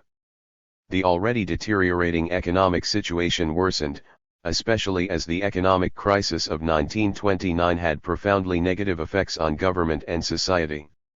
In 1930 there were 2,620 latifundios covering 78% of the country's arable land. In that first year of the Depression, the exportation of minerals dropped to zero. In 1934 the infant mortality rate reached 262 per thousand, the highest in the world. And the average lifespan was barely 23 years. This great misery of frightening dimensions sparked a series of syndicalist and political reactions. In 1931 the Confederación de Trabajadores de Chile formed, led by socialists and communists. In 1932 Colonel Marmaduke Grove declared Chile a socialist republic and proclaimed as its first objective the feeding, clothing, housing the people. But his regime would last 12 days. 23. Anarchists played no role in the formation of CTCH or in the Frente Popular that, along with the Communist Party, it advocated. In 1925 they had founded a Federación Sindical with its strongholds in the north of the country and which was practically destroyed by the dictatorship of Ibáñez. 24 Its most active militants were deported to Mas Afuera Island, now called Alejandro Selkirk Island, and to Aysén in Chile's Patagonia region, just as the Argentinian anarchists of Foro would soon be exiled to Ushuaia in Tierra del Fuego. With the end of the dictatorship in 1931, anarcho-syndicalist groups formed the Confederación General de Trabajadores, which was much closer to the Argentinian Foro than to the old IWW in that it adopted the regional rather than the industrial model as the basic unit of organization. CGT convened 5 national congresses, beginning in 1933, but its influence gradually waned as reformist unions increased and the Marxist Central steadily advanced, assisted by the resources of the Communist Party. The anarcho-syndicalist organizations that did survive the dictatorships of Ibáñez and Uriberu in Chile and Argentina, respectively, weakened, and once deprived of their best militants gradually ceded ground in the 1930s and 1940s to other kinds of organizations inspired by different ideologies. In Argentina anarcho-syndicalism was superseded by the demagogic fascism of Peronism and its corporativist ideal called the organized community, substituting Foro with the new CGT. In Chile the change was a bit more complex. Suffice it to say that Marxist and democratic Christian organizations replaced the anarcho-syndicalist CGT. 25. If anarchism did not thrive in Chile as it did in other Latin American countries at this time, the cause may be attributed to 3 factors. First is its geographic isolation. It is flanked by sea and mountains, and remote from the great European centers of anarchism, which were able to link, for example, with Mexico, Brazil, Uruguay, and Argentina through the Atlantic. Second is the scale of European immigration, relatively scarce in Chile compared to the major waves experienced in Brazil, Uruguay, and Argentina. And third is Chile's comparatively late industrialization, trailing behind Mexico, Brazil, and Argentina. 26. In Chile mutual aid societies already flourishing in the 1870s, as in Uruguay and Mexico were succeeded in the early 20th century by a growth of resistance societies founded and directed by anarchists. These societies then encountered serious competition from mancomunales or brotherhoods that were organized by territory and trade, and sought better wages and the resolution of other workplace demands. At first they were under the leadership of ideologically moderate individuals, but later they come under control of Marxists. Indeed, under socialist control these brotherhoods joined Foch, whose Third Congress in 1919 marks the triumph of Marxist ideology in the Chilean workers' movement. One of the secrets of the success of the Socialist Party, founded by Ribacarin in Iquique in 1912, was its ability to capitalize on the nonconformity of many workers and petty bourgeoisie. These moderate Democrats were frightened by the revolutionary ideology of the anarcho-syndicalist IWW, which was able to mobilize only ideologists or the most exploited layers of the working class. Nonetheless, anarchist ideology did sufficiently penetrate militant workers. Thanks to anarchists, Foch's 1919 Congress included in its Declaration of Principles that the abolition of the capitalist system will be replaced by the Federación Obrera, and not by the workers' state or the dictatorship of the proletariat. Anarchist ideology also made inroads among Chilean poets and writers. In his youth, Pablo Neruda was influenced by it, although given his ode to Stalin this might seem implausible. There were also a number of writers who from the 1850s on were influenced by utopian socialism. But unlike what developed in the Rio de la Plata region, in Chile utopian socialism attached itself, according to Rama, to the emerging class struggle and is perhaps the only ideology that recruited from the working classes, especially the artisans and the master workers in Santiago and other cities. 27 At that time, the two main figures of the movement which made its headquarters in the socialist club Sociedad de la Igualdad, founded in 1850 were Santiago Arcos Arlegui and Francisco Bilbao. translator of Lamanés La Esclavitud Moderna and author of Sociabilidad Chilena, which was condemned as immoral and blasphemous, and burned at the hands of the executioner. Arcos Arlegui included radical liberal ideas in his readings of Saint Simon, Fourier, Considerant, and Enfant in Point 28. The most original and brilliant Chilean thinker of the 19th century, Bilbao inclined to a kind of Christian socialism that was vehemently anti-ecclesiastic and anti-clerical. He confronted the conservative ideology of the dominant class and its mainstay Catholic dogmatism with a gospel-based social mysticism. Point 29. As in Argentina, so too in Chile some poets of the last decade of the 19th century were anarchists at least for a brief period. Victor Domingo Silva, author of a celebrated battle hymn, La Nueva Marcelisa, once recited to striking workers in Valparaiso. Antonio Borges Soler, author of Los Pobres, included in the volume Campo Lírico, and Los Huelguistas, Carlos Pazo Aviles, a kind of trans-Andean carrigo, with poems like El Organillo, Alma Chilena, and Pablo Huaytamash, Carlos Armancada, and Alfredo Guillermo Bravo, both quickly developed a libertarian poetry and just as quickly forgot it. J. Domingo Gómez Rojas, who repudiated his own Rebeldía Líricas, and Manuel Rojas, born in Buenos Aires of Chilean parents, quickly abandoned the libertarian lyre for a delicate poetry of tasteful forms. Point 30. At the same time, there were also poets who were natural-born anarchists and never abandoned their ideals. Núñez and Araya, Chilean literary critics, write.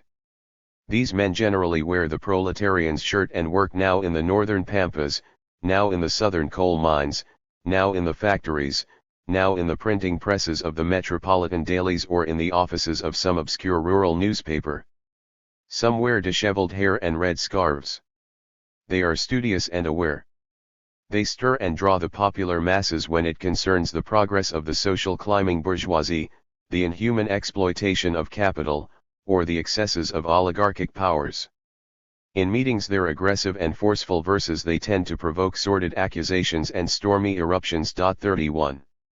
Among these, Núñez and Araya include, Magno Esponasa, Luis Olia, one of the promoters of the strike of 1905 and whose El Cantor del Pueblo made popular a sonnet that whips the armed forces, Alejandro Escobar y Carvalho, who had several poems included in Poesías Acretas along with works by Luis Olia, Luis Recabarren, Magno Espinosa, and Marshal Cabrera Guerra, Eduardo Gentiso, author of democratic and combative prose, and Francisco Penzoa, the most representative of his generation of libertarian poets, for many years an active militant in the Chilean social movement, a man of broad culture, translator of French, English, and Italian works, an author of more than 300 manifestos and proclamations, a tireless lecturer at athenaeums and workers' centers, whose studies addressed topics in anarchism, socialism, and neo-Malthusianism, and from 1895 was a collaborator in El Rebelde,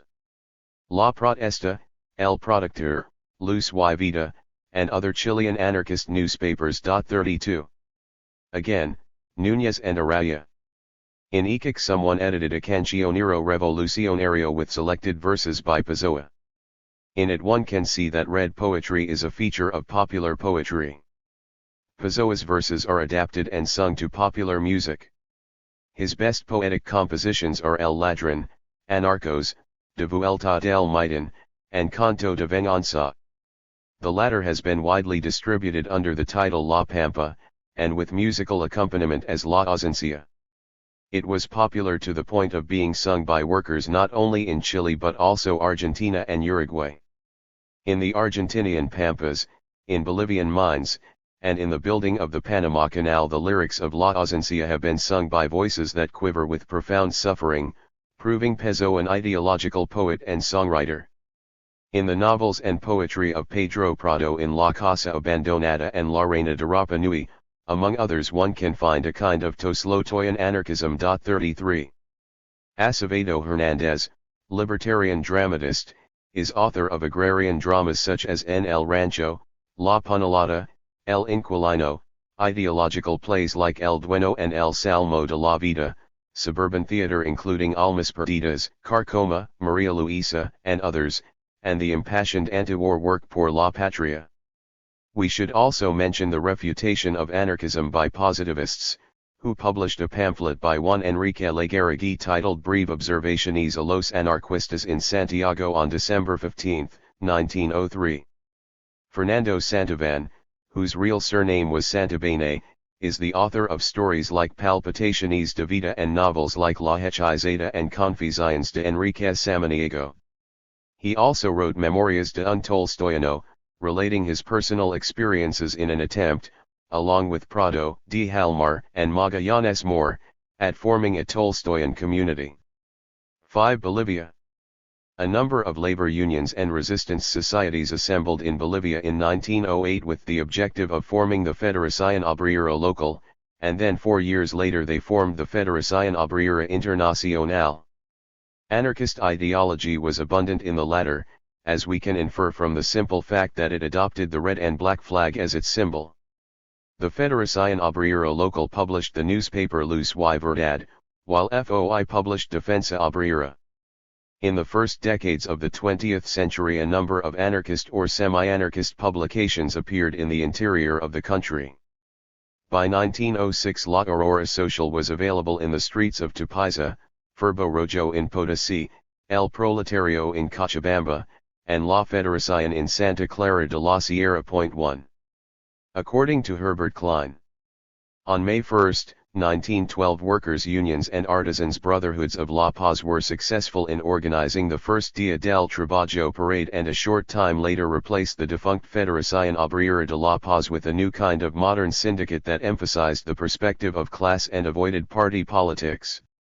FOI launched the first recognizably workers' newspaper in Bolivia, Defensa Obrera, which soon began a campaign for the 8-hour workday and in its editorials challenged the upper-class intellectuals like Franz Tamayo and Tomás Manuel Elio. 2.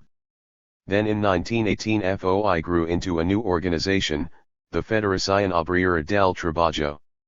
Marxist ideas coming primarily from Chile gradually came to dominate FOT.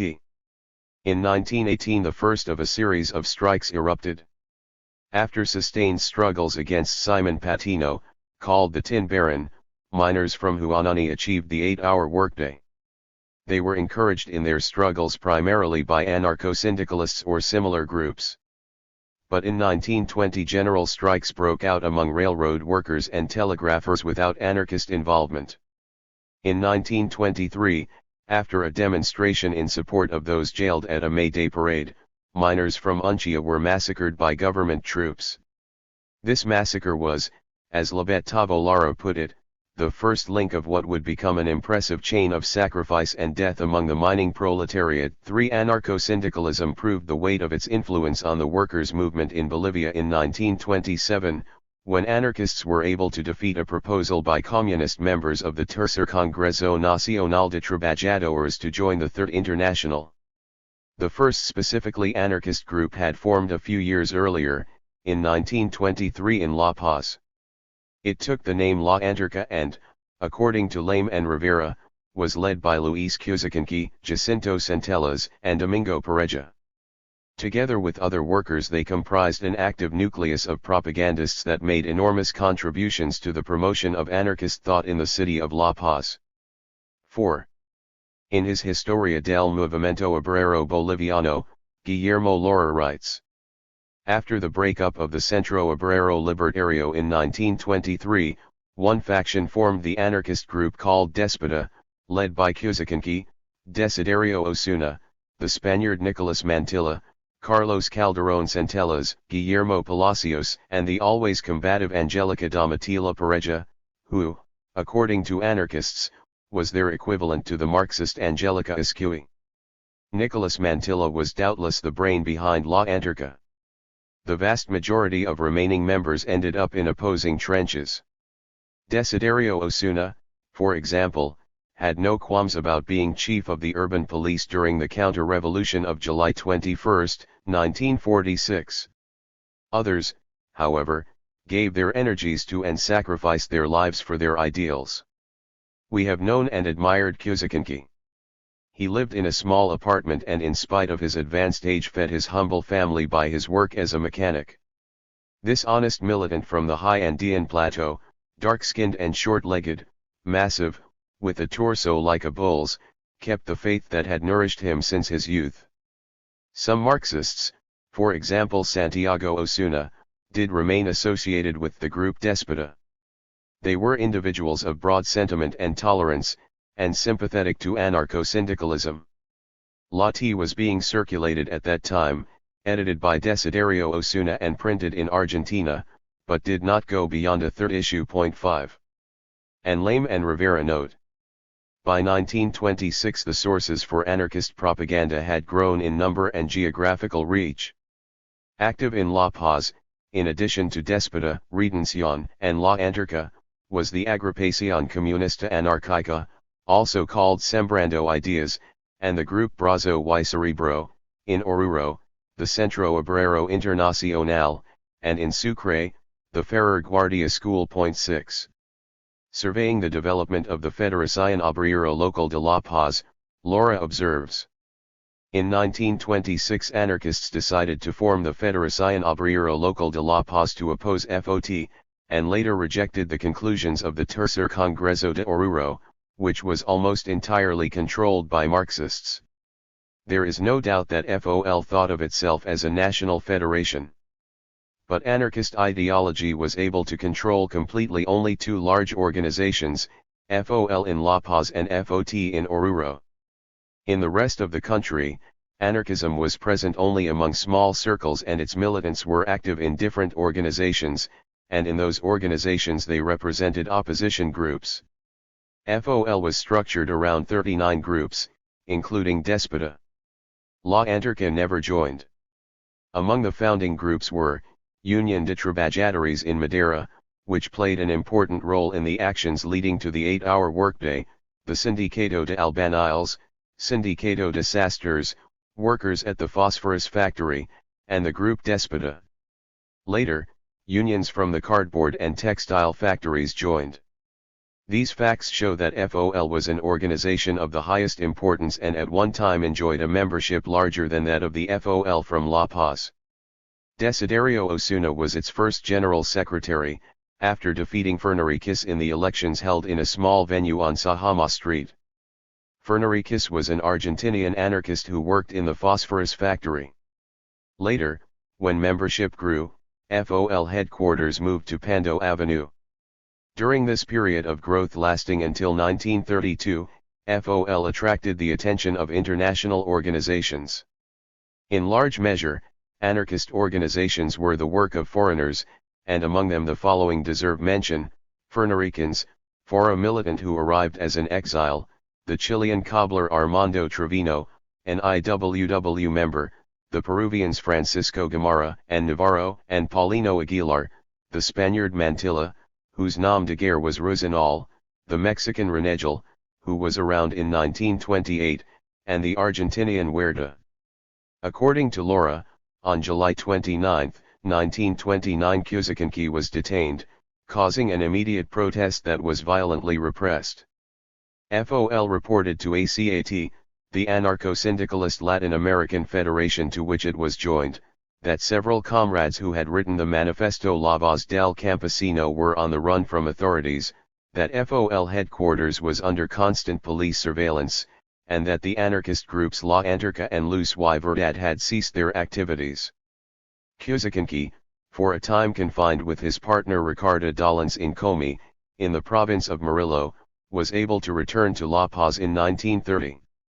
That same year a new Congreso Nacional de Trabajadores formed the Confederación Obrera Regional Boliviana, with the encouragement and support of FORA and the Argentinian anarcho-syndicalist movement. The close relationship is apparent in the choice to name the new organization's official journal after that famous and well-established anarchist newspaper from Buenos Aires, La Protesta. But this Bolivian anarcho-syndicalist paper did not last long.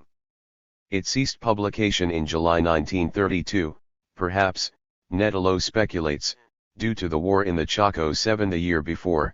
Ismael Martí had reported to Netelo on his project to translate several anarchist works into Quechua and Aymara, the two major indigenous languages of Bolivia, but this too was frustrated by the outbreak of the war.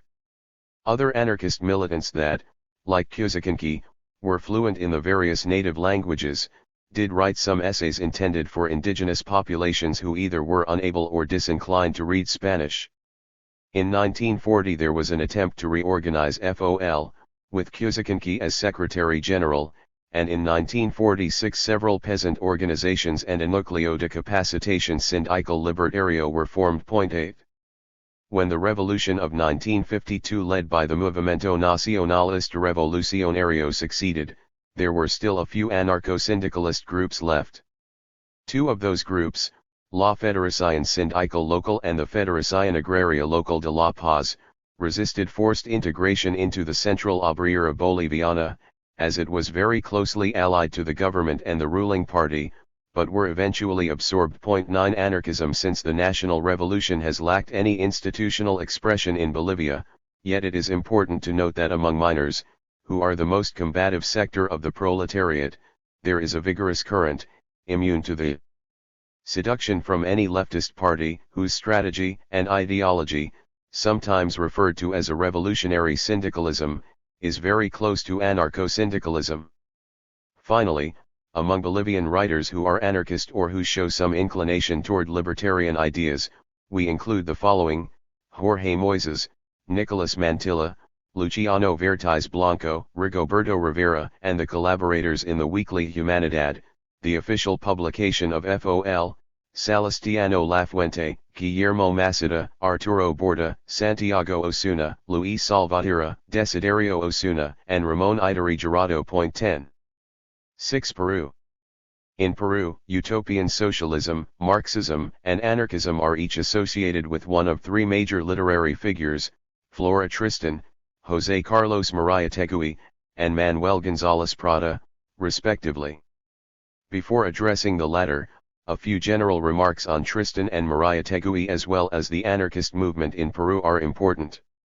Tristan's feminism was greatly influenced by the writings of the proto-anarchist William Godwin and those of his spouse, Mary Wollstonecraft II, and her project of forming the Workers' Union mirrored that of her contemporary, the anarchist Joseph D. Jack. 3. We should also note the influence of González Prada on Mariátegui. 4. In the latter survives an indigenous agrarianism centered on the ILA 5 that is quite similar to certain ideas found in González Prada himself and Flores Magón. Leninist critics did not fail to point out this similarity and, on that account, classify Mariátegui as a romantic idealist. 6. The earliest workers' unions with an anarchist orientation formed in the last years of the 19th century. Several strikes in 1896 and 1901 led to the organization of the first workers' congresses that clearly articulated proletarian demands. 7. In 1904 several anarchist militants Ermicia, Fidel García Gasichua, Caraxiolo Lavano, and his son Delfin formed the Union de Trabajadores Panaderos. 8. And that same year the union organized the first strike in Lima. On May Day 1905, it held a public tribute to the Chicago martyrs. 9. In 1906 the radical paper Humanidad started to publish articles showing anarchist tendencies. 10. The next year anarchists promoted a strike among stevedores in Callao and the first martyr of the social struggle in Peru fell, the comrade Florencio Aliaga. 11. In 1910 the Centro Racionalista Francisco Ferrer launched the journal Páginas Libres, taking its title from a polemical work by González Prada and proclaiming as its mission not only pedagogical analyses but also the organization of workers. 12. Solmont writes. From 1911 to 1926 the newspaper La Protesta was published and gathered around it a group of the most active anarchist leaders. That group argued for the necessity of improving methods for organizing workers and promoting the formation of syndicates. Thus was born anarcho-syndicalism, which had its principal nucleus among textile workers. 13. Anarchist papers also began to show up in the interior of the country, El Ariete in Arequipa, and in Trujillo first La Anarca and then El Rebelde. 14. In Lima González Prada's Los Parias appeared between 1904 and 1906, and in 1905 El Hambriento and Semillante Roja were published. 15. In 1911 anarcho-syndicalists promoted the first general strike in the textile industry, and in 1912 formed the Federación Obrera Regional Peruana. 16.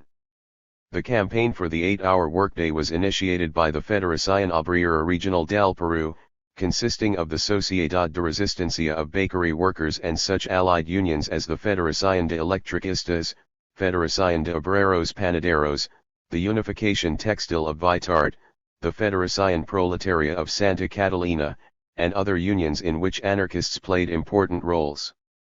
Anarchist unions also joined the campaign, like Luchadores de la Verdad, publisher of the newspaper La Protesta, and Luz y Amor, which published revolutionary propaganda.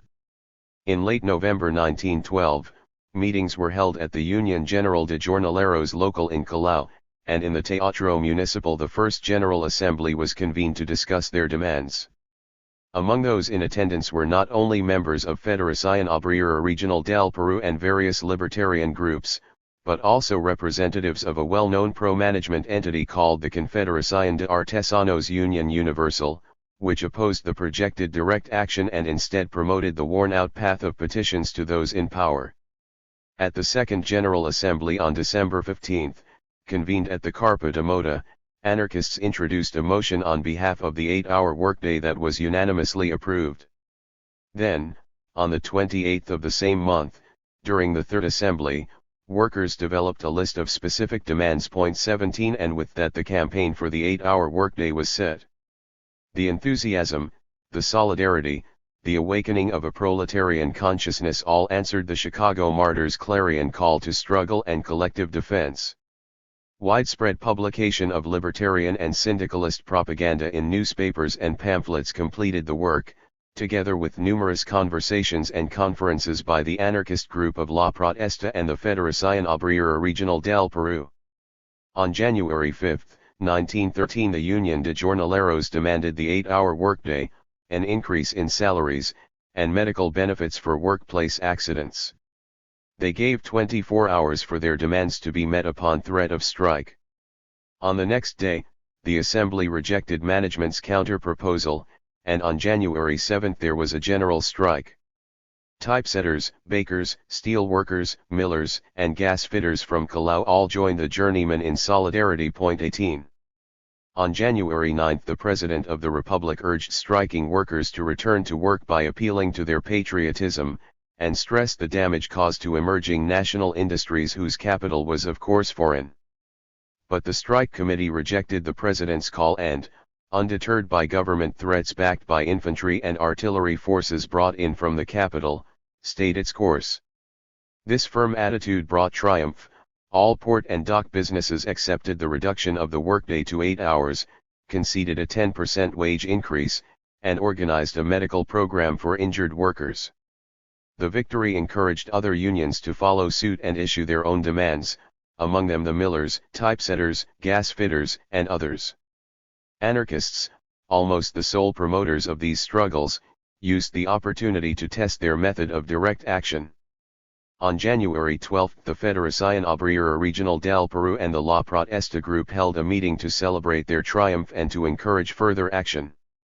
Fired up by speeches by the most combative militants, the crowd marched through the streets of this port city with an indescribable enthusiasm, carrying the red flag. 19.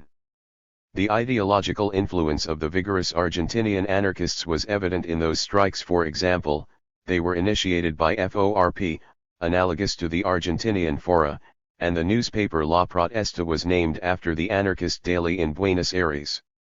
Moreover, José Spagnoli and Antonio Gustinelli, two Italian workers who had immigrated to Argentina, were sent to Peru by Fora to give speeches, organize, and generally to agitate. In spite of populist efforts combined with threats and the declaration of a state of siege in Lima, President Billinghurst could not contain the strikes. Anarchists promoted a series of actions focused on the rights of workers that resonated with the people and proved partially successful in Talara, Negritos, Loretos, and Lagunitas.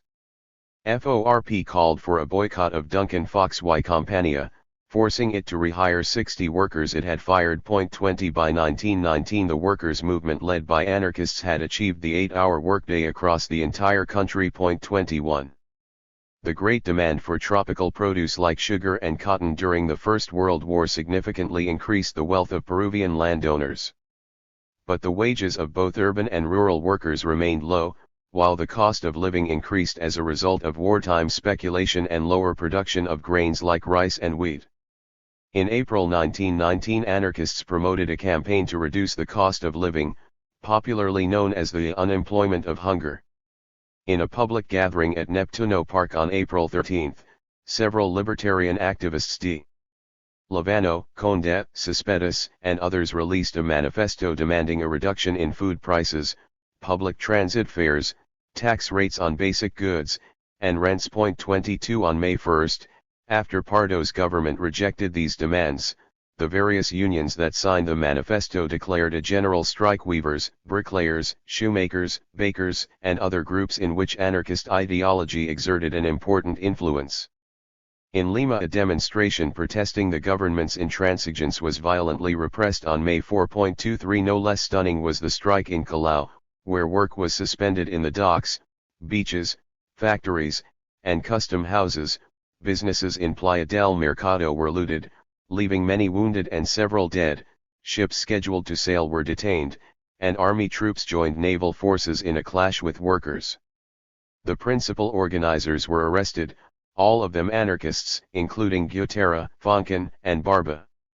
Workers in Chosica joined in solidarity and were violently confronted by army troops, with a toll of several dead and many wounded. Police then kidnapped some of the best-known anarchist militants from their homes. President Pardo, prey to the panic of an angry multitude, declared martial law and appointed Colonel Pedro Pablo Martinez to head the repression. But this was not enough. Both the government and the heads of industry and banking had been warned of troops' increasing reluctance to fire upon workers. Consequently, they created a specially trained anti-mob force called Guardia Urbana. The Comite Pro Abaratimiento decided to continue the strike until such time as the government met their demands and freed all arrested militants. Meanwhile, President Pardo was deposed on July 8. Large numbers of people hit the streets and renewed their demands. Then on July 12, the libertarians Guterra, Foncan, and Barba were released from prison, and a mass assembly gathered at Neptuno Park welcomed them with jubilation. Several days after these events, the Comite Pro Abaratimiento spawned the Federación Obrera Regional Peruana. On July 22 it issued a declaration of principles that was clearly modeled on anarcho-syndicalist ideology.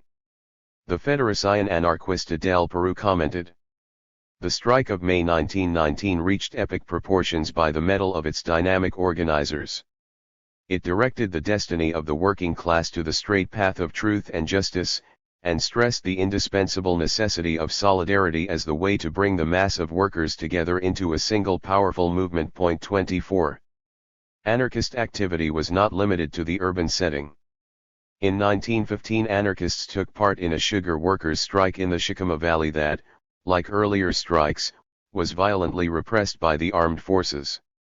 The Reforma Universitaria, initiated in 1918, brought together workers and students, as also happened in Córdoba, Argentina, and in Santiago, Chile.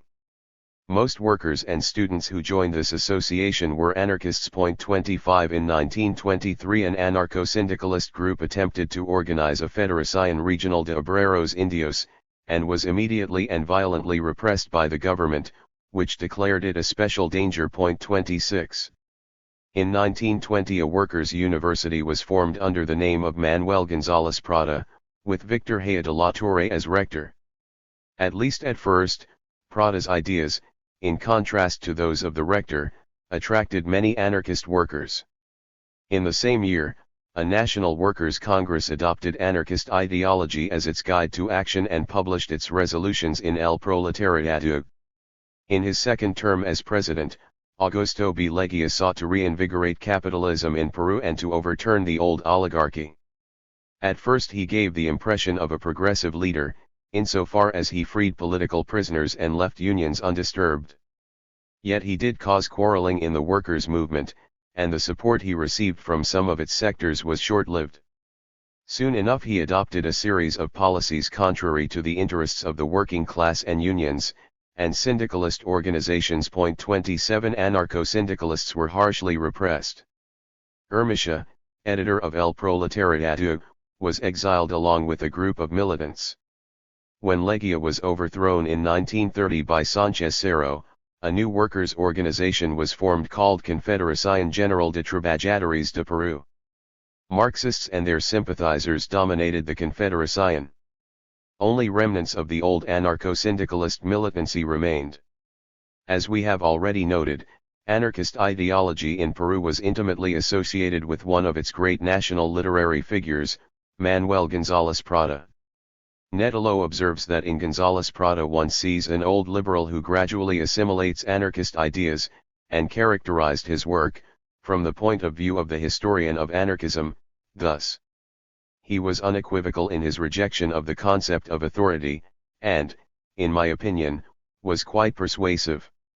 His work, like that of Rafael Barrett, displays the courage of anarchists who spread their views directly, without pressure from any union or group. With clear and unrelenting thought such men go vigorously against the concept of authority. 28. The comparison to Barrett may be extended to other elements of his work, without neglecting the distinctive literary styles that make them two of the most brilliant Latin American writers of this period. 29. Manuel González Prada y Ulloa was born in Lima on January 5, 1844 into an aristocratic family. 30. His education, more than just Catholic, was clerical, and he considered an ecclesiastical career while a student at the Santo Toribio Seminary. Among his classmates was Nicolas de Pirola, future president, whom he would later call in a caustic and witty phrase the dictator of trickery and deceit. 31.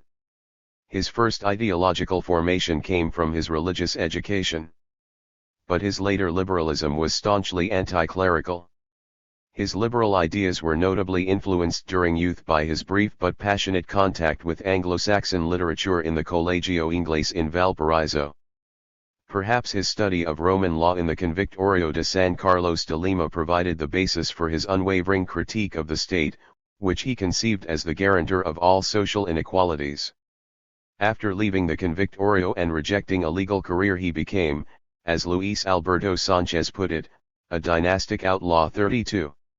The historic catastrophe of the 1879 Peru-Chile War, in which he fought, had a profound change in the life and ideological development of this already radical liberal. Peru suffered complete defeat and saw its capital occupied by troops from a neighboring nation.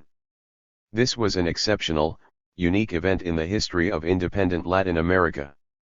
González Prada could not help calling to mind the then recent defeat of France by Germany. Consequently, his liberalism became a fierce nationalism, his incipient internationalism turned into hatred of the occupier and, above all, anger at the co-nationals he saw as responsible for this defeat and collective humiliation. But he did not abandon reason or self-criticism. He wrote, "The brutal hand of Chile ripped our flesh and crushed our bones. The real victors were not the enemy's guns, but our ignorance and willing bondage." 33. A decade after the war he still lamented its moral consequences: the fear, the small-mindedness, the conformity with defeat, and the tedium of living modestly and frugally. 34. Nor could he stop thinking of vengeance. Let us arm ourselves from head to toe and live in an armed peace or a state of latent war. 35. Such ideas and sentiments have a ready psychological explanation, but a difficult logical justification in the context of a radical liberalism that was fundamentally universal and placed its highest value not in nationality but humanity. González Prada himself confronted this contradiction and sought to resolve it in the following manner. There is nothing as beautiful as knocking down borders and destroying the egoistic sentiment of nations so as to make of this earth one single people and of humanity one single family. Enlightened and generous people of the world today all are moving towards cosmopolitanism and with Schopenhauer are saying that patriotism is the passion of fools and the most foolish of passions. But as we wait for the hour of universal peace and live in a world of wolves and lambs, we must be prepared to present ourselves as lambs to lambs and as wolves to wolves. 36. His texts warned of an interior struggle, a breakdown, a clear tension. On the one hand, he invoked the sanctity of war, and on the other he saw in war the disgrace and scornful reproach of humanity. 37. If for the moment we put aside this exogenous nationalism prompted by his emotional reaction to the defeat and humiliation of foreign invasion, we could say that González Prada's social political ideas developed in a logical and, to some extent, foreseeable manner. Following his initial liberalism, most evident in his anti-clericalism, he turned to a radicalism that was much closer to the Spaniard Ruiz Zorrillaz than to the Argentinian Yrigoyen's. 38 The Partido Unión Nacional that González Prada founded in Lima was very similar to the Partido Radical in Chile. We can see in him a gradual movement culminating in the complete self-consciousness of his anarchism. Without ever abandoning his anti-clericalism or softening his criticism of the Catholic Church, his attention increasingly turned to what is referred to as the social question. He denounced the exploitation of indigenous people, was deeply concerned about the misery of rural and urban workers, encouraged the formation of resistance societies in the emerging working class, and with great vigor went beyond a critique of juridical and constitutional nuances to challenge the very basis of political power and especially the state. The philosophical flaw in his anarchism, as in his earlier radical liberalism, laid in great part in his seeking a fundamental theoretical basis in positivism, as many other anarchists did. On the one hand, he questioned the value of positivism in the struggle against the Catholic Church, the Hispano-monarchical tradition, Peru's persistent feudalism, and the residues of colonialism. On the other hand, he failed to acknowledge the reactionary dimensions of the positivist thought of Comte and Détaine. Similarly, while he admired the former seminarian Ernest Renan as a historian for his interpretation of the life of Jesus in human terms, he did not see the social and political implications of Renan's racial and scientific elitism, which Nolte considers as one of the historico-ideological roots of fascism. And he appreciated the evolutionary thought of Spencer, but failed to acknowledge its latent, and sometimes explicit, racism. It came as no surprise that Kropotkin stayed away from him. In any event, González Prada's anti-clericalism was clear. The feudal and absolutist attitudes of Spanish conquistadores persisted within the Catholic Church and had spokespersons, often bold ones, in the majority of bishops, theologians, and pedagogues. Thanks to them the education of children and adolescents, family relations, and literature and culture all developed in accord with the stale norms and outdated values of a colonial power. Through the pulpit and the confessional, Felipe II still reigned. Circumstances might have been different in other Latin American countries, but Peru, like Ecuador and Colombia, was undoubtedly a monastic republic. González Prada considered this feature of Peruvian society to be the greatest obstacle to its development. Catholic education, the convent school, and Jesuit pedagogy were objects of his hard-hitting critique and of his most ferocious ironies. Like Leibniz, he knew that one who controls education controls the world, and did not ignore how priests and nuns work like termites on the wooden structure of a home. 39 So he denounced what any educated and reasonable person knew firsthand about girls' schools but dared not criticize, that the morality of the nuns is nothing but the cultivation of vanity, religion is but the unconscious practice of superstitious rituals, and that science is reduced to nothing of value or at best only as valuable as morality or religion. With the caustic charm of a Mariano de Lara he described the education of Catholic girls. A young woman with a third-grade diploma knows enough geography not to know if one gets to Calcutta by land or sea, and knows enough foreign languages to mangle Gascogny nonsense and call it French or mumble a Cajun English. Those most adept in fine arts can pluck cute little songs from the piano, or during their college studies paint copies of Espinal's religious images or Virgins from Quito. All the young women educated by the nuns leave school as competent embroiderers, they weave slippers for the father who does not use them, and make clock cases for the brother who has no clock. González Prada underscored the regressive internationalism of the orders of nuns, their desire for gold, their kleptomaniac symptoms, and the poor intellectual nutrition they offered girls during their most critical period of growth. 40. At the same time, the education of boys had no fewer vices than that of girls. Generally speaking, González Prada said, Catholic schools served the upper classes, the sons of politicians, generals, ministers, and any of those mulattoes or others of mixed heritage enriched by corruption and extortion or exalted by favor and intrigue, who cannot tolerate the thought that their children would come in contact with the children of artisans and workers in public schools. 41 On top of the classist character of Catholic education, he railed against the incompetent pedagogy of priests. The priest lacks the requirements to be a competent teacher, because living apart from others he develops a certain rigidity, hardness, and meanness of spirit. Moreover, the absence of biological parenting and lack of feminine love turns the bad priest into an angry one, and the good one into an unfathomable pool of melancholy. There is nothing more objectionable to Gonzales Prada than the hysterical genius and the groans of priests who posses all the defects of an angry spinster and none of the good feminine qualities, a species of androgyny or a hermaphrodite that collects the vices of both sexes. 42 He noted the aberrant pride of priests who, not content with considering themselves above the human race, think of themselves as incarnations of divinity and even imagine that God is eternally grateful for the services they perform in his name on earth. 43. He also denounced the institution of religious boarding schools in words that very few who suffered them would fail to second. The excellence of the boarding school can be commended only by those who did not have to endure the incessant pressure of a puerile and absurd regiment, or who were not driven to despair by the spying of the superior and the betrayal of the classmate, or have one's character questioned by the gossips of a malevolent or stupid crowd, or never known the swinish promiscuity of the rectory, or have breathed the foul atmosphere of a common dormitory. 44. Gonzales Prada did not limit his critique to institutions and their pedagogy, but extended it to the content and goals of religious education.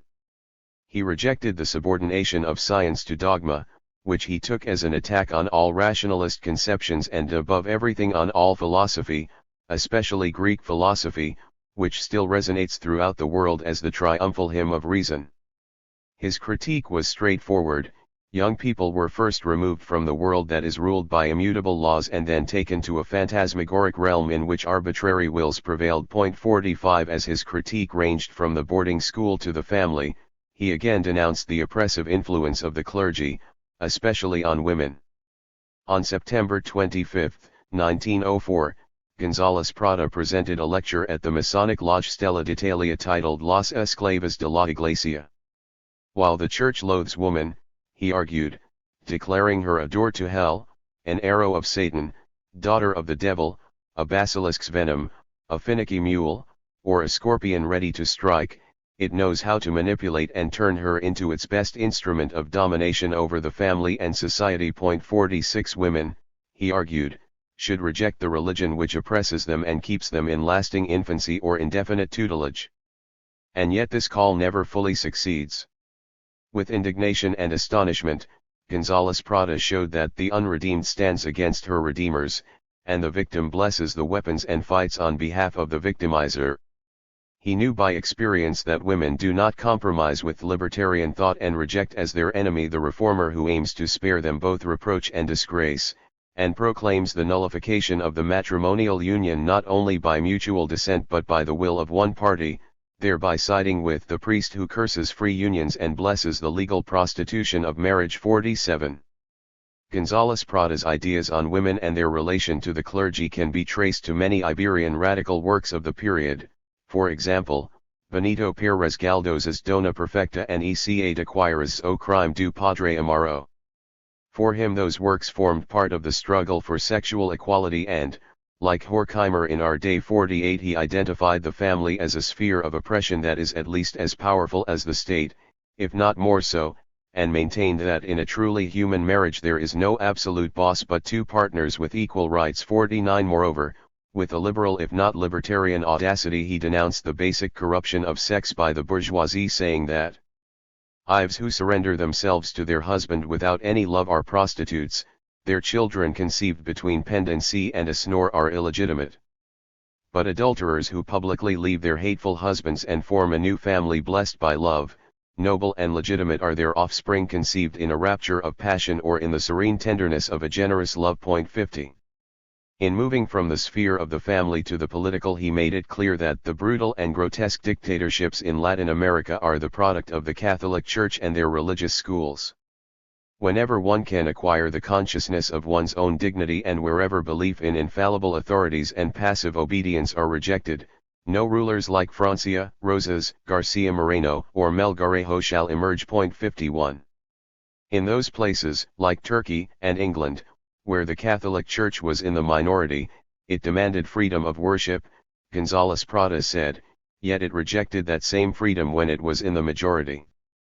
This observation, true since the patristic period, was reaffirmed in our post-conciliar period. For example, in those countries that were officially Catholic, like Franco's Spain and Videla's Argentina, the Church sought control of education and culture with support from the state, and in countries like China or the USSR that were officially atheist, it passionately demanded the freedom of worship and thought.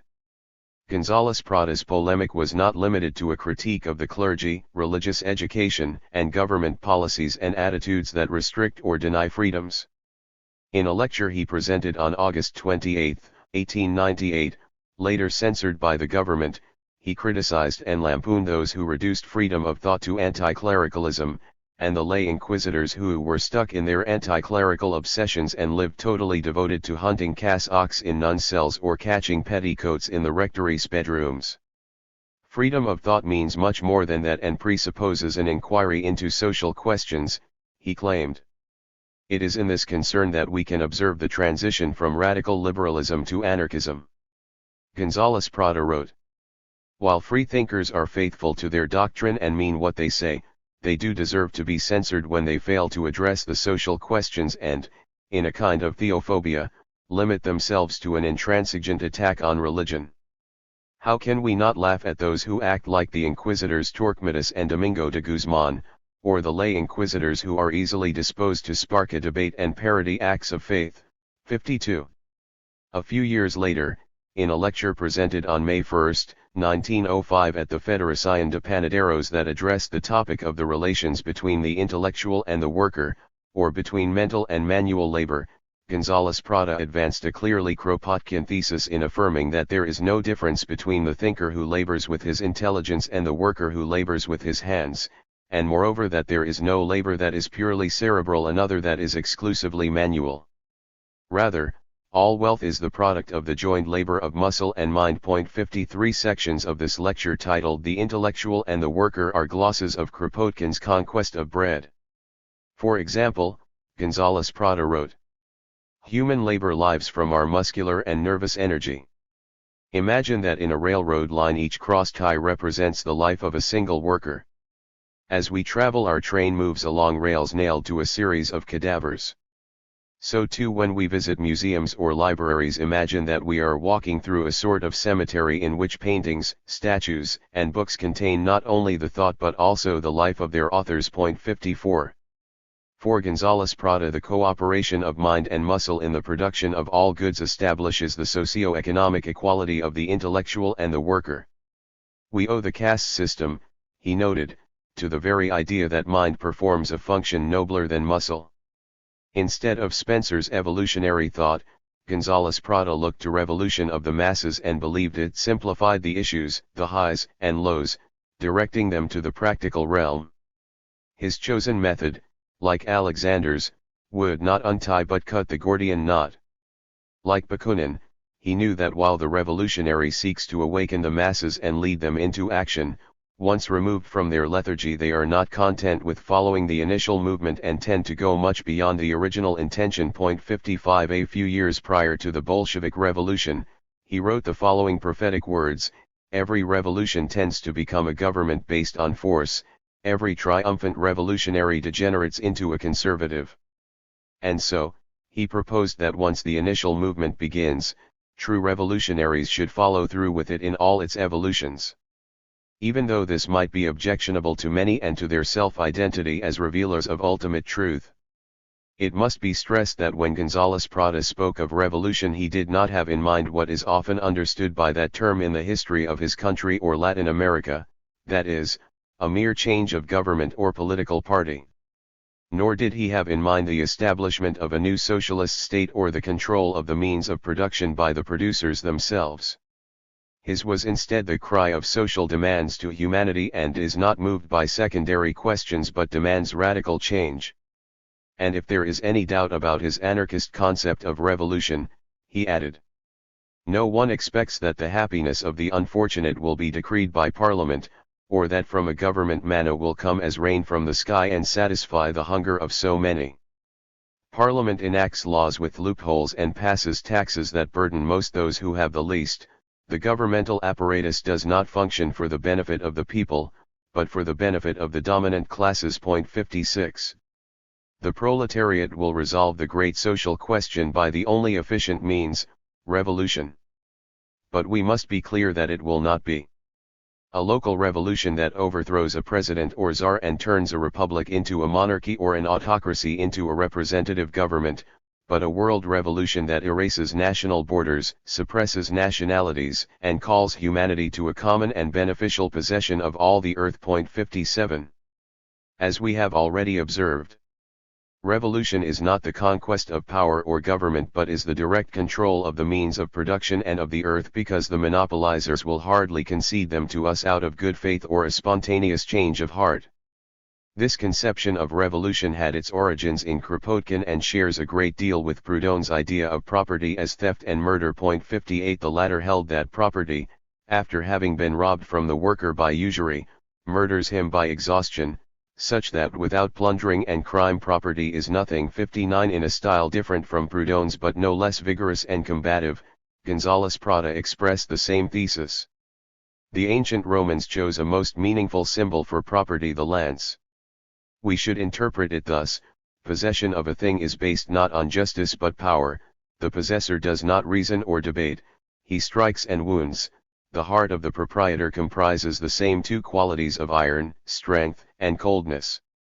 According to those knowledgeable of the Hebrew language, Cain is the first property owner.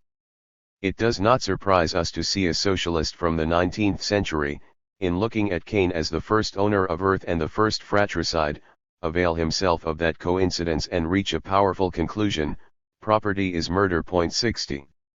Although during his lifetime González Prada published only 2 works of prose, Paginal Libres and Horas de Lucha, the courageous and elegant ideas expressed in them can also be found in a number of articles collected in posthumous works, Nuevas Páginas Libres and Anarquía, both published in Santiago, Chile in 1936, and Figuras y Figurones, published in Paris in 1939. González Prada had a powerful literary and ideological impact on his contemporaries. The writer Enrique López Albujar owed him his radicalism, his concern for the indigenous, his ideas of sexual liberty, and his vehement anti-militarism. In 1898 López Albujar's law school thesis at the Universidad de San Marcos, titled La Injusticia de la Propiedad del Suelo, was rejected for being anarchist. 61. The writers Mercedes Cabello de Carbonera and Clorinda Mato de Turner, who wrote Aves sin Nido, the first novel with an indigenous theme, were members of the literary group formed by González Prada in 1887. Some of his disciples were poets like Carlos G. Amazaga, Victor G. Matala, and German Legia y Martinez, novelists like Abelardo Gamarra, and folklorists like Ricardo Rosell. 62. José Carlos María Tegui, the principal Marxist theorist in Peru, and Victor Haya de la Torre, founder of the Alianza Popular Revolucionaria Americana, were admirers of González Prada and, in spite of their differences, borrowed some of his ideas and endorsed some of his critiques of Peruvian society. 63. It is worth mentioning here that in the struggle against Marxist-Leninism many anarcho-syndicalists collaborated with APRA in its early period, although later they had to confront its party politics. An interesting topic for study would be to look into the ways and the extent to which the ideas of González Prada influenced the Peruvian Revolution of 1969, which one of its main ideologists said was not just anti-capitalist, anti-imperialist, and anti-Stalinist, but also opposed to all chauvinistic nationalism and traditional party politics, indeed, was socialist and anarchist. 64. 7. Brazil. A. Pre-anarchist social struggles. General Abreu e Lima, born in Recife in 1794, was the first to write a book-length study of socialist thought in Brazil. A warrior with the medal of Garibaldi, Abreu e Lima fought for the independence of Latin America under Simon Bolívar in Boyacá, Cúcuta, Carabobo, Caxias del Medio, and other places. He published an extensive work titled O Socialismo in 1855 after his return to Brazil from war. Carlos Rama says, for many reasons, the book is surprising in the history of Latin American ideas, offering a thorough exposition of the rigorous development of its subject matter through 1855, particularly of the new political, philosophical, and religious French literature. Lima presented the ideas of Saint-Simon, Fourier, Owen, and the communists with great clarity, but did not give any attention to Proudhon, though he undoubtedly knew his work. Point 2. Several years earlier, in 1840, the French engineer Louis Vauthier had come to Pernambuco under contract to direct the construction of several public works.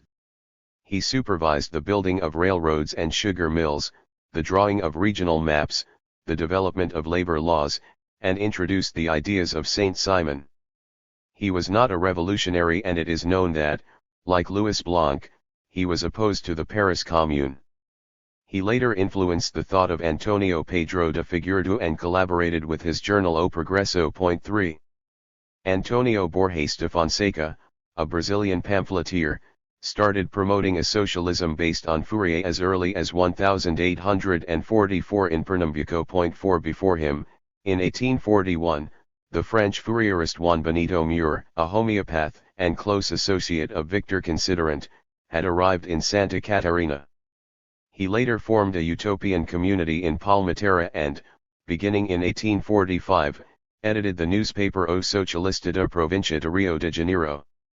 His compatriot Tandinat eventually joined him in some of these activities. Point 5. Ideas promoted by Vauthier and Mur influenced a number of Brazilian writers of this period who were concerned with the social and economic problems of the country, like Nascimento Filho Sá, Apergio Guimarães, and Joaquim Nabuco. Alongside the ideas brought from Europe, we should look at some events in the history of class struggles in Brazil that may be considered indigenous precedents to the anarchist movement. For example, the struggle of slaves to achieve their emancipation began in the 17th century with the formation of the Quilombos, fugitive slave communities hidden in both jungle and desert areas, which landowners tried to destroy through the colonial government.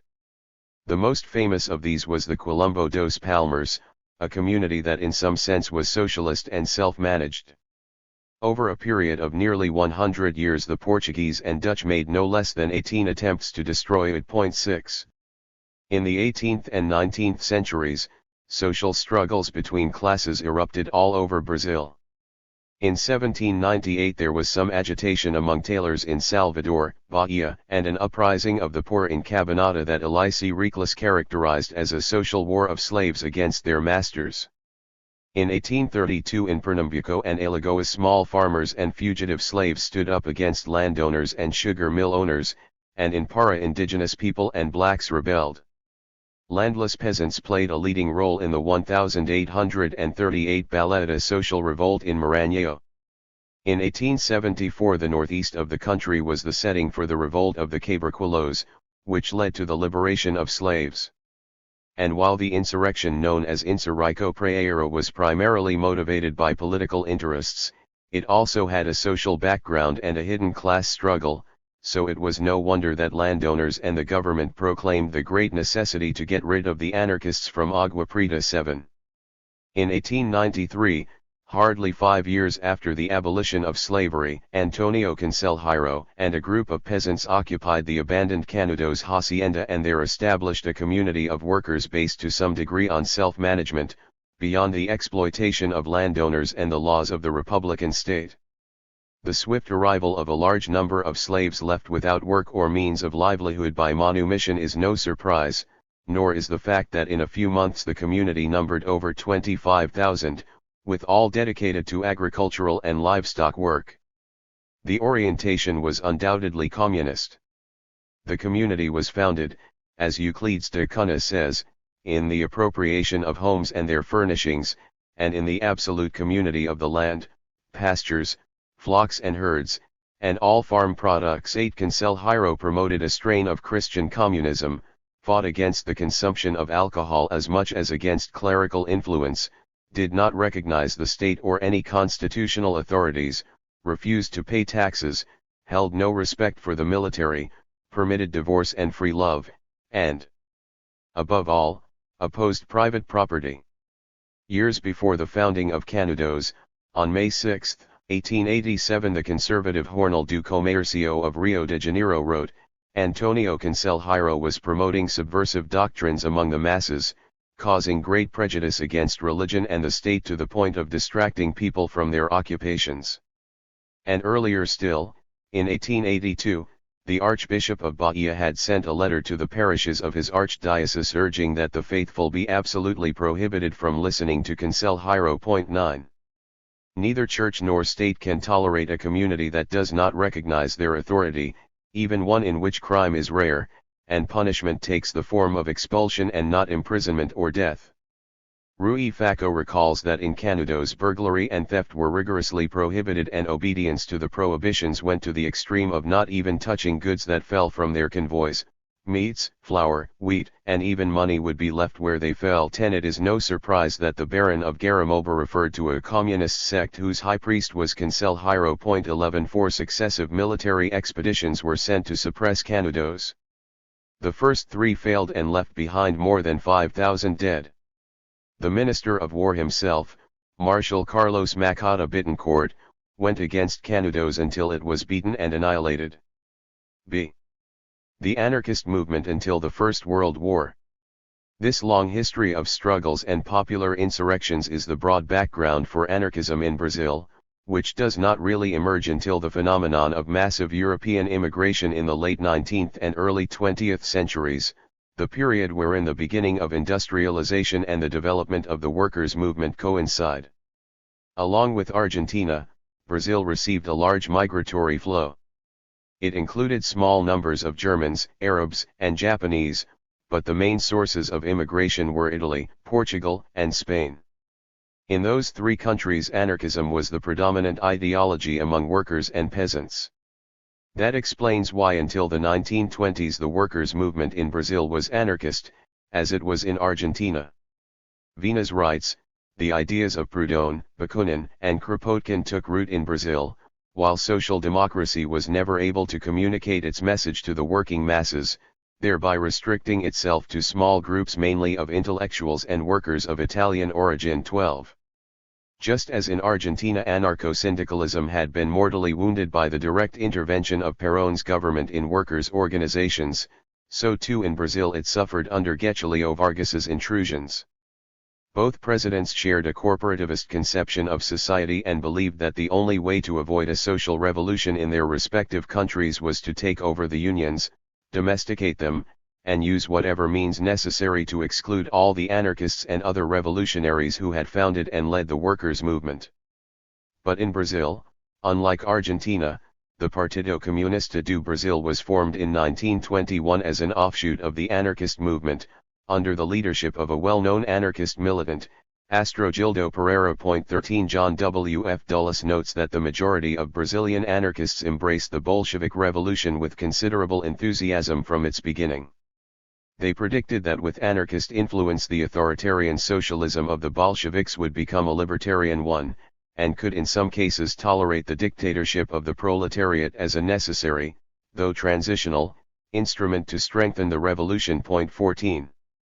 From the beginning of the 19th century, immigrants in Brazil had been forming agricultural colonies. Sometimes these were guided by a social, political, or religious ideology, at other times by the simple quest for a more prosperous life cultivating virgin land. Suffice it to mention the following: Nova Friburgo, São Leopoldo, São Pedro de Alcântara, Mafra, Corisco do Rio Negro, Vale de Itajaí, and Várzea Grande, among others. In São Paulo alone, between 1850 and 1880, 14 agricultural colonies emerged, and some of them coordinated their relations by the norms of mutual aid.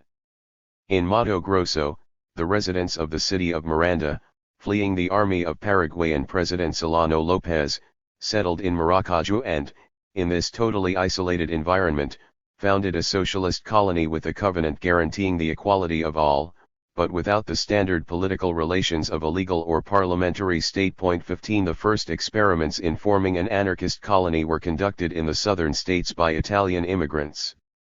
We must keep in mind that between 1880 and the First World War over 1 million Italian immigrants arrived in Brazil, and thousands of them became anarchist or were sympathizers, such that anarchism surpassed socialism as the ideology among pre-war Brazilian workers and intellectuals. 16 Dulles writes,